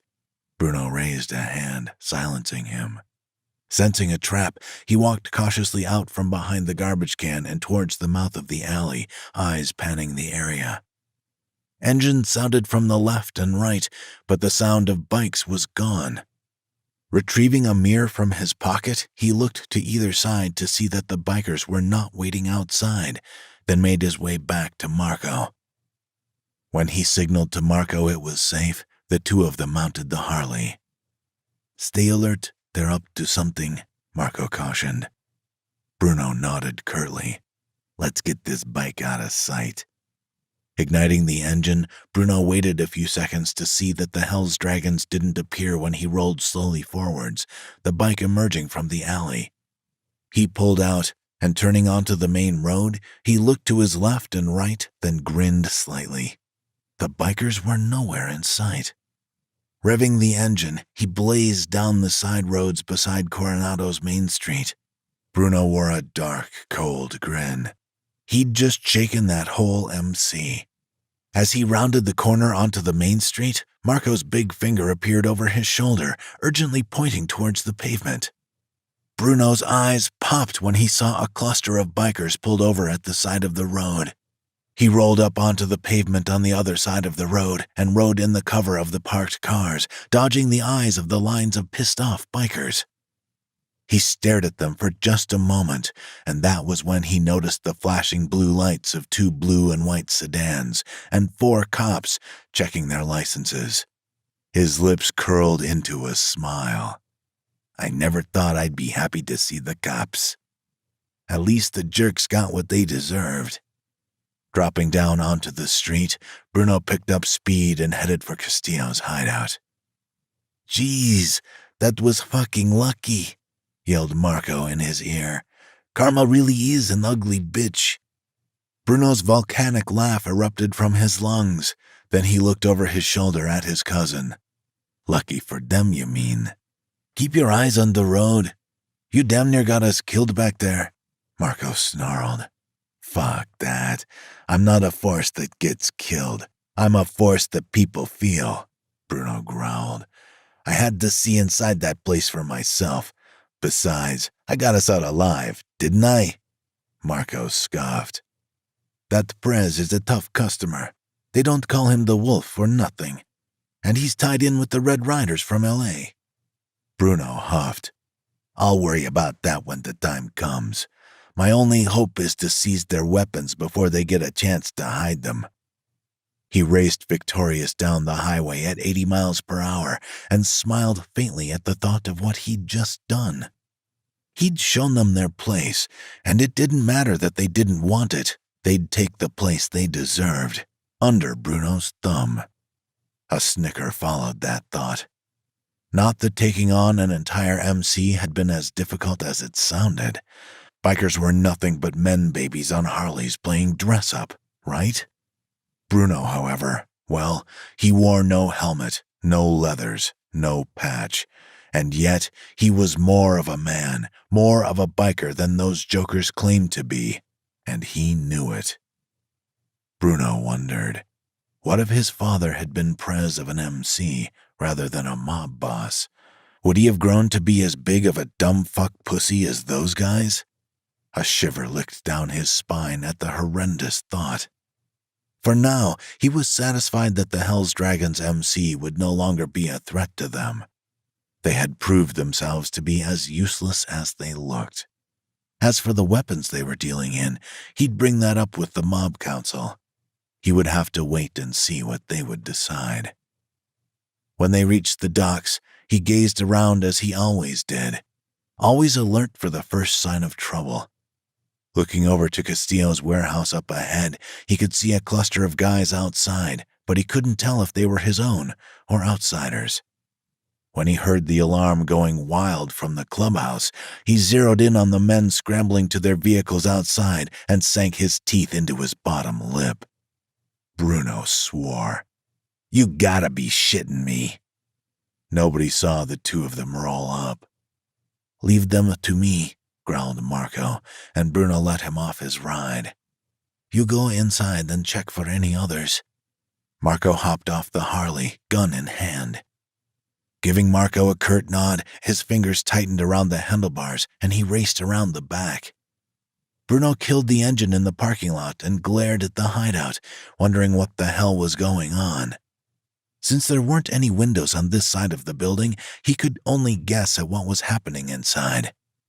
When a gunshot fired, he knew that men were still inside, and his heart froze for a moment in his chest. As he listened, the rage inside of him rose. "Not on my watch, motherfuckers." He dismounted his ride and scurried across to the building. Concealed in the shadows of the walls, he made his way around the side. His gaze scaled the vast metal walls and then dropped to a small window at his feet. He groaned and rubbed his calloused fingers over his chin. There was only one way in if he wanted to stand a chance of not being seen, and he was staring right at it. He searched inside his pocket and pulled out his house keys, which held a small pocket knife. Flicking it open, he raised the tiny blade up to eye level and ran his thumb along the blade. It drew no blood. It was blunt, but it would have to do. Jacking the window open with the blade, he removed his jacket and squeezed through the window into Castillo's basement study and dropped 6 feet to the ground. Landing on 2 feet, he held out his gun and looked around. The basement office was dark and quiet. A vicious cacophony of gunfire sounded above his head. He looked up. Quickly and quietly, he stalked in the darkness, then paused just outside the closed door and listened for a moment.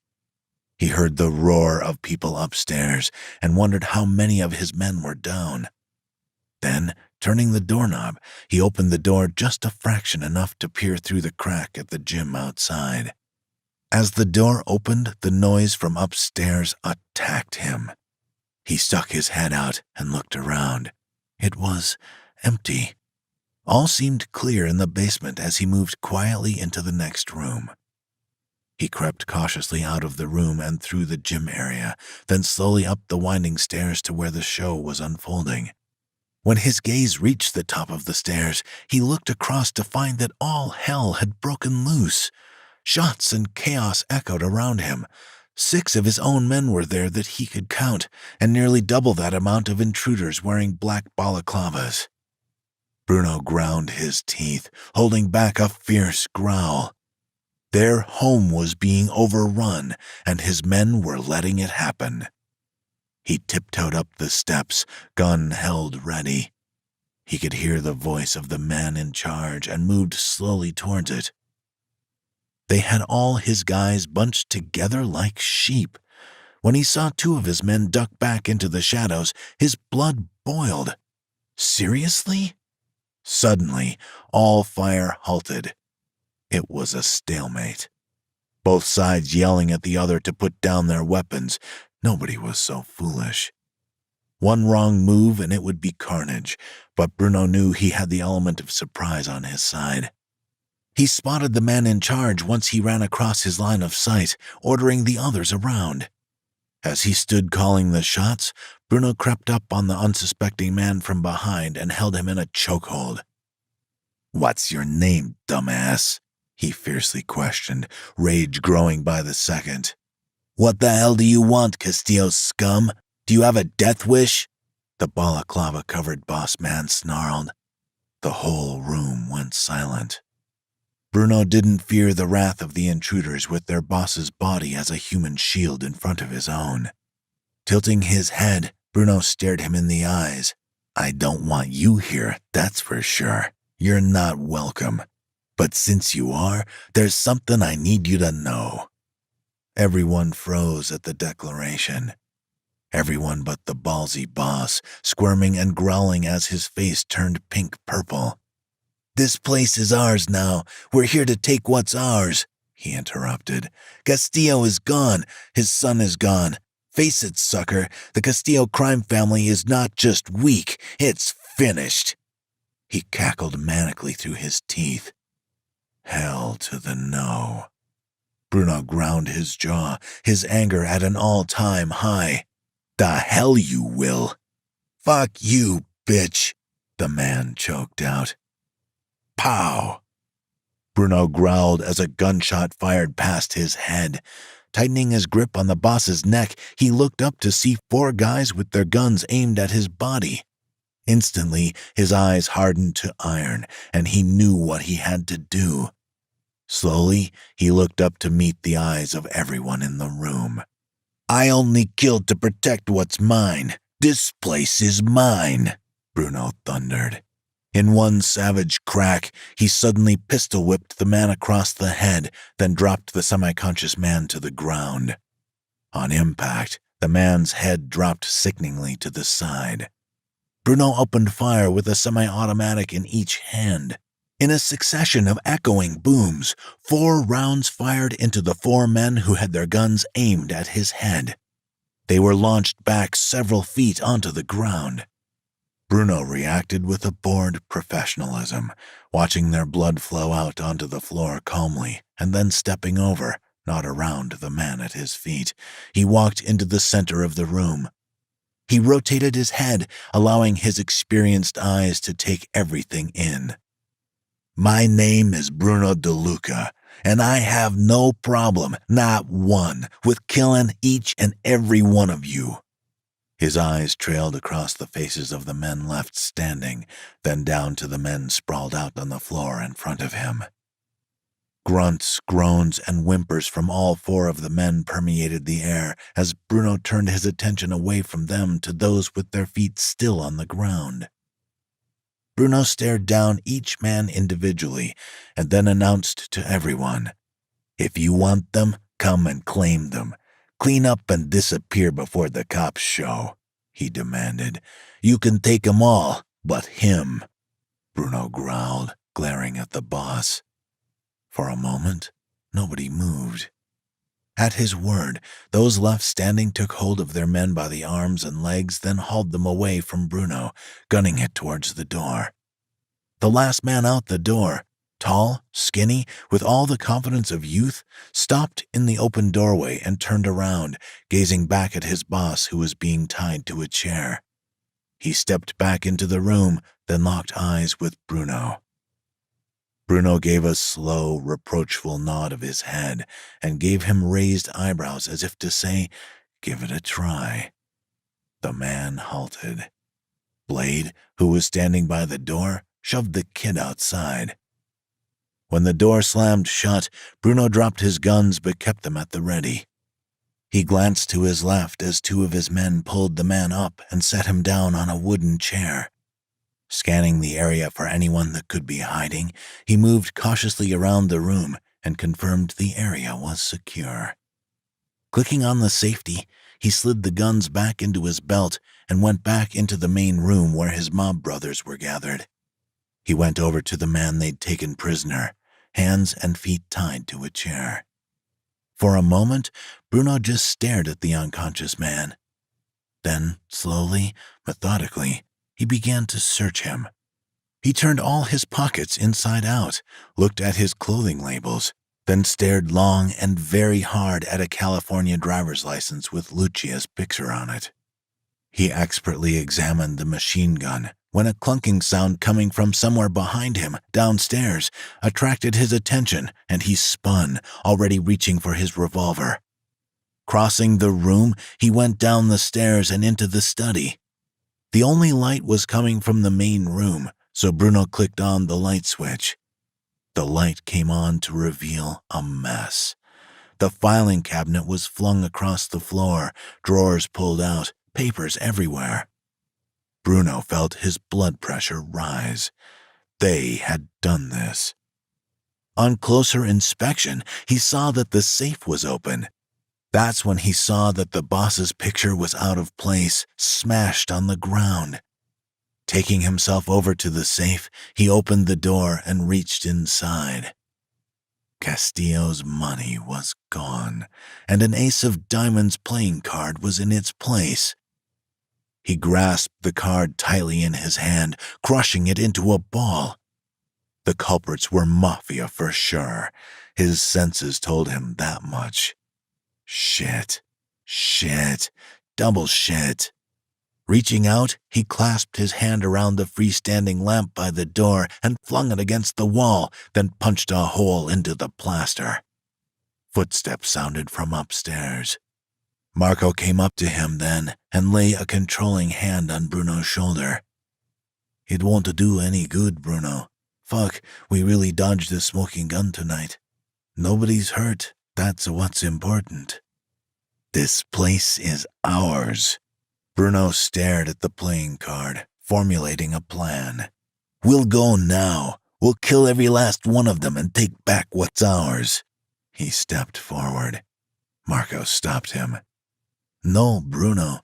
Our men need to regroup, and you need time to calm down. After this blows over, they'll think they are safe, lower their guard, and that's when we'll go for our money. Until then, we must be patient." Bruno locked eyes with his cousin. For once, he did not have an answer. He hesitated a moment, fighting his instincts before finally turning to go. Back upstairs, Bruno marched over to the bar and poured himself a double whiskey. He cupped his fingers around the glass and felt the simmering blood beneath his skin cooling against the glass, then closed his eyes for a moment. Tossing it down the hatch, he let out a slow breath as the alcohol burned the back of his throat. As his eyes flicked open, he slammed his glass down on the bar and shook his head, wondering, had he been too merciful by sparing those men's lives? Had he failed in his duty to his former boss? In the eyes of the Castillo crime family, they deserved death. Death and no mercy. If he had killed them, he'd have felt no remorse. Never did. When a man broke the rules of the streets, he would have to accept the punishment that would come of it. Bruno always did what he felt he had to do for the greater good of his mob brothers, and yet at that moment he had to ask himself whether he was becoming weak. He kept his eyes on everyone in sight. The Castillo family had lost the fear they could invoke in others. Inwardly, he vowed to get it back at any cost now. Bruno stood with his back to the wall and watched everyone. Shaking his head, he felt ashamed. Castillo's men had been so stupid he could hardly believe it. They were pathetic. A lead weight dropped into his stomach. He'd never had this feeling before and wasn't sure he wanted it now. This was all his fault. He'd been selfish, taken his eye off the ball for far too long, and in doing so, made a big mistake. Thinking about it some more, the big man took out a comb from his suit pocket and raked back his hair. The atmosphere was in a state of constant tension. Thankfully, only 2 men from their side had died tonight. He'd gotten at least 6 of theirs. Did that make it even? Fuck no. Bruno began to pace. Damn them to hell. He knew he would have to hunt them down when the time was right. He stomped forward and shouted, "Who was supposed to be on lookout?" The room remained tense and silent. "I asked you a question," he growled. "Who was on lookout?" He repeated, the rage inside him overpowering everything else. The men's shoulders deflated, and two guys stepped forward. "It was me," one guy blurted sincerely. Frowning, Bruno tipped his head to the side as if to confirm who it was. Immediately, he had to reel in the urge to let off steam. "You made a fatal mistake, brother, not one I can overlook. You got lazy, cocky. In this line of work, you can't do that without paying the price, kid." The man's skin paled as the blood drained from his face. "It was my fault, too," another man confessed. Bruno stared at the men for a long moment, then frowned. He hated cowards, and he'd met too many of them to count in his line of work. "I'm assuming because they made it inside here, Mitch and Bull are dead?" The two men had been patrolling the grounds today. The two men nodded. One of them spoke. "They'd been killed before we had a chance to stop it.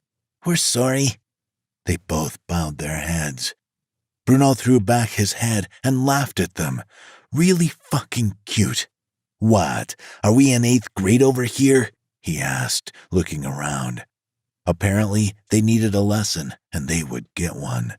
They had a beating coming. "Listen up, little girls. I don't know what idiocy caused you to leave your posts, but this right here shows me all I need to know. It shows me you aren't the men I once knew." He stopped mid-speech to glare into the eyes of every man in the room. "I'll live and die for this family. I expect you guys to do the same," he declared. "We've got to keep our heads above water. Ya hear?" he bellowed, screaming by the time he finished his rant.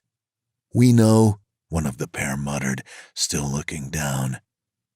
Bruno's lips tightened into a straight line, burning, seething with rage. "You're lucky I'm not going to hurt you. Not yet." Looking disgusted as he spoke. "No one else needs to die here today. If Castillo were here, your time on this planet would have just run out. I should shoot you down and leave you where you drop. But for the good of this crime family, I'm not gonna do that.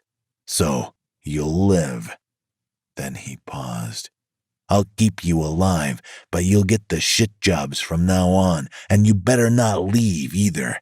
You'll have to live with yourselves the rest of your lives knowing you could have stopped this from happening. Bull and Mitch's blood is on your hands.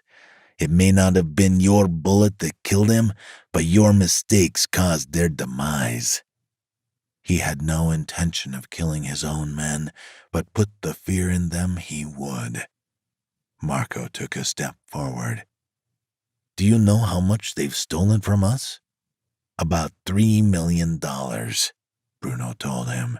Marco coughed, choking on his spit. "What?" he croaked. A loud collective gasp echoed all the way around the room. To keep himself from running his pissed-off mouth any longer, he turned and stomped towards the man in the chair. He pulled his gun out, and before Marco could stop him, he put a bullet into his head. "Damn it, Bruno!" Marco yelled. "We needed to find out who he was." Bruno let out a cold laugh as his rage abated only a bit. "Look at his license and his credit cards. I know who he is." Many pairs of wide eyes followed Bruno DeLuca as he passed them. "Clean the place up, like nothing ever happened, then lock up when you're done. I'll see you all at 10 a.m. sharp tomorrow." He swung the door wide, disappearing outside. When the door closed, everyone let out the breath they'd been holding. "You heard the man. Clean up," Marco snarled.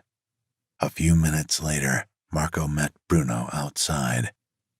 Bruno slung his leg over his new bike, turned her over, and Marco jumped on behind him. They peeled out of the parking lot, heading for home. Losing himself on the road, Bruno flew down the highway. As he rode, he felt something lift inside of him. An odd lightness in his being, but he didn't know why. The change in him had happened so suddenly it took him a while to feel it. It helped him numb his anger and frustration that had folded itself into his soul since Castillo's takedown. That shit had dragged like a dark cloud looming overhead. Life's not fair, and those Castillo's bitches were not going to wallow in self-pity any longer. It was time for a fucking change. Chapter 14. What a difference a day makes. Bruno stood at his bedroom window and watched the time of day where night gives way to early morning. The town wasn't awake yet, nor were the birds, but this was when Bruno did his best thinking. Fingering a cigarette in one hand, his mind mused on the events of the day before. All these years, he never dreamed of wanting something different, never felt shame for the brotherhood he belonged to. But after last night, fuck, he hissed under his breath. How will they live with themselves? Men who spent years earning honor, earning respect, and last night they chose to give it away? Now he stood, closer to being broken-hearted than he'd ever thought possible. Angry and wounded. Wounds of injustice that could only be healed by unity. Something he could only hope still remained between them. Was the mob just something to keep the other men occupied?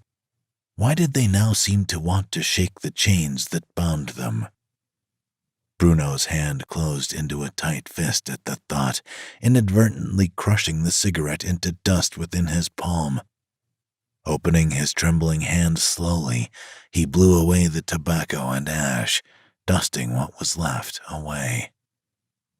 If he hadn't shown up at the warehouse when he did last night, the enemy would have had his brothers on their knees, begging for mercy. Damn fools, damn fucking cowards. Perhaps he was the fool not to gun down every last one of the intruders while he had the chance. Perhaps he would have if they'd outstayed their welcome a second longer. They might have gotten away from him, but they wouldn't for long. Word had already circulated that the Castillo family had been attacked, and reputation was everything in this business. The Castillo crime family was supposed to be untouchable. Now they were weak. What a difference a day makes. He growled, bringing his hands to the back of his head, then pulled two fistfuls of his hair tight. Dropping his head to his chest, he shut his eyes.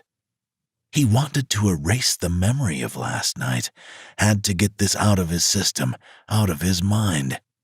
At that moment, the bedsheets rustled behind him. "Bruno?" His woman's tired but pleasant feminine voice filled the air. Bruno looked over his shoulder, then smiled faintly as he met his woman's cool blue eyes. "It's okay, baby. Go back to sleep," he whispered. Dropping her head down onto the pillow, she tugged the sheets over her body and rolled over. Taking a breath, Bruno dropped his pajama pants and then his shirt and went over to the dresser. He changed into a sharp black suit. He needed to take care of the task he was supposed to do the day before, follow Castillo's instructions in that letter. He checked himself over in the bathroom mirror, then snatched his keys from the cabinet by the door as he left the room. Running down the stairs, he grabbed his coat and dialed Frankie's number. The man answered and gave him instructions to meet at a location he knew well, in Verona in 1 hour after he dressed him down for standing him up the day before. Why the fuck would he want to meet there? Verona was nearly a ghost town up in the mountains, on land owned by native Indians. Shaking his head, he hopped into his car, then fired up the engine and prayed his wreck of a vehicle would last the 30 miles out of town into Ramona. Bruno drove south on the highway for nearly an hour. The fury he'd felt hadn't gone away, but his emotions had to give way to his duty.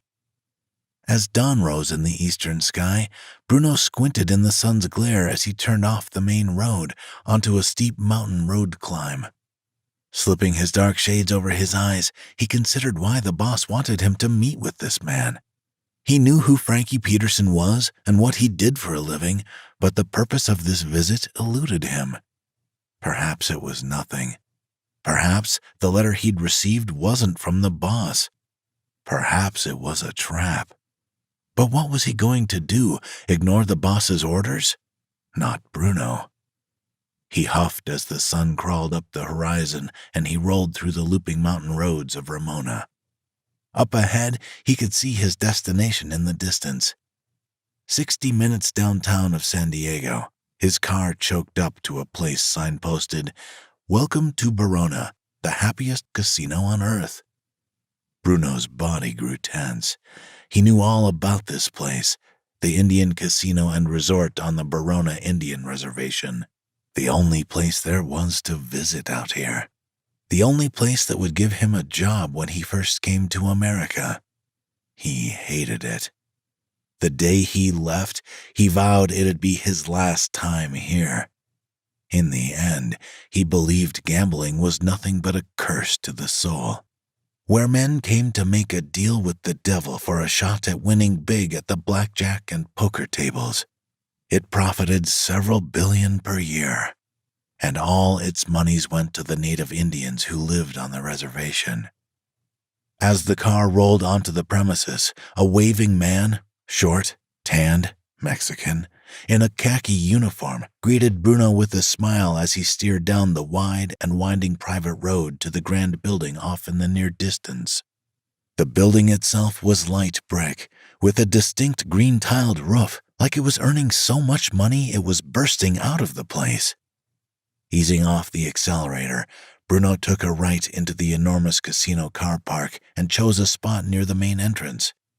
Stepping out of the car, he stretched his back, which had seized up traveling in the tiny vehicle, then crossed the parking area to the pavement and marched along the path towards the casino. As he walked, he looked around. A pool and jacuzzi off to the left, a winding path to the right that led to a beautiful golf course and lake, filled with wooden deck chairs and outdoor lighting. Very nice. Directly outside the entrance was a looped driveway, larger than he'd ever seen on any house or hotel, that wrapped around a massive oak tree, which stood before white stone stairs to the doors and gold-colored railings on each side. Uniformed staff dressed in gold and blue were on hand, valets, luggage carriers, and doormen up the steps. Outside the grand entry stood 6 double doors with gold handles. At the foot of the stairs, he stared up at the 8-story building in front of him. In huge block capital letters above the double doors, it said, "Welcome home." His first thought was that it had been a long time since he'd stepped inside these walls. His second thought was that he wasn't sure he wanted to. Straightening, he paced up the white steps, glaring through his shades at the unnervingly cheerful faces of the Mexican doormen in the casino's staff. When he reached the doors, one was pulled open with an ominous, "Welcome home, sir." Bruno De Luca strode in.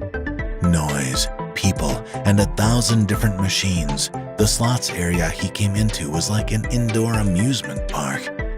His eyes panned the room, and immediately everything came back.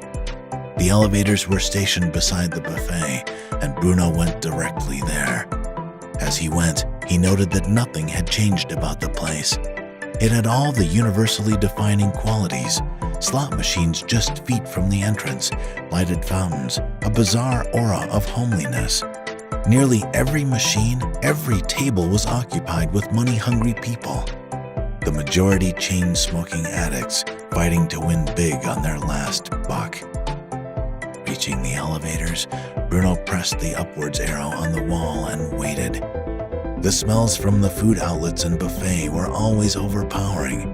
Italian, Mexican, Chinese, Japanese. You name it, they had it. Everything you could possibly want at a fifth of the retail price. It was the part of the casino's ploy to keep people inside this place. Make the experience so good people never wanted to leave, even while burning away their life savings on a poker game. And they sure as hell knew how to do it successfully. Bruno eyed the sign for all-you-can-eat lobster and the 4 huge lines for the buffet and shook his head. Chumps. When the doors in front of him pinged open, the big man stalked inside and clicked the button for the 8th floor. He waited in silence, watching the lit numbers steadily rise 7 times before the elevator came to a stop. The doors rolled apart to reveal a place very different from the smoke-filled cattle farm downstairs. Quiet and sophisticated with fresh air. It was refreshing in comparison. This was the hotel where the big spenders, the high rollers, were housed. Stepping out of the elevator, he was immediately greeted by 3 smiling faces at the long, sweeping reception desk at the back of the room.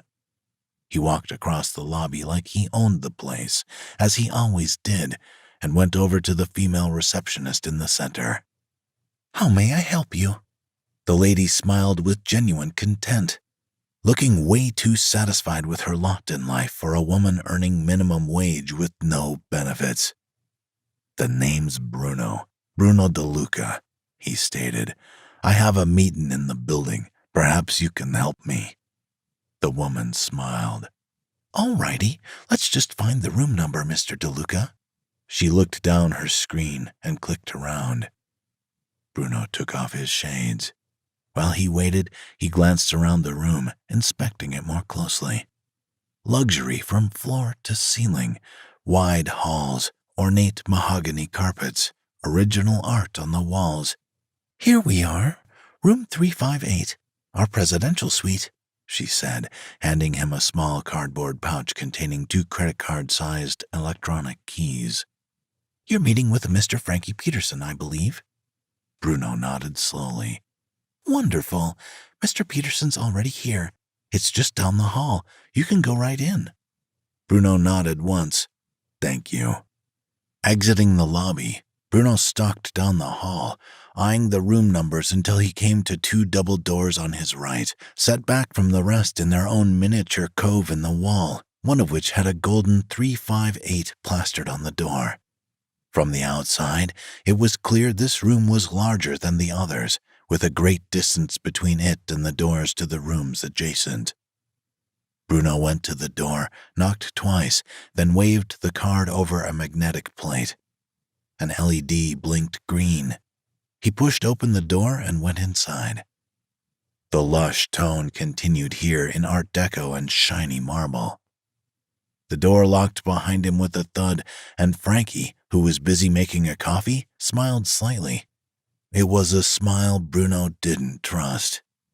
The 2 men crossed the room, meeting in the middle, and shook hands. Bruno gave the man a once-over and narrowed his eyes on the fresh-faced accountant. Dressed in a tux and tie, he was tall, slim, clean-shaven, not a scar on his body, not a hair out of place. His very image screamed boring and mediocre. "I hear you want to talk with me," Bruno said in his usual shotgun approach. "I take it this ain't some sort of setup, because if it is, you and whoever you're working for should be very, very afraid." He sneered, narrowing his eyes at the man in the tux. Frankie smiled. "Bruno, sit down, please." He motioned the big man toward the study to one side. "I'll just be a minute." Eyeing the man with distrust, Bruno passed the entrance to the expensive room and entered the book-lined dark-wooded study. He paced for a moment in front of the fire which was dying in the fireplace, then spotted something and went over to the big desk by the window. The surface was covered with contracts, receipts, and reports, all for this hotel and casino. Bruno frowned. What were these out for? Then dropping into the neighboring armchair, he sat back in his seat and waited for Frankie. Frankie entered, black leather briefcase in hand, and closed the door behind him. What's this about? Bruno repeated. Frankie sat down beside him. I take it you've read the letter from your boss. Bruno nodded slowly. Yes, I have. It was rather vague. And to be honest, I'm having doubts it was even Castillo who sent it. Why should I trust you, a man I've never even met? He leaned across in his seat menacingly. Frankie leaned back, cowering away. His lips moved for a few seconds before any words came out. But you know of me by reputation, surely. And by reputation, you'll know I've worked for Vincent Castillo for nearly 3 decades, and in that time, I have never once betrayed the trust he placed in me. Bruno narrowed his eyes on the man. Then he slowly sat back in his seat. Okay then, spill it. Frankie nodded. Shifting so he was directly facing Bruno, he told him, I'm sorry to say I've got some bad news to share with you. Bruno made no reply, didn't react at all. I'm afraid it's your boss's wish that you pay the bills on this place from now on. Bruno glared. And what's that supposed to mean? Frankie turned to him with a triumphant expression, spreading his arms wide. The casino and resort are yours now, Bruno. Castillo wants you to have it. Bruno stared at him for a moment, then shook his head. This is fucking crazy. This place is owned and operated by the Mission Indians. Any profits earned are divided up among their people. What are you trying to pull? He stood up, shaking his head as he slipped on his shades and took a step towards the door. Frankie jumped up and stopped him. Take your hands off me before I break your fucking fingers, Bruno growled. This place had enough out of me already. It ain't getting any more, he declared, the bitter aftertaste of all the hours he slaved for minimum wage just to line the native Indians' pockets filling his mouth. Frankie didn't let go. Castillo will do much worse to me if I don't deliver his message. Bruno huffed. You got 10 minutes. This better be good.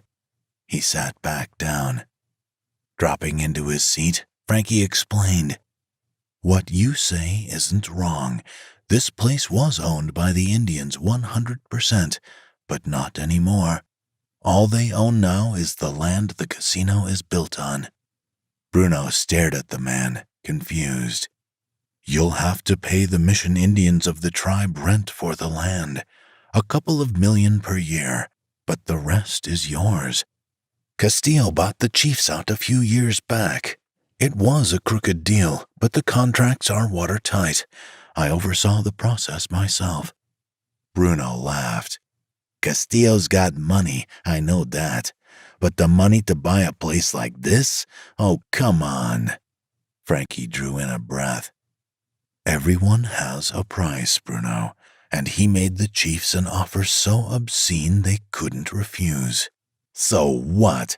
You're telling me the chiefs took the money from the sale and ran? Frankie nodded slowly. Precisely. Bruno pushed back his chair, shaking his head.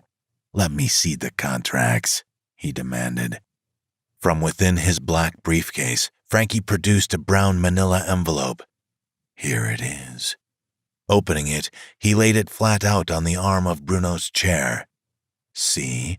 The 400-room luxury hotel, yours. The casino, yours. The restaurants, yours. The golf course and spa, yours. Taking the sheet from inside the envelope, Bruno stared at it silently for several minutes before he said a word. The contract was professional, watertight, too fucking good to be true. Frankly, I'm more than a little suspicious. First, I gotta believe Castillo owns this place.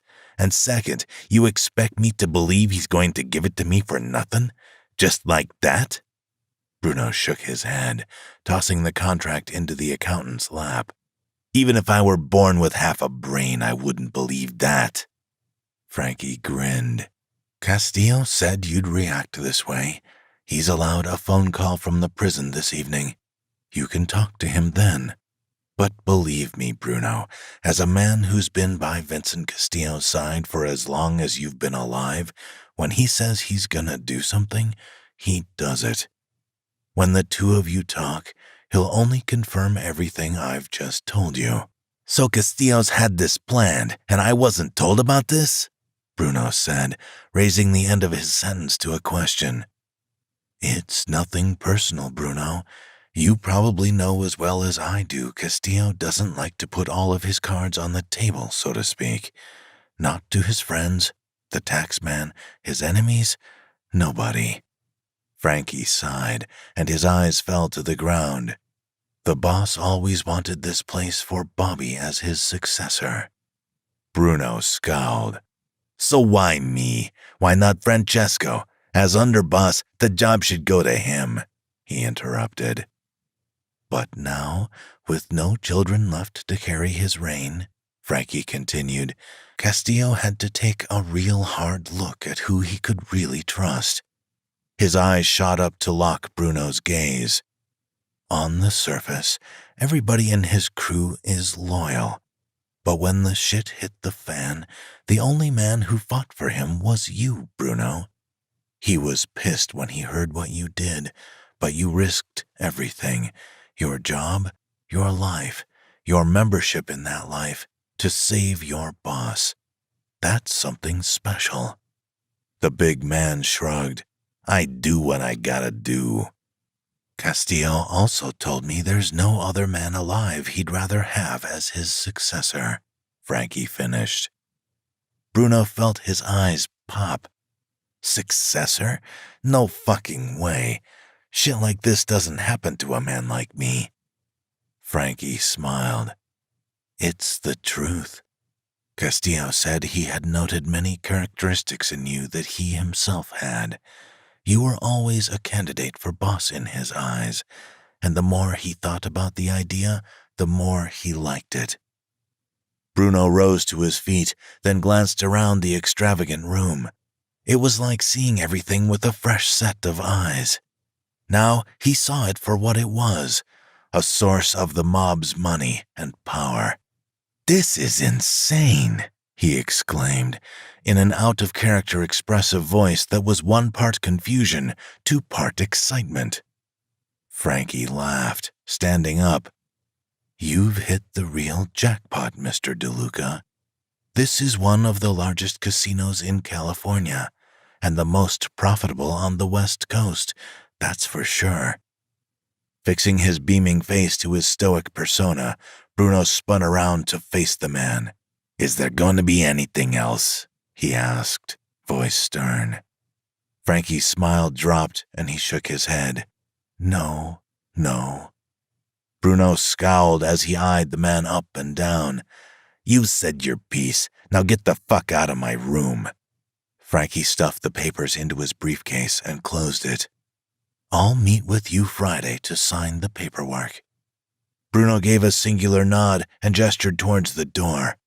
He followed the man on his way out. Opening the door, Frankie paused and tossed his eyes over his shoulder. Oh, and you might want to check out your new office. That's really something to see. It's on the top floor. Bruno narrowed his eyes at the man. Shaking his hand, Frankie disappeared out the door. When the door slammed closed, Bruno went back into the study. Dropping into his seat, he punched in Marco's number on the phone and waited. Bruno, what's up? Bruno gave that slow, dark grin of his. You're not gonna believe this. Chapter 15. A knife in his boot and a pistol under the table. Bruno sat back in the office chair, laced his fingers together, and waited for Castillo's call. The office was a large, rambling room with alcoves and built-in bookcases, with books lined up perfectly, and filing cabinets. It was dominated by an enormous, hulking oak table, which the boss used as his desk. The high-backed leather chair was on wheels so that he could spin around the room. Bruno looked down at his new desk to see it was empty except for an ashtray, a telephone, his boss's appointment book, a marble pen holder, and a pen. He leaned back and adjusted the seat, getting used to his new role. Then he swiveled around to look at Marco, who was now sitting in the office behind him. Glass sliding doors separated Bruno's office from his cousin Marco's. At 7 p.m. sharp, the phone rang. "Bruno, you alone?" A ghost of a smile passed Bruno's lips. It seemed like forever since he'd heard Castillo's voice, one he never thought he'd miss. "I'm alone. I'm up in Verona." "So you spoken to Frankie? You understand what's going to happen?" "Yes, Vincent, I understand." Bruno knew he had to choose his words carefully. He had no doubt the cops would be listening to everything mob boss Vincent Castillo said. "I'd like to thank you for—" "Forget about it," Castillo said dismissively. "I just want you to be careful. You'll need protection with you at all times." "I understand." Bruno well knew it was going to be a very tense time with him taking over as boss. Times like these were very ripe for killing within the families. He'd be watching his back more than ever, with a knife in his boot and a pistol under the table at meetings. Bruno drew in a breath. Francesco won't be happy about this, not at all. Vincent scoffed. "I need someone who's not afraid to get their hands dirty. Francesco's a businessman. He spends too much time with businessmen and not enough time on the streets. You're not like that, Bruno. You're a man of the people. The locals will love you." "That's me, boss." There was a pause between them. Bruno then said, "Vincent, good luck, DeLuca." The phone line went dead. Bruno then slowly lowered the phone to the desk. Marco came through the door. "So, is this real or what?" "Yep." Bruno let out a relaxed breath. Everything was falling in place. "Soon, the DeLuca name will again be synonymous with power." Marco nodded. "I've taken a look at the books. You were right, Bruno. This place is the real grease that fuels the family's businesses. We'd better get things organized and fast. Millions will be coming your way, millions every week." "Shit, that's more money than I know what to do with." "Yep." Marco wheeled a chair opposite his cousin and sat down. "Now, it would be wise to put the stash away for retirement. I know that seems far off now, but if you start off early, you get it done, and don't think about it again until you need it later on. Plus, if this place ever went under, you'll want a nest egg for yourself. Casinos are risky business. They often go under." Bruno huffed. "I suppose it makes sense. You gotta keep your money safe, somewhere only you know about. Charlie is my brother, and you my cousin. It will be for the two of you as well. I reckon for every million you make, you can set aside 10 to 20K without anyone's notice. That makes it 30 to 50K a week in your pocket." Bruno nodded. "That shouldn't be difficult." "But you can't put it in the bank. That goes without saying. You can, however, do as my father has done and buy valuable paintings and keep the money there. Then, when you so desire, you can resell them on the black market. Not as simple as it might sound, but we can handle it. The devil's in the details. No taxman, no paper trails." "That would do it?" Bruno nodded. "Stupid to keep my money in a bank with the FBI breathing down my neck." Marco agreed. "Yes, but you must never tell a soul, Bruno. My father always warned me, money opens doors, but it opens doors to cliff edges. Money has the power to destroy a man, Bruno. Don't let anybody know what you've got, no matter how tempting it may be." Bruno laughed. "I know that.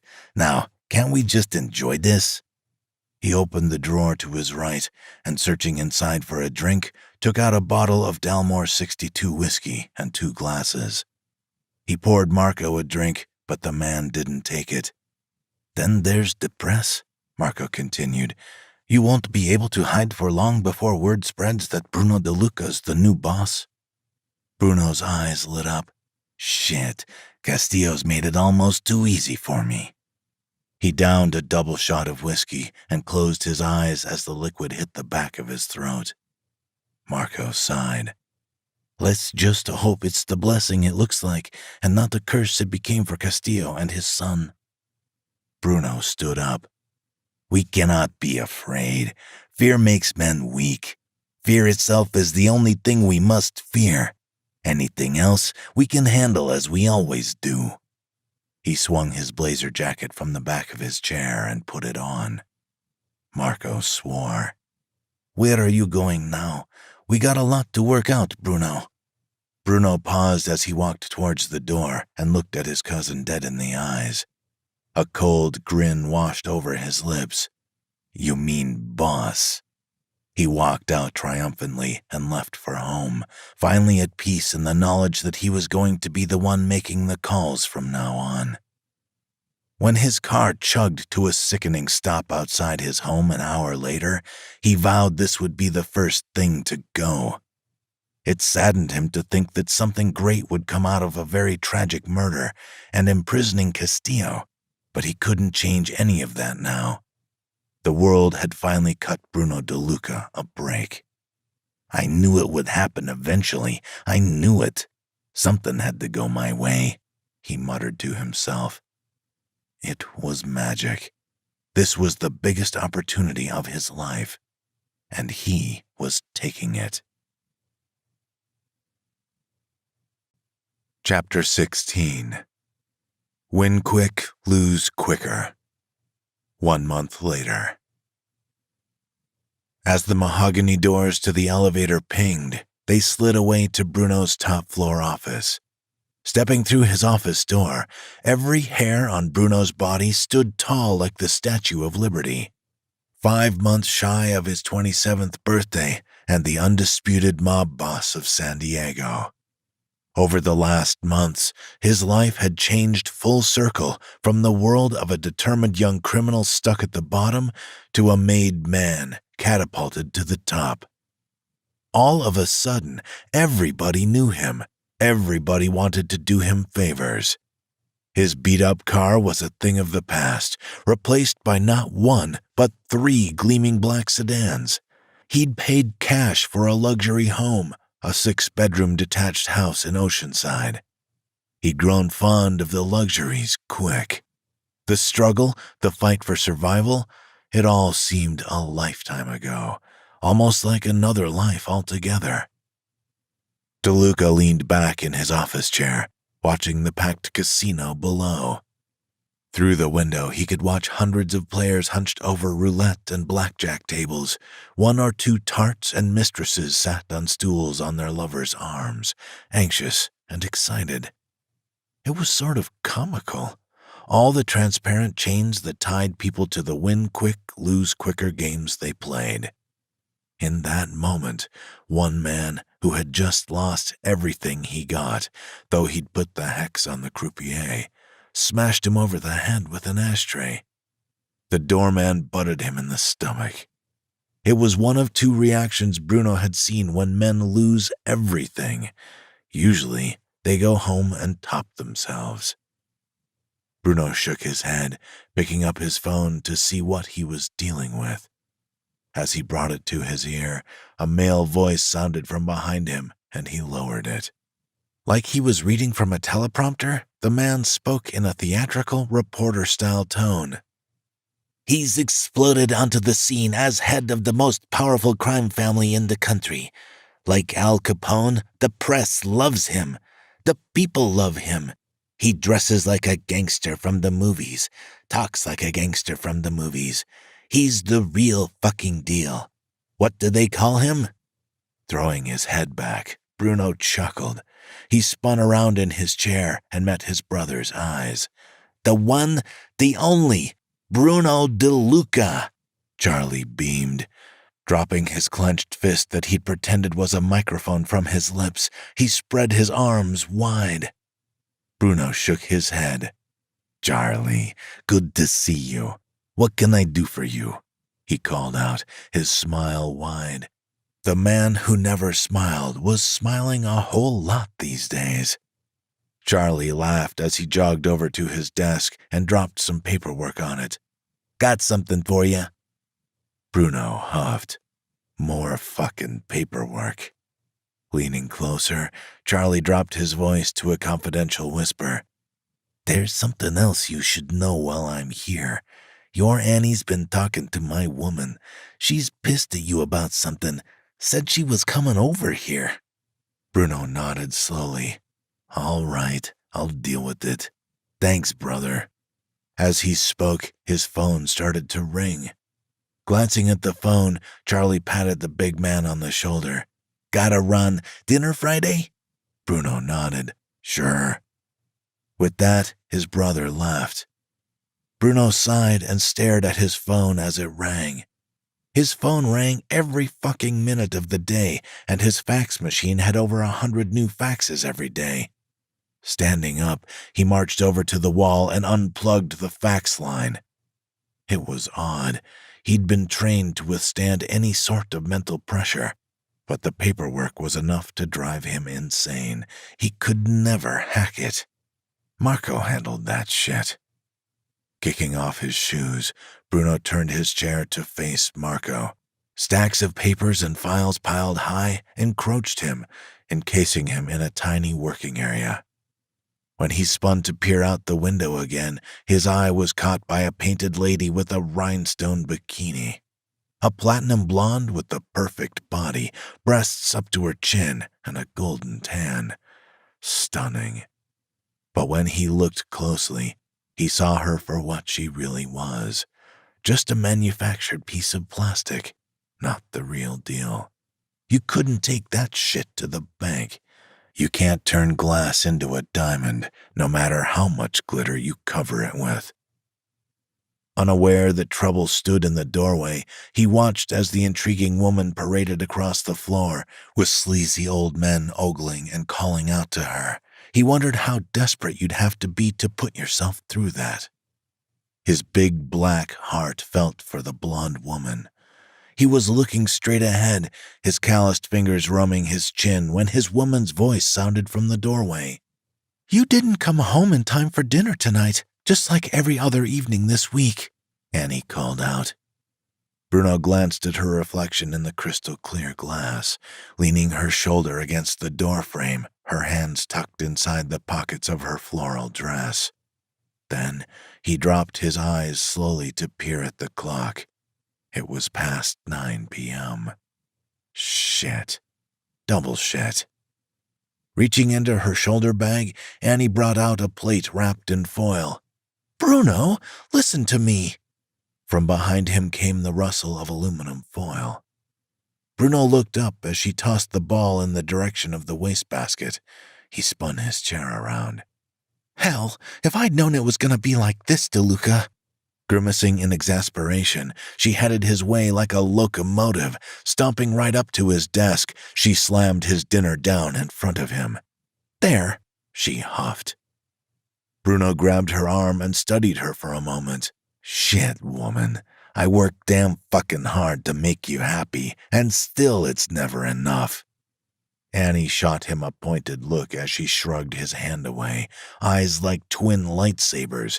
She crossed her arms over her chest. Bruno growled. "You want to know my idea of marriage? It's a partnership, where people help each other through hard spots. A little consideration would damn well be appreciated." Annie shrugged. "Whatever." There was a clumsy pause as if she were almost challenging him to say something, but Bruno set his jaw and said nothing. Annie planted her hands on her hips. Okay, you want to talk about what's right and wrong in a marriage, huh? If you don't think I didn't just see you ogling that woman, you have me down for a fool." She tutted, averting her eyes. "Distracted by a showgirl's pair of perky tits. Too distracted to come home to me, too distracted to even see me come through the door." Bruno's eyes popped wide. "Annie, I would never hurt you that way." "And don't think I haven't noticed the calls to our house, the letters in the post from other women," she retorted. Bruno swore. I don't tell them to call. I don't tell them to write. They're just obsessed with my celebrity, Annie." He shook his head. "What do you expect? The media follows me like I'm half Robin Hood, half rock star. You think all that comes without attention? Hell no." Her eyes rolled exaggeratedly into the back of her skull. "Oh, please," she quipped. Closing her eyes, she allowed her emotions to settle. Then, taking a deep breath, she said, "I think you and I should talk when you get home." "There's nothing to talk about, woman. I do my fucking job in this relationship." "That's bullshit, and you know it." Annie glared at him. "You think you're so hot now that you're—" "Watch your tone with me." Bruno stopped her mid-speech and shook his head. He knew he wasn't the terrible husband Annie made him out to be. Meanwhile, his phone rang insistently, nearly buzzing off the desk. Growling, he snatched his phone and held it to his ear. "Oh!" Annie shouted.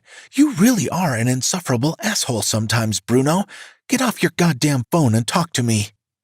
Slowly dropping the phone from his ear, Bruno stared at her for a moment. She'd never raised her voice to him before, and it sent a sensation he didn't understand licking down his spine. He hung the phone up. On the one hand, he hated this outrage on her part. On the other, nobody had the balls to say this kind of thing to him. He eyed her as she stood there, statuesque, more than that girl next door kind of beautiful. Her beauty wasn't real easy to spot, but when you saw it, you'd never forget. Inwardly, he smiled. She dressed more like a librarian than the vixen she was. His cock twitched in his pants, and he crossed his legs. "That's it, Bruno. If you don't start listening to me, I'll be out that door, and I'll never come back." Bruno stood up. "Annie, come here." "No, you're gonna listen, shithead. Fire them. If you love me, fire them." Bruno licked his lips. "Who?" "The women out there who lost their way looking for the pool. Get rid of them." "Baby, this is a casino." "I don't fucking care. This isn't the fucking Vegas Strip," Annie snapped. A fiery passion assaulted Bruno's mind, and he swallowed hard. Then he took a step toward her and hoped that wasn't a new dress she was wearing, because he was about to rip it from her body with his teeth. When Bruno made no reply, she turned around and headed for the door. Quickly sliding open his top desk drawer, he snatched a remote from inside and clicked it. At once, his woman stopped in her tracks as the door locked and a partition rolled across the window between his office and Marco's. The room dimmed to an intimate twilight. She spun around and scowled at him. "Unlock that door, Bruno." A slow, sly grin crossed his lips. "Make me." "Make you?" she huffed, storming right up to him and glaring into his eyes. Bruno looked down into her eyes, and seizing her brown curls at the back of her head, he thrust her back down against his desk, pinning her. Consequences be damned, he was taking what he wanted. "I mean it. Fire them, Bruno," she sneered. "It's me or them." Her face was so red it looked like she was boiling through her skin. Crushing his lips to hers, he kissed her into submission. She quieted finally, and then clung to him as her legs weakened. Slowly, Bruno removed his lips from hers, and his greedy eyes traveled over her body. She was too clothed. At once, Bruno lifted her entire body onto the desk, and her Italian passion came alive in her eyes. They made out like they hated each other, raw, rough, and uninhibited. Buttons popped, tongues fought angrily. Roaming his calloused hands over every inch of her flesh, his cock pressed against her belly button, he lifted her up so that it fell between her legs. Suddenly, Annie went rigid, tense, fingers gripping his stone biceps. "Bruno, the window! Shit!" They can see us." Bruno smirked. All they can see is a mirror. He barely gave her a chance to let the breath out she'd been holding when he spun her around and slapped her bare ass. Pressing up against her, his swelling cock pushed up against her butt cheeks. Reaching around, she took hold of his dick.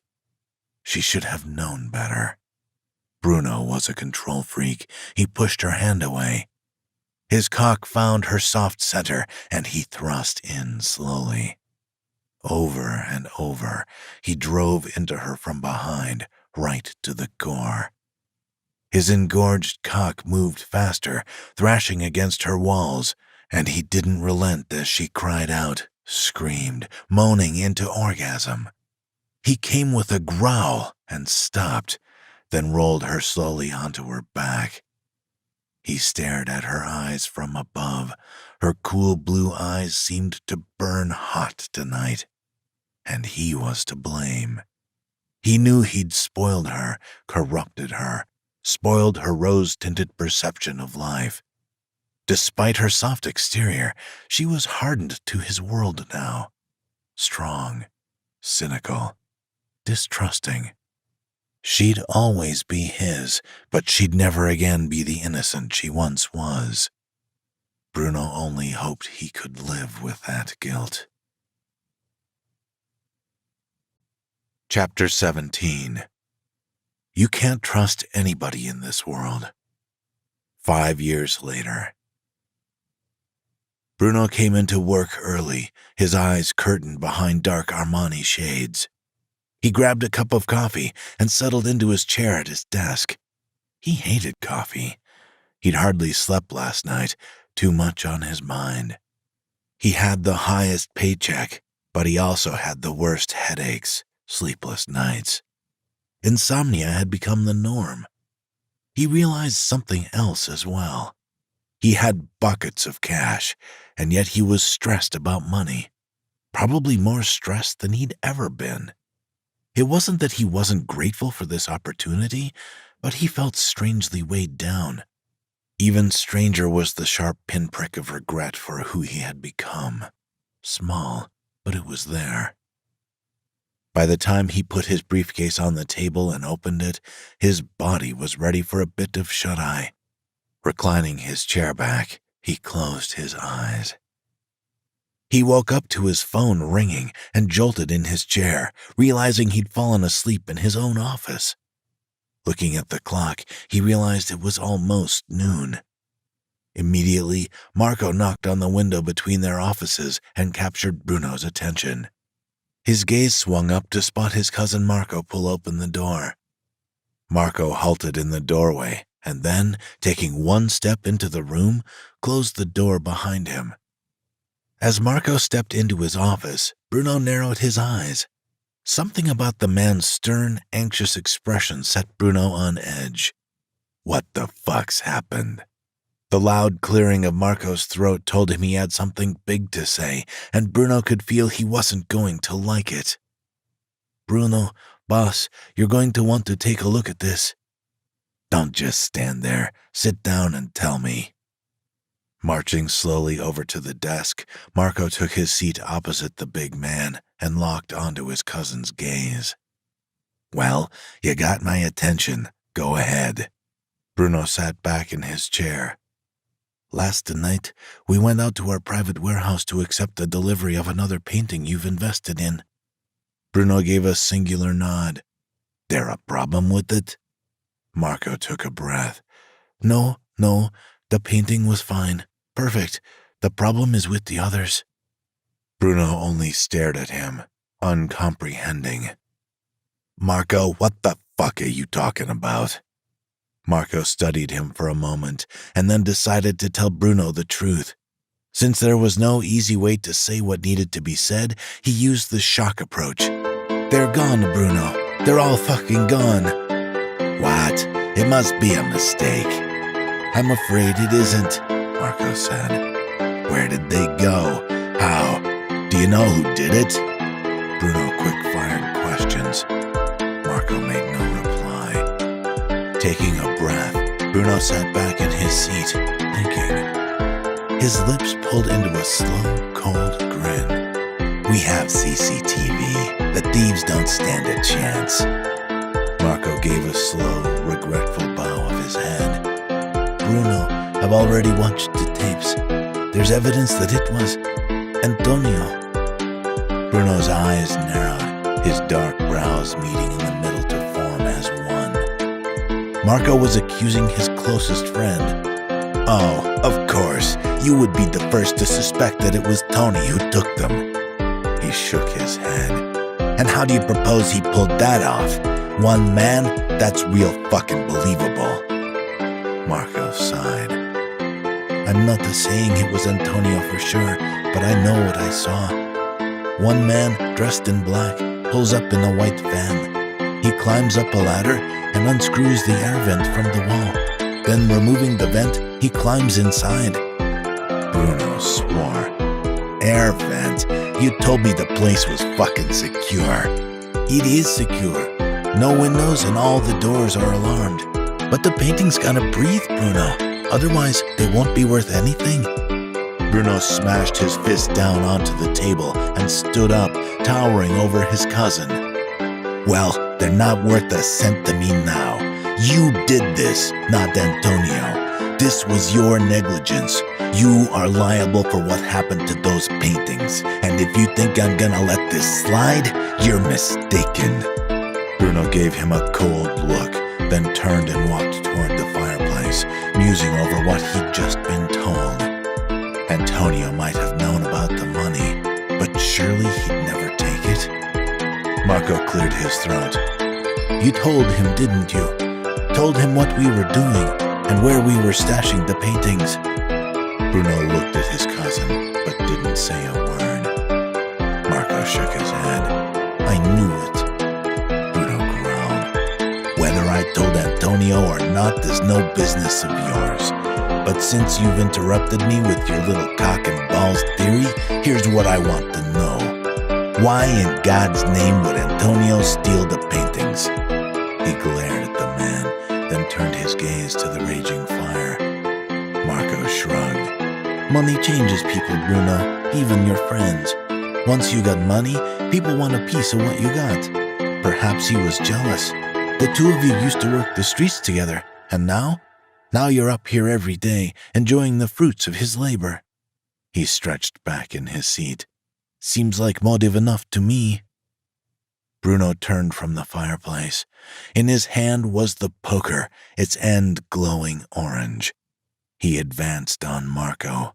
"Prove it to me. Prove it was Antonio, you filthy lying son of a bitch," he growled in outrage. Marco stopped talking, shot to his feet, his eyes widening in terror. Bruno pinned the man up against his office window, poker at his side. Marco panted, "I'll prove it to you. I'll fucking prove it." Bruno raised the poker to Marco's face and watched a bead of perspiration drip from the man's forehead to his nose. Slowly, he lowered it. "Sit the fuck down." Backing away from his cousin, he went over to the fireplace and tossed the burning poker down on the metal plating in front of the logs. Marco waited for Bruno to sit down before he spoke. "All right, so only ourselves, Charlie, and Antonio knew the paintings existed, right?" Bruno nodded. "That's right." Marco pulled out his phone. "Watch this." Onto the screen came a gray and white CCTV image. Marco skipped to the end when nearly all the paintings were in the van. The man pulled off his balaclava in front of the camera to reveal a mean scar that ran right down his face. Antonio. Unease sank down into Bruno's spine. "There's more," Marco added. "The building the van drove to is owned by Antonio's uncle. Antonio has them, Bruno." Bruno growled. "This makes no sense. Acts like this don't come out of thin air. There's always a build-up to the act." Marco drew in a breath. "And you don't think Antonio's been more than a little off with you lately? Come on, Bruno. The contempt is in his eyes." Bruno stood there, glaring at him, hating what he was hearing. In truth, he'd hardly seen the man in the past month. Once a week for a few hours, that was all. Feeling his pulse rise and his trust in his brother popped like a soap bubble, he said, "You need to go home, Marco," Bruno yelled, "right away." Marco's eyebrows jumped up. "What?" "Get out, Marco. Get the fuck out," Bruno bellowed. Now, Bruno was pissed off as well as afraid, but he knew he'd do well not to show that. Marco sighed and tucked the papers into his briefcase, disappointed. "I'll let him know he's to come and see you here ASAP. Let's see what he has to say for himself." He stood up and moved toward the door. "No," Bruno growled in Marco's direction. The instinct for revenge mixed with the instinct to protect the man whom he trusted was at war in his mind. And he wasn't sure which emotion was going to win out. "Nobody's doing anything until I say so, capiche?" First, he needed to figure out what he needed to do, in his own fucking time. "We're on lockdown. Tell the boys. That's all anyone needs to know. I want those paintings recovered." "And what are you going to do?" Bruno looked him up and down. He let out a frustrated growl, almost angry enough to punch a wall. "You know goddamn well how betrayal is dealt with." He glared at Marco. "A man who could do that doesn't deserve to live." Marco left his office, and Bruno stared after him. Enraged, he picked up his things and stormed out of the room, slamming the door on his way out. As he drove out of the mountains toward San Diego, the burning beneath Bruno's skin increased, clawing and tearing at his insides. When he stopped at a red light, he placed both hands on the wheel. "Fucking Antonio!" Bruno spoke his name like a curse. His hand squeezed into a deathly grip around the wheel. The ride home from Verona was long. He hoped to God it hadn't been Antonio who stole the paintings. As much as it would hurt, that'd be a betrayal Bruno could never forgive him for. Still, he would have a little more investigating before pulling the trigger. Cash could be replaced. A friend like Antonio, all 250 pounds of him, could not. A friendship that had seemed so genuine. He had killed a fair amount of wrongdoers in his time, but this was different. He suspended judgment until he had proof. Until then, he would wait. When he reached San Diego, he sat down at his local bar with the only man left in this world he knew he could fully trust, Charlie. His brother gave his word that he hadn't told anyone about the paintings. Bruno had no doubt about it. He had the right man. He returned home that night at God knows when, shit-faced on beer and whiskey. He parked the car in one of the spaces in the garage and stumbled inside. Despite his best efforts, Bruno tossed and turned in bed. He felt betrayed, hurt. That asshole really thinks he can steal from me? For years, this man has been his pal, his best friend, and for what? The money he would have gladly given him if he'd asked. His friend's betrayal would end his life. Pissed off, he tore out of the house in the middle of the night. Outside, he sat thinking at the wheel of his car. He wanted the son of a bitch dealt with quick so that his mob was safe again. Perhaps he'd been asking for it. He'd befriended one of the most dangerous men in America, always went the extra mile, only to shit on him. Bruno made a firm vow never again to have trust in a man as he once had. Finally, he put the car in gear and drove away. As he sped away, something deep in his unconscious mind surfaced. A lesson his father had drilled into him when he was alive. Wisdom from the great Michael DeLuca he himself ignored and paid the price. "You can't trust anybody in this world, Bruno. You were a fool to trust him. You're a fool to trust anybody." And instantly, Bruno knew what he had to do. Nothing could be done, not now. The threat of losing everything he'd worked for, and the paranoid fear that if his friend did have the evidence on him, he could blackmail his entire family. Once Bruno was headed back home, thoughts led him to the only solution that made any sense to him. Traitors get what they deserve. The countdown on Antonio's life had begun. Chapter 18. A curse and a blessing all his life. 36 hours later. Rolling over in bed, Bruno looked at the clock and saw that it was only 8 a.m. Seething, he got out of bed and dashed to the bathroom to throw cold water over his face. Slowly, his eyes rose to meet his own reflection in the mirror above the wash basin. His squinting eyes widened when his cold reflection looked back at him. The color from his face had vanished completely. Bruno growled. He didn't want to hear shit about Antonio today. He wasn't so soulless as to leave his wife on her birthday. Dabbing his face with a hand towel, the cold water cooled his searing skin, but did nothing to relieve any of his tension. He slumped in the bathroom chair, shaking his head as he contemplated what he'd do with the jackass. When he finished, he threw the towel onto the bathroom floor. Bruno swore. Leaving the bedroom, he flicked on the hallway lights and went downstairs. The entire house was littered with pink rose petals, candles, and lilies. And it made him proud, knowing that his wife had friends who loved her enough to do this for her special day. All that shit, it wasn't his thing, but Annie would love it. With Annie sleeping, Bruno left the house for a while and took a walk through Balboa Park, and then called his driver asking him to pick him up outside the florist. "Nice morning for a walk, Mr. DeLuca." The driver jumped out of the car and opened the back door for him. "Everything all right? I couldn't reach you by phone this morning."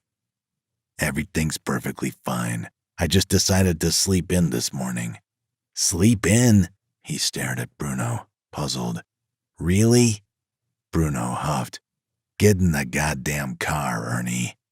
He slipped onto the back seat. "Of course." Ernie closed the door. As he drove, Bruno switched on the limo phone, hitting the red button each time somebody called him. When Marco called, however, he answered. "This better be good," Bruno grumbled. "I know it's Annie's birthday, but I got something you need to know. I think Antonio got suspicious, and he's planning to run. Bones saw him clearing out his whole locker last night when he thought everyone was gone." Bruno swore. "All right, I'll get it done." "You want me to make the order?" asked Marco. "No, I'll handle this personally." "With Annie's birthday party this evening? Come on, Bruno, let me help you." "I said no," Bruno growled, his voice catching suddenly in his throat. There was a short, uncomfortable pause between them before Marco spoke. "All right, Bruno. Good luck." Cutting the call, Bruno looked down at his watch. He couldn't have his wife waking up to an empty house, but he couldn't let Antonio live either. He wasn't his friend anymore. He was a bad man who disrespected the family. He couldn't do it now, but he'd have to do it tonight. In front of the mirror, Bruno adjusted his tie and checked himself over in his black tux. It was 10 p.m., and the party was in full swing.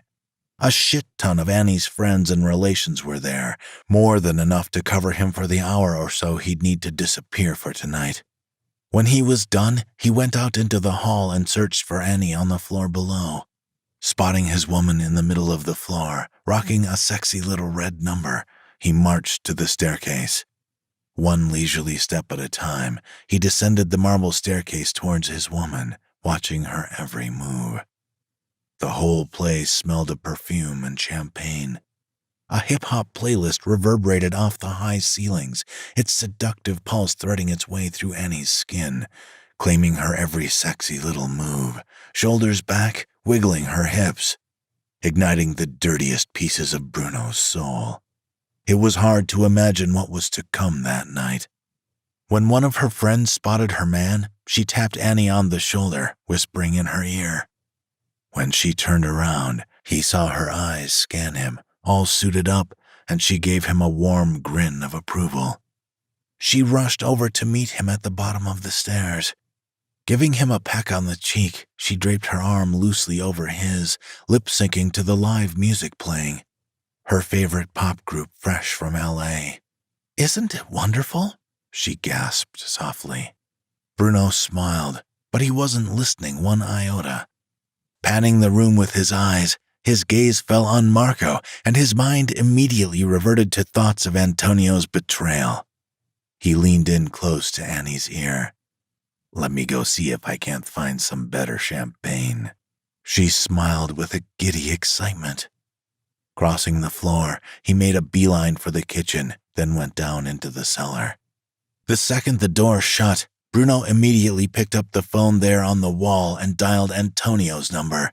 When the man answered, Bruno didn't make time for conversation. Told the man what he needed to know, a time, a place, and most importantly, to come alone. Meanwhile, he reached into a top cupboard and pulled out his .22 hidden there, then went out. He snatched a black duffel bag from the pantry and slung it over his shoulder. He sneaked out the back door and hopped the fence into the driveway. He started down the street and hadn't gotten 20 steps from the house when Charlie caught up with him and grabbed Bruno's arm. "Hold up, brother. Where do you think you're going at this hour?" Jerking his head around, Bruno turned back. "It's nothing. Don't worry about it. Enjoy the party." Charlie sent his brother a knowing look, and he sighed. "You need any help?" Bruno shook his head. "No. Go on. Get out of here." He smiled, but he knew his brother wouldn't believe it. Charlie stared at Bruno for a long moment. "You don't have to do this," screaming from his eyes. But he didn't fight it, didn't try to stop him. It was no use. Bruno was a train and had always been a train, and there would be no stopping him. Instead, he gave a singular nod. "All right, be careful out there." Slowly, he turned back towards the house. The big man marched around the block to somewhere dark and discreet in the neighborhood and to where he had one of his cars waiting for him. Slipping into the driver's seat, he pulled away. In his mind, he imagined pulling the trigger, how it would feel, out on the bridge that ran over the lake where no one could hear. In the darkness, where yellow streetlights weren't blazing. Arriving at the bridge, Bruno killed the engine. With the headlights out and nobody around, he pulled plastic gloves on and his disguise from out of the duffel bag. He twisted the silencer onto the gun and waited. 11 p.m. was fast approaching. Bruno got out of his car, marched down the street and onto the bridge. He waited on the pavement, right at the center, right where he wanted the filthy traitor to die. To get his mind off what he was about to do, Bruno glanced around. There was, of course, no one about, only silence as severe and eerie as the darkness. After a few minutes, the sound of footsteps steadily grew closer, closer, and suddenly it was all too clear again. Antonio was a bad man, too dangerous, too evil to survive. Bruno checked his gun a final time. Closing the gap between himself and his ugly fate, Antonio walked briskly towards him with no idea that he had less than 10 minutes to live. As Antonio neared the big man, Bruno watched as the fool who'd betrayed him walked toward him, cool and unaware, impeccably dressed. He smiled when he saw Bruno, but when Bruno did not return his smile faded. Antonio stopped dead. In that moment, Bruno was almost certain the man knew that death stood no more than 3 caskets' length away. With his hands clasped behind him, Bruno clicked the safety off his gun. Then, holding it behind his back, he pulled off his dark shades. "You got anything to say to me?" Antonio shook his head, slow and cautious. A man of few words, Bruno cut right to it. You're in trouble with the mob council, Antonio. It's their wish to have you retired by the time the sun comes up. Antonio shifted the balance on his feet uneasily. Christ, he muttered. What did I do? Bruno narrowed his eyes, but didn't say a word. His face betrayed no intention, no feeling. So my future's in limbo, and you're here to get me out of it, right? Antonio asked. Again, Bruno made no reply. His stoic expression shielded any hint of emotion. He waited, as the silence between them stretched out like an elastic band, the air getting tenser, strained between them. Bruno? Antonio sounded scared. A different man. Don't give me your dumbass, I don't know what you're talking about BS. Bruno snapped with a fierce growl. Tell me the truth. Don't lie to me. Raising both hands, Antonio stepped closer to him warily. Bruno, I'd never be disloyal to you. Come on, admit it, Bruno sneered. I'm not fucking playing around. Quit stalling and answer the goddamn question. Why did you steal from me? If you needed money, I would have helped you out. You know me, but it hurts my heart that you did that. Antonio gave him a blank stare. Do you think I'm being evasive? Bruno laughed. You're a filthy snake, Antonio. I've worked with you for 5 years. All this time, and apparently, I don't have a clue who you are. Shit, it makes me sick to hear your name aloud. Antonio looked utterly confused. Bruno, boss, I'm sure we can talk this out like brothers. What do you want me to do? Bruno felt his blood begin to boil. It's too fucking late. There's nothing you can do. You've earned your fate. Bruno pointed the pistol at him. The muzzle was like a black eye that saw through his lies. Antonio's jaw dropped, stunned. Fear replaced curiosity, and he smiled with a twitch of fearful bewilderment. You're fucking kidding me. Bruno closed the gap between them and felt a little satisfaction watching Antonio sweat between the crosshairs. Antonio narrowed his eyes at him. His cheeks reddened, and he looked as if he were holding back rage, but he held it back, pressing his lips into a line instead. Bruno, look, he said. I don't deserve to die. Let's go and have a drink and talk this out. You're in no position to bargain, Bruno bellowed, holding the man's head in the sights of his gun, mouth salivating, heart thrumming. Then he let out a sigh and shook his head. All right, one last drink with my best pal. Bruno moved the barrel of his gun away from him. Dropping his gun, he patted the other man on the arm. I'm only fucking with you, you little pussy. Antonio let out a relieved breath. What you drinking tonight? He sounded happy, relaxed as he turned around. His turn was followed by a heart-stopping boom. That was when Bruno shot him, the bullets slashing right through his skull and brain tissue. Antonio's body hit the ground with a loud thud, and Bruno felt instant relief in his heart. Hit before he knew it was coming, it was the kindest death he could have had. Bruno lifted the smoking gun to his nose and inhaled the fumes with a look of satisfaction. Let's go have a drink and talk this out. Imagine the nerve of him telling Bruno what to do. It took perhaps 30 seconds for Bruno to feel the full impact of what he'd done. He stalked slowly over to the man's body. He heard the short, muffled cries which carried from the traitor's lips. The shot to the head hadn't killed him. A precise and deliberate man, it was unlike Bruno to fuck up a bullet to the brain. He had 10 kills under his belt so far. All of the men died instantly. Looming over his former friend, Bruno watched his filthy blood pour from the dime-sized hole in his head. Raw, fatty contortions of brain matter hanging from it.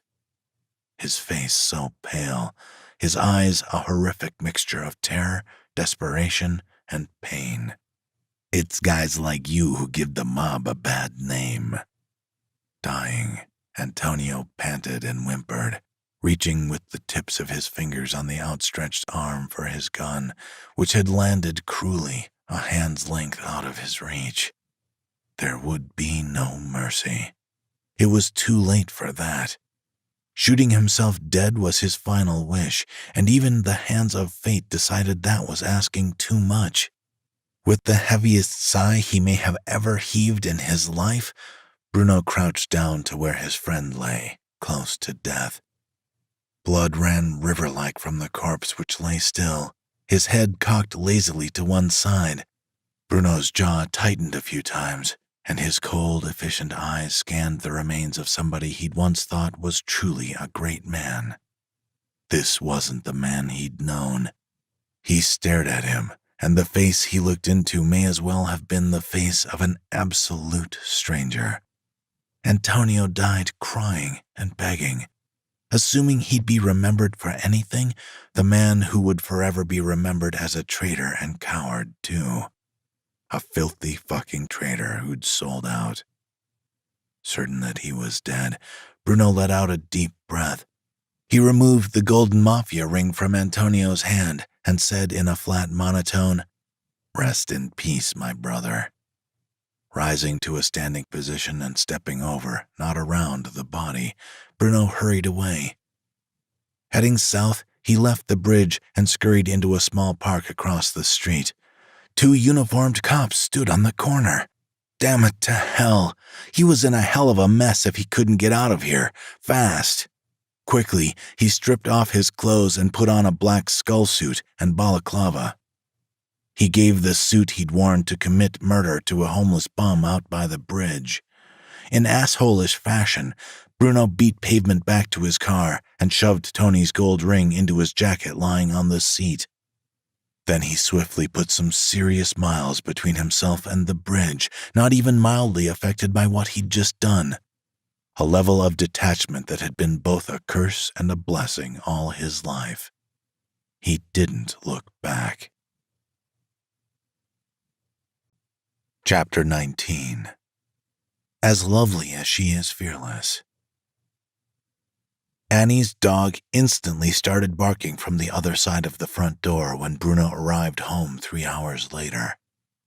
DeLuca was fresh from a kill, and somehow the dog sensed that.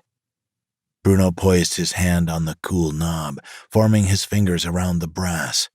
Looking up, he peered at the light from his bedroom window and caught sight of the silhouette of his woman inside. His anchor. Bruno immediately unlocked the heavy double door.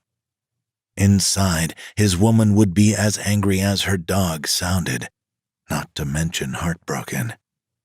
The festivities had jumped off by this hour. The noise from the party was gone. He should have come straight home, but he hadn't, needing to be alone. Sealing the bubbling emotions that were boiling in his system behind stoic eyes, he tucked his gun into the waist of his trousers and headed inside. The smell of champagne dancing in the air hit his nostrils. Inclining his face to the mongrel clawing at his feet, he arrested the dog's bark with his eyes. He set his duffel bag on the white marble floor and slipped off his shoes. "Sorry I took so long, sweetheart," he called out to the upper stairs. He set his phone and his keys down on the hallway cabinet and took off his shoes. Annie appeared over the upstairs banister, a shimmering nightgown and bare feet where her heels had been. She sighed, moving out of sight. "It's okay. It's the world you and I live in, I suppose. I just gotta live with that." Slowly, Bruno made his way upstairs. Peering through the open bedroom door, his woman came into view, gleaming brunette hair curling down her back and a tiny waist. His hard features softened as he slowly glanced down along her body. The way her nightdress clung to her smooth curves and teacup-sized breasts she usually disguised in bulky sweaters and loose-fitting jackets. Always before, with one look at her, he'd feel his cock go rock hard. Not tonight. Walking towards her, Bruno placed a hand on her shoulder, his silent way of apologizing. "Annie, baby." "Well, you made it home. I suppose I should be thankful for that, she voiced fatalistically. Annie threw her arms around his neck. The way her sapphire eyes sparkled like twin gemstones in the light totally captured him. Her pale skin as pure as fresh milk, her quick smile so naive with a childlike innocence that warmed his big black heart. Bruno returned her hug, wrapping his forearms around her lower back. She buried her head in his chest. Unfortunately, something about Bruno's guilty face had caught her eye. Pulling away slightly, she paused in front of him, unsure. She stood for a moment and then saw blood on his shirt. Alarmed, she stared deep into his eyes. At that moment, he was sure that intuition told her something wasn't right. Sometimes, Bruno hated those keen eyes of hers. They were intense and all-knowing. The bond they shared was beyond words, beyond measure. He could hide nothing from this woman. "Who?" she whispered softly, tears pooling in her eyes. "Tell me who you killed this time." Bruno held her tight, squeezing her arms with the tips of his fingers like he never wanted to let her go. "It doesn't matter. You are all that matters to me." "I wasn't asking, Bruno. I'm telling you. I want to know." Bruno shrugged her off, and when she tried to grasp her husband's arm, Bruno pushed her away, gently but firmly. DeLuca didn't let his walls down in front of anybody, not even in the arms of his woman. Annie frowned. Other than Castillo, she was the only other person in this world who could hold his heated, steely gaze. Everyone else wanted to avoid it, quickly averting their eyes. Not her. Annie, his sweet. None of that sassy bullshit. "She's my sweet Annie, as lovely as she is fearless." Bruno sighed. All right, you're not gonna like it." In a low tone, he told his woman that his best friend was now dead. Annie gasped. A streak of fear struck through her, as real as a lightning bolt. He's dead?" she echoed. She shook her head frantically. "And they want you to believe it's your fault?" She shook her head again. "You're just doing your job. Bruno, you're not safe with these men. The damned mob is a ticking time bomb on your life. We need to get out. We have to leave." Bless her. She knew what he did, but Bruno was always an innocent in her eyes. This was something he loved about her. He angled his body so he could hug her from the side, then wrapped his arms around her slender shoulders. Threading his fingers through her hair, he shushed his woman. "I know it's hard, even if I wanted to leave, which I do not. We cannot just leave, fade into the woodwork. It doesn't work like that," he honestly admitted. She turned her head and looked at him, her eyes matted with unshed tears. "You're a big shot now, DeLuca, but I can see that you've forgotten where you come from, who your real friends were. You remember how it used to be for us? Eating cold food from a can." "Spam and fruit," Bruno interrupted with a nod. "I haven't forgotten, Annie." He held her close and planted a kiss on her forehead. "We will never go back to that, but I'll never forget who I am and where I come from. Never. I swear. But I'll kill to protect my family and my honor." She locked onto his gaze and whispered softly, "And if I can't live with that?" Her voice trembled, sounding scared and broken. Bruno caught her eyes with his. "You'll always be at my side." Annie's eyes filled with tears. "You don't know that." Bruno shook his head. "Yes, I do. I've seen the proof. I'm a dangerous man, Annie. In all my life, I've never met the match I couldn't handle. Not until I felt your flame. You burned through every part of me." A wisp of a smile crossed her lips. He gave her a slight smile. "Baby, you were made for me. No one else can ever hold a candle to you. What I have with you is everything to me." Bruno, She melted in his arms, her high level of emotion nearly bursting at the seams. Lifting her off her feet, Bruno slammed her back against the wall, lips fusing with hers, shutting her up. She wrapped her legs around his waist. When he kissed her slender neck, it pulsed with the beat of her heart. Annie's head rolled from the sudden pleasure. He tore her bra from her body, ripping the metal fasteners to shreds. She felt for his cock at the crotch of his pants, but he slapped her hands away. "Nope," he growled. "This one's all for you." Despite the sexual frustration she caused him, his cock wasn't hard enough to do everything he wanted to do. Instead, he dropped her onto the bed. The sheets still smelled of sex from the night before, but Bruno liked it that way. When he ran his hands up her inner thighs, she shuddered and smiled with delight. He touched his fingers against her pussy, making her wet against her will. And the more he did, the wetter she became, stroking her clit until she was whining, crying out, pleading while looking up into his eyes. Unable to control her body's reaction, she melted underneath him, hands pressing his rock-hard pecs, nails digging deep. "Oh, Bruno, I don't know how much more I can take." A ferocious, demonic growl erupted from his lips. "I'm not done yet. I got big plans for you." She kissed his neck and chest as he worked on her, and the heat from her tongue radiated into his flesh as her body bucked under his hands, and she came. "Wow," she said breathlessly. Bruno chuckled deep and sensuously. They both laughed, and he plopped them down onto the bed. Her cheeks were flushed, her complexion glowing. She let out a long, rich sigh, depleting into the sheets. "I'll be just a moment," Bruno whispered. Getting up from the bed, he passed the chair at the bedside table to go and wash up.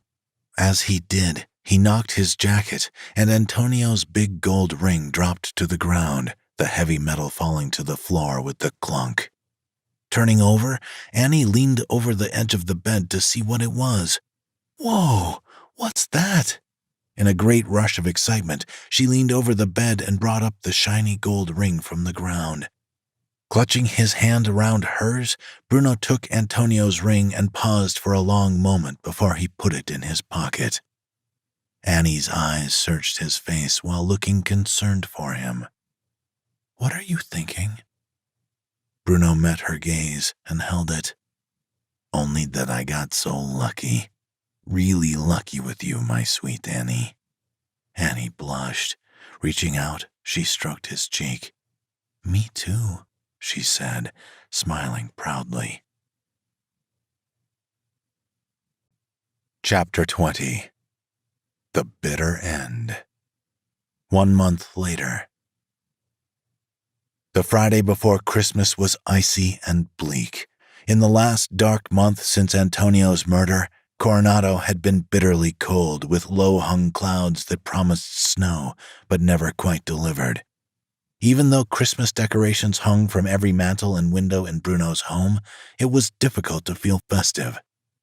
For the past 30 days, the memory of what he'd done had made his heart heavy with sorrow and loss. His mind kept spinning on the grim similarity of Antonio's death to how his father had died, at the hands of his best friend. He had awakened to Annie's touch, hands shaking, drenched in sweat. It took several minutes, with his woman dabbing his forehead with a cool flannel, to reacquaint himself with reality.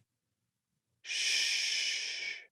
She gazed into his eyes and held him like an anchor, sinking his body down slowly onto the sheets. Sweat ran down his face, and he grimaced in distress. Clutching his dancing heart, the overwhelming notion that he may never get over this flooded his thoughts. Weak from reliving the nightmare of what he'd done, he eased himself back down. Nightmares weren't something he was used to. No, bitch, he was the nightmare, not the victim. He'd had one of the most intense nightmares of all time. In it, he was the sheep in disguise, and everybody knew it. "Bruno, you're no son of mine," His father's ghost had screamed. An ugly beast came for him, an ugly son of a bitch named Karma. The motherfucker had Castillo's killer eyes and Antonio's voice, and Karma promised he would die too.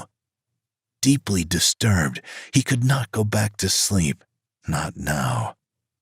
Like the stubborn ass fucker Antonio had been, the jackass came for him in his dreams, over and over. The torment was eating DeLuca alive on the inside, another damn headache in his life. It was hard to live with, but Bruno knew he could handle it. A tired groan escaped his lips. The bed creaked as he stuffed another pillow behind his head.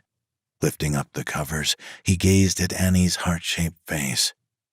Annie leaned over his groin, between his legs, sucking his cock between his legs. She went to town. Although dazed and still infringing on sleep, he moaned and clutched a fistful of her hair tight. All at once he was in ecstasy. His cock was being forced to feel, and it felt fucking good. "Fuck, babe," he muttered on a groan. The woman knew how to deep-throat his cock. Fuck, he loved the way her mouth felt. Stopping for a moment to meet his eyes, she crawled up his body and kissed his face, then went back down, clasping his thick cock in hand as she slowly pumped it. She licked and French-kissed his cock like a lollipop. Her tongue was smooth as silk, lighter than air. He moaned for more, gritting his teeth in pleasure. He watched her the whole time as his mind swirled in a hurricane of ecstasy. His leg muscles twitched as his breathing became erratic. With voracious lust, he reached out and grabbed another fistful of her hair. His hips humped the air until he couldn't hold on any longer and shot his load deep into her throat. Without a word, she leaned forward and wiped his cum from her lips, capturing his mouth in a searing kiss. As their tongues danced together, he took control of her body, spinning her around and bringing his cock to her tight ass. Still rock hard, he rammed into her, stretching her pussy out from behind. She was screaming, begging for him to keep going, verging on hysteria. Hands squeezing tight around her tits, he could feel her heartbeat bumping crazily. He released into her again with a husky, lustful moan. When he was finished, he stood up, tugging his boxers on, and steadied his woman as she tried to stand on wobbly post-climactic legs. He felt so much better now. His Annie knew how to pull him out of the darkness. Bruno turned out the lights and then raised the bedroom window to get some fresh air. He glanced out of his window to the city, ablaze with Christmas lights. Since it was so early, no one was about on the streets. He took Annie into the shower with him and lovingly soaped her sweet, curvy body and rinsed her form under the warm water spray. He shampooed her hair and kissed her neck when he was done. Oohing and awing at the lavish attention, her body slumped with utter satisfaction. Yes, Bruno knew how to treat his woman right. She was his whole world, and he let her know this in every way he knew. After toweling her dry and kissing her soundly, he went downstairs. Bruno's home looked spectacular. Ivy pregnant with berries hung everywhere, while mistletoe hung from the walls, and no less than 3 Christmas trees stood on the floor. He'd gone out back for a smoke when Annie popped her head out the door in her dressing gown, his mobile phone in hand. Taking the phone, he answered the call. Marco sighed. "I don't know how to tell you this, but we got the wrong man," Marco said, his voice shaking. A low growl rumbled from Bruno's lungs. Raising a fist to his lips, Bruno bit down hard on his knuckles. "What the fuck are you talking about?" "And Antonio, he didn't steal the paintings. It wasn't him." For 1 second, Bruno's body froze dead, and every part of him went numb. "You fucking messed up, Marco." When Marco made no reply, reality came down on Bruno like a brick to the brain. Stepping inside and slamming the door, Bruno slid back the deadbolt on the kitchen door and sat down. With considerable effort, he tried not to tear the man's head off. "You've really fucked this up, Marco. You told me you knew firsthand who did it. Shit, I'm getting a damn headache just thinking about it." He shook his head. "Motherfucker, this can't be happening." Was this a mistake? For his sake and sanity, he hoped so. "Bruno, I feel terrible." Marco sent him a mugshot of a man who'd just been taken into custody for theft, the thick red scar right down his face verifying the truth. "Fuck how you feel, you stupid-ass bitch," he bellowed, voice cracking. Marco sighed. "Boss, tell me what I can do." "You can't do shit." Needless to say, DeLuca was pissed as hell. His body a pressure cooker, his brain a hellacious storm. It wasn't just Marco he blamed. Both of them had made something out of virtually nothing. Bruno was furious at himself. He'd always said people were stupid, illogical, irrational, dumb as fuck. Now he was one of them. And that was tough shit to deal with. Bruno growled. "It's me that will live with his blood on my hands." "Ah!" he bellowed through gritted teeth. Guilt had kicked in like a bitch. Gripping the phone firmly, it cracked in his enormous hand. He slammed the remains of his phone into the wall. It smashed to pieces. "Bruno, baby, come and sit down," Annie's soft voice sang from the doorway. Bruno glanced in her direction. So naive, oblivious, hanging calmly in the open doorway. "It's Christmas Eve. Whatever needs dealing with can be dealt with after Christmas is over, Bruno." "Bitch, I'm working," he seethed, and instantly felt a pang of regret. He ground his teeth, looking out the window. "I'll get him. Who really did it?" he muttered to himself. He threw open the kitchen window. The cold air slashed at his face. "Don't you talk to me like that," she snapped. Bruno didn't turn around, didn't look at her, hands trembling, seething, furious with himself. Lighting up, he hid in a cloud of cigarette smoke at the window, thinking with a depression that was unlike him. Had Castillo chosen the wrong man to succeed him? Growling, he slammed the window shut. One thing was clear, he hadn't come this far to allow weakness into his bones. On a huff, Bruno's naive little woman marched her 2 size 5s right up to her man and clutched his cold cheeks, angling his face so they were looking at each other. "Read my lips, Bruno. It can wait." Bruno tried to shrug her away, but she gripped his arms tightly, firm and aggressive. The little pocket rocket of a woman was small, but strong as iron. "Whoever you got a vendetta against this time, killing won't fix whatever it is, Bruno. It never does." Bruno made no reply. The woman sighed fatalistically. Releasing her hold, she dropped onto the chair beside him. Just as soon as she'd sat down, Bruno, in one smooth motion, ripped the chair beside her from its place at the table and sent it flying sideways into the kitchen cupboards, smashing the chair beyond use. "Oh, real mature." Annie rolled her eyes. Blind rages were the norm with this man. Chest heaving, Bruno stilled, catching his breath. He stared at his woman for the longest time, but didn't say a word. The big man wanted to cry, but was unable to release his tears. That part of him had withered and died a long time ago. Slowly moving over to him, Annie sunk into the arms of the big beast, her eyes meeting his. "Talk to me, talk to me," she whispered. Caressing her arms with his calloused hands, he felt goosebumps all over her skin. She was frightened, anxious. "There's only one thing you need to feel right now," she voiced calmly, smoothing her hands up along his muscled chest.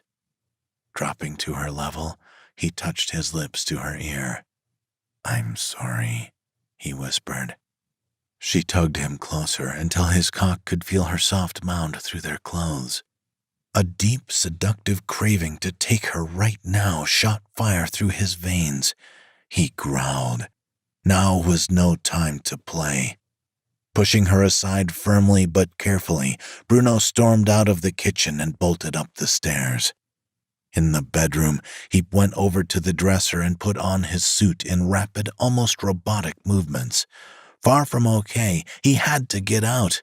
He ran downstairs. "Bruno, please, where are you going now?" Annie's voice wavered. "Stop and relax a while," she pleaded. Bruno just made his way towards the door. "I won't be long, baby," he said, choosing to ignore her pleading. "Where are you going, Bruno?" Annie shrieked as he yanked open the front door. "You can't just storm out like this." The room shook as the front door slammed shut. Bruno marched to his vehicle with the fiery determination of an army. Hopping into his black sedan, he kicked it into reverse, knocking over his wife's concrete potted plants, soil and flowery shit spilling all over the ground. Then he revved forwards on a turn and hit the street. A fire in his soul and gangster rap on the radio, Bruno raced north away from the quiet of Oceanside toward the nice part of San Diego.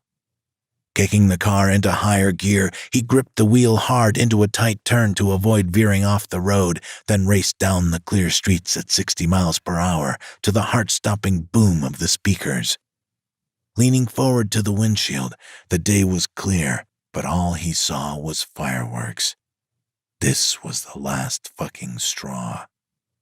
After an hour of driving the empty roads, he pulled into a bleak little car park over by the town's government offices. Easing on the brake, Bruno rolled into the small, dingy car park out back. Killing the engine, he hopped out of the car.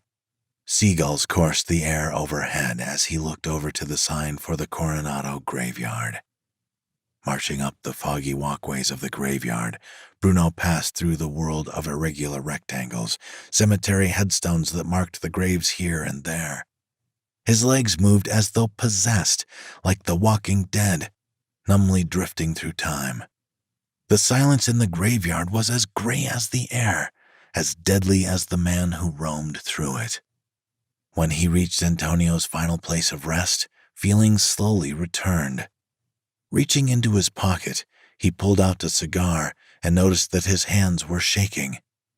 Lighting up, Bruno took a hard suck off the stogie while his eyes locked on Antonio's grave. This amazing man was dead, gone, never coming back. This was all he was now, a dull gray stone. A gull screamed in the air, and Bruno's stomach turned to lead. His heart beat so hard it was as if he were having a heart attack. What he really felt was shame. Was this the price of success in this life? Those who achieved it were left wandering the world alone in self-disgust and regret. In a world obsessed with vigilante justice and revenge, everything he loved and cared for was being ripped from his soul, and soon all that would be left of him was a shadow of the man he once was. Running two calloused hands to his cheeks, he whispered out loud, "What have I done?" He could hardly hear his own voice, lost in the wind. A cutting stitch gutted him from the inside, feeling as if the wind had been punched out of him while chained to a treadmill. "What have I done?" Bruno repeated, his voice raging like a wild animal. He looked up to the clouds, but all he saw was darkness, black like his heart. The cloudy sky seemed to morph into an image of something, a shape, a figure, a face. Not Antonio, but his father. As he stared at the image, creeping closer, looming overhead, something deep in his unconscious mind surfaced. His father's words, words he'd been living by for so long. "You can't trust anybody in this world, Bruno." A single tear free fell down his face.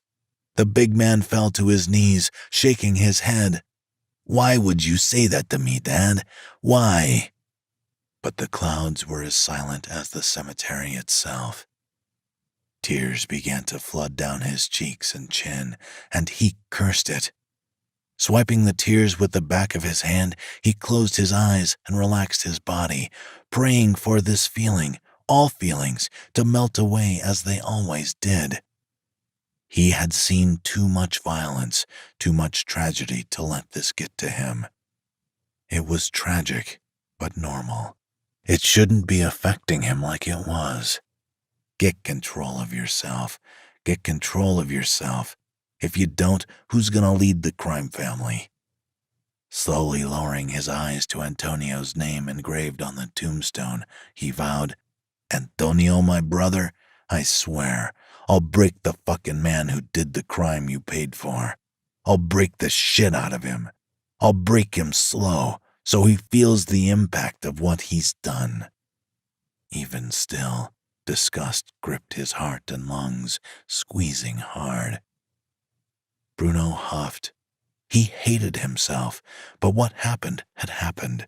There was no changing it. This man had been his only real friend outside of his blood family. Bruno hated to think this way, but he knew it was the mob that had led him to do this. He'd allowed himself to become so brainwashed by that life, and now nothing could be done. Right and wrong, good and bad weren't black and white anymore. Suddenly, he finally understood that his brother was right to have taken the position he did. Charlie was smart, turning his back on the crime family before they could get him by the throat like they had Bruno. He was a man of that life now, a man of his word. Mob for life. And you don't walk away from the mob. They carry you out feet first, if you know what that means. Emotions bombarded his hardened heart. Hanging his head, he dug his nails into his palms, willing his heart not to go berserk. Was he crazy? Was he nuts? Killing people left and right, committing murder with the nonchalance of somebody opening a can of beer. He realized why his father had been so tough on him growing up. It had shaped him, molded him into the monster he was. A man who could kill, unafraid of anyone. Michael DeLuca had built his definition of a man, not a pussy. And although he was doing him a favor, in the mob, it showed weakness to have a heart. You couldn't have a heart in this business. Without this edge, he wouldn't have survived. Yes, he survived. He'd made it, but he still had to live with who he was. God damn it! Bruno threw both hands over his face and yelled, hands trembling, tears free-falling down his face. A man pulled to the edge, hollow, stripped away. He asked himself, was this what he deserved? His fingers tucked into his coat, and from within he withdrew his .22 from under his jacket. Holding it in both hands, he pointed the muzzle at his tortured face and stared deep into the dark, hollow barrel. Chapter 21. The End of the Road? A cork from a bottle of Dom Perignon exploded across the large office floor, decorated for Christmas. Up in the top office of the casino, Bruno stood alone. Turning on his heels to face the windowed wall that overlooked his casino, he removed his blazer and kicked off his shoes. He drank the champagne right from the bottle, and as the alcohol burned the back of his throat, he held up the bottle triumphantly to the empty casino, imagining an adoring audience below. It was Christmas Day, the only day of the year the casino wasn't open. As Bruno raised the bottle to throw another gulp down the hatch, the door sounded behind him. His face changed from joy to anger as he quickly drew his gun, cocked it, and spun around. When he spotted Marco in the crosshairs, he narrowed his eyes, then slowly lowered his weapon. Marco sighed, pacing steadily into the center of the room. "What are you doing, Bruno?" Bruno stared at his cousin for the longest time, then clicked the safety on and shoved his gun back into his belt. Turning on his heels, he gazed out of the window again. Marco was saying something behind him, but Bruno didn't want to listen. Marco came marching up to him and stood at his side. "Bruno, it's Christmas Day. Family, stockings, chestnuts, Rudolph. Those things ring a bell?" Bruno was musing and uncommunicative. In his own time, the big man finished a swig of champagne and then turned his head to face his cousin. Marco was dressed in a tuxedo, a dark tie to match his dark eyes around his neck. Like a military officer, not a hair on his head was out of place. Bruno cleared his throat. "Well, this is my building. I've got to make plans for the new year, and it's the only day of the year I can be alone here. Not a crime, is it?" "Oh, and that's the only reason?" Bruno fixed him with a look. "Perhaps it's me that should be asking what you're doing here," he quipped. "Your wife's worried about you, Bruno. It's Christmas." A long, pregnant pause stretched out between them. "Tell you what, why don't you and Annie spend Christmas with the wife and me?" Marco suggested. "She's cooking up a storm at home, and we'd love to have you." They locked eyes for a moment, an intense moment. Bruno huffed, his attitude changing instantly. A smirk crept across his lips. Then, plonking the champagne bottle down on his enormous desk, he started for the door. Marco jogged to catch up. "So that's a yes, then?" he called, sounding surprised. Bruno kept walking. Falling into step with him, he kept his eyes on his cousin, looking concerned. "Bruno?" Just before he reached the doorway, Bruno stopped and looked at him thoughtfully. "Annie and I would love to spend the holidays with you, but we got something to handle first." Marco's big black brows met in the middle. "What?" Planting a page into his pager, Bruno called a meeting in 1 hour's time with his men. Unfair at Christmas time? Sure, but Bruno wasn't a fair man. Rules were rules. His guys would be there. The only medicine that would sober up his emotions quickly was work. He had a job to do, a responsibility to those who were living. His personal problems were something he couldn't afford to indulge in. He could rise, or he could crumble. He had to become himself again. Be a DeLuca again. He wouldn't let this mind-fucking storm win. No way. You could bet the fucking farm on that.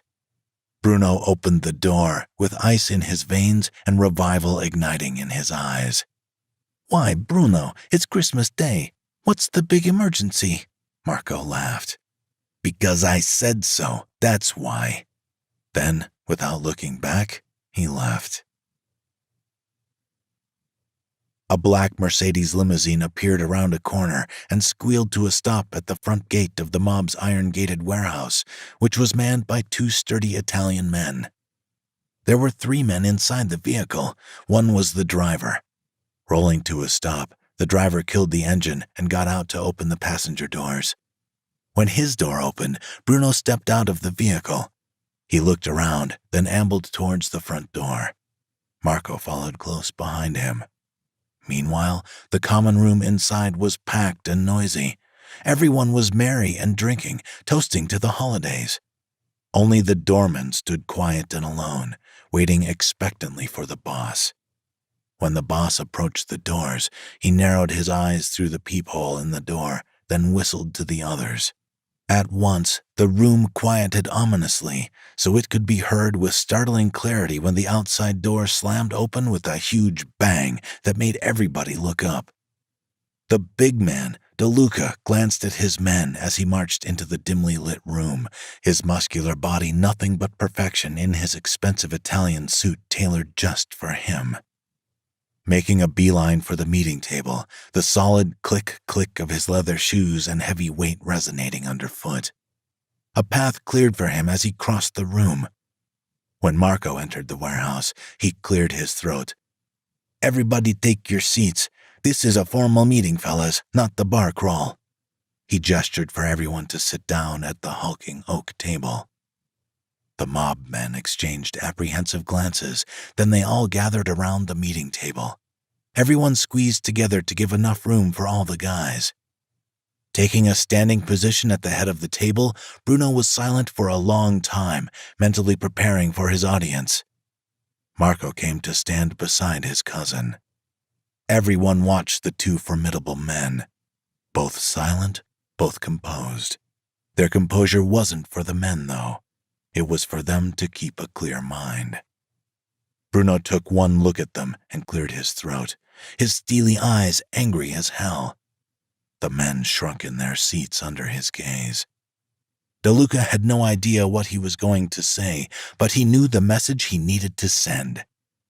Before the big man could even say a word, Bones spoke. "No word on who shot Antonio yet, eh?" Bruno turned his eyes on the man. "Nope," he answered, voice casual. A tense quiet pulled out over the room for several minutes until Bruno's composure finally snapped. "That does it. I've been patient with you no-goods long enough. When each and every one of you was taken into this family, you took an oath that you were prepared to live and die by the family. To do what you must for the good of the family. And when I look into your ugly faces, that's not something I see anymore." Everyone stared back at him, looking shocked. "Oh, now you're fucking speechless." Bruno kept his eyes on his brothers, awaiting a response. Something. Anything. Face stern, eyes penetrating, he raised a brow. Everyone silently jerked a nod at the big man. "Everyone has a job to do. Don't think I haven't noticed you guys have become a hell of a lot more relaxed since Castillo went down, and I'm here to tell you this ain't gonna fly."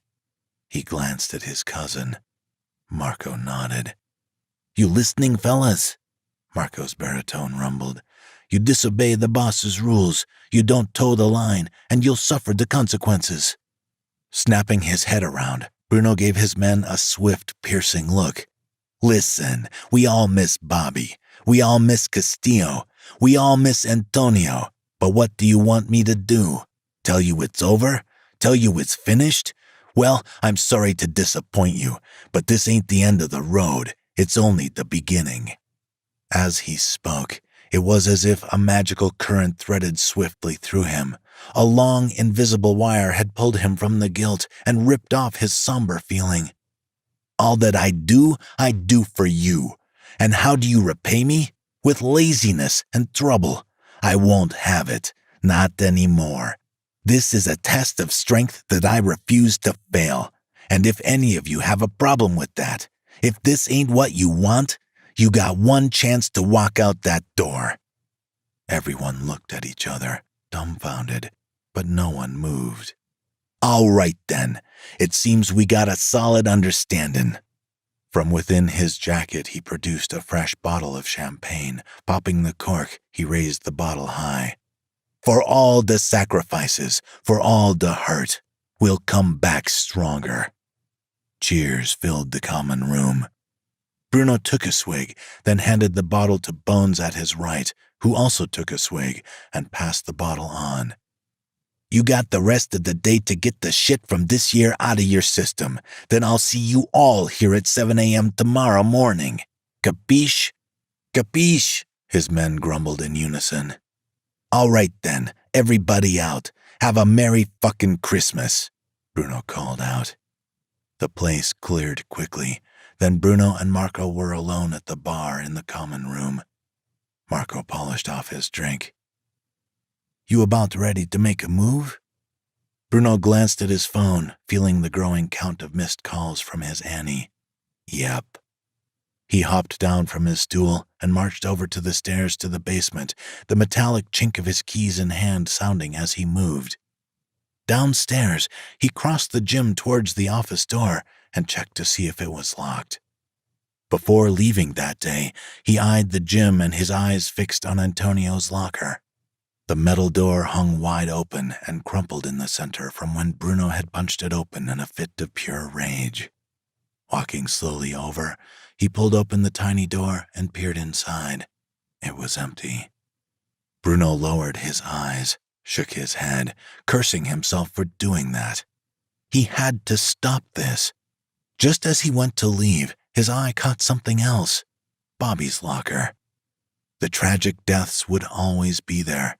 They could not be undone. Shaking his head again, he was about to make an exit when something else occurred to him. There still remained the mystery of Bobby's death. It didn't quite add up. The pieces of the puzzle never quite fit right. Bobby hadn't been right leading up to when he was murdered.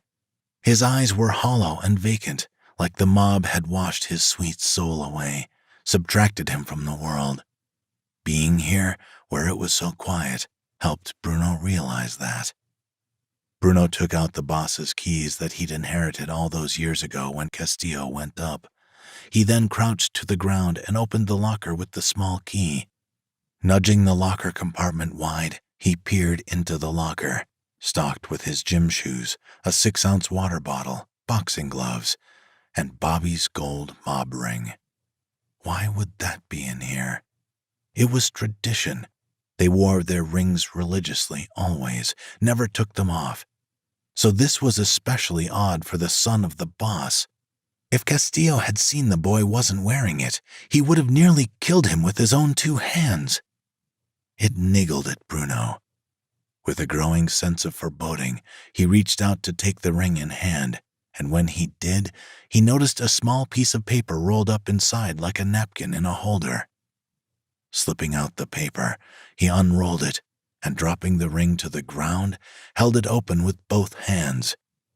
Holding it up to the light, his eyes went wide as he scanned the words on the page. Its contents seemed seeped in the bleakest loss of hope. It could not be interpreted as anything other than a suicide note. I could not ask for help. I am saying goodbye. He wrote that he could no longer struggle under the pressures of his father, that he was not just having a bad day, but that he had reached the end of all hope, the darkening of all dreams. Tragic. Irreconcilable. Fucking hell. Bruno's face broke into a grotesque, pained wince. His thoughts relentlessly took him. The more he thought about it, the more it made sense to him. The kid had been acting off in the months leading up to his death, and in a world where nobody walks away, suicide would be the only way to escape his father's empire. Bruno closed his eyes and he bowed his head. Castillo had been right about one thing. Nobody had any cause to kill his son.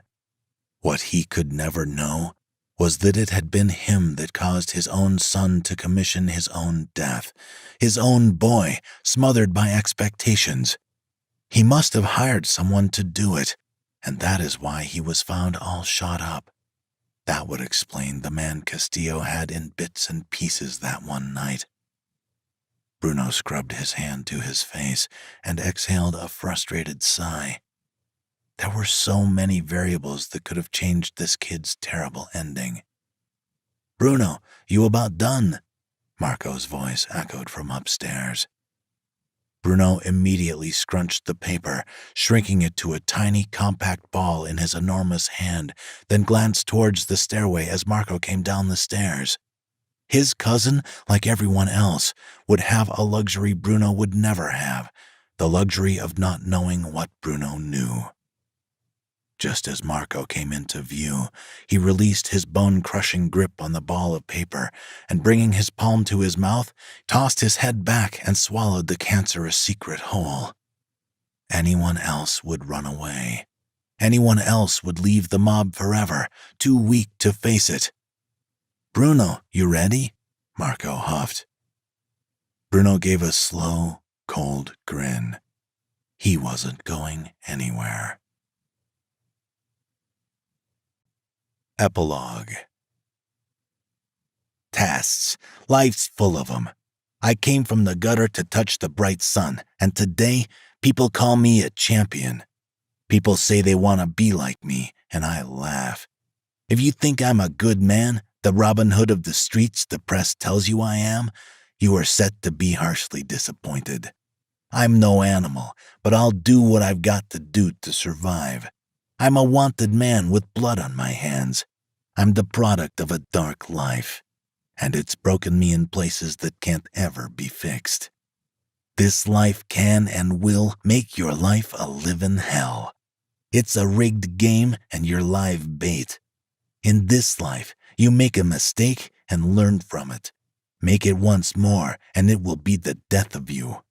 I've never been afraid for myself, but my family at home, oh yes, for my family. How do I deal with that? Well, I have a responsibility greater than most can possibly fathom. A responsibility to my mob family, the men who made me who I am today.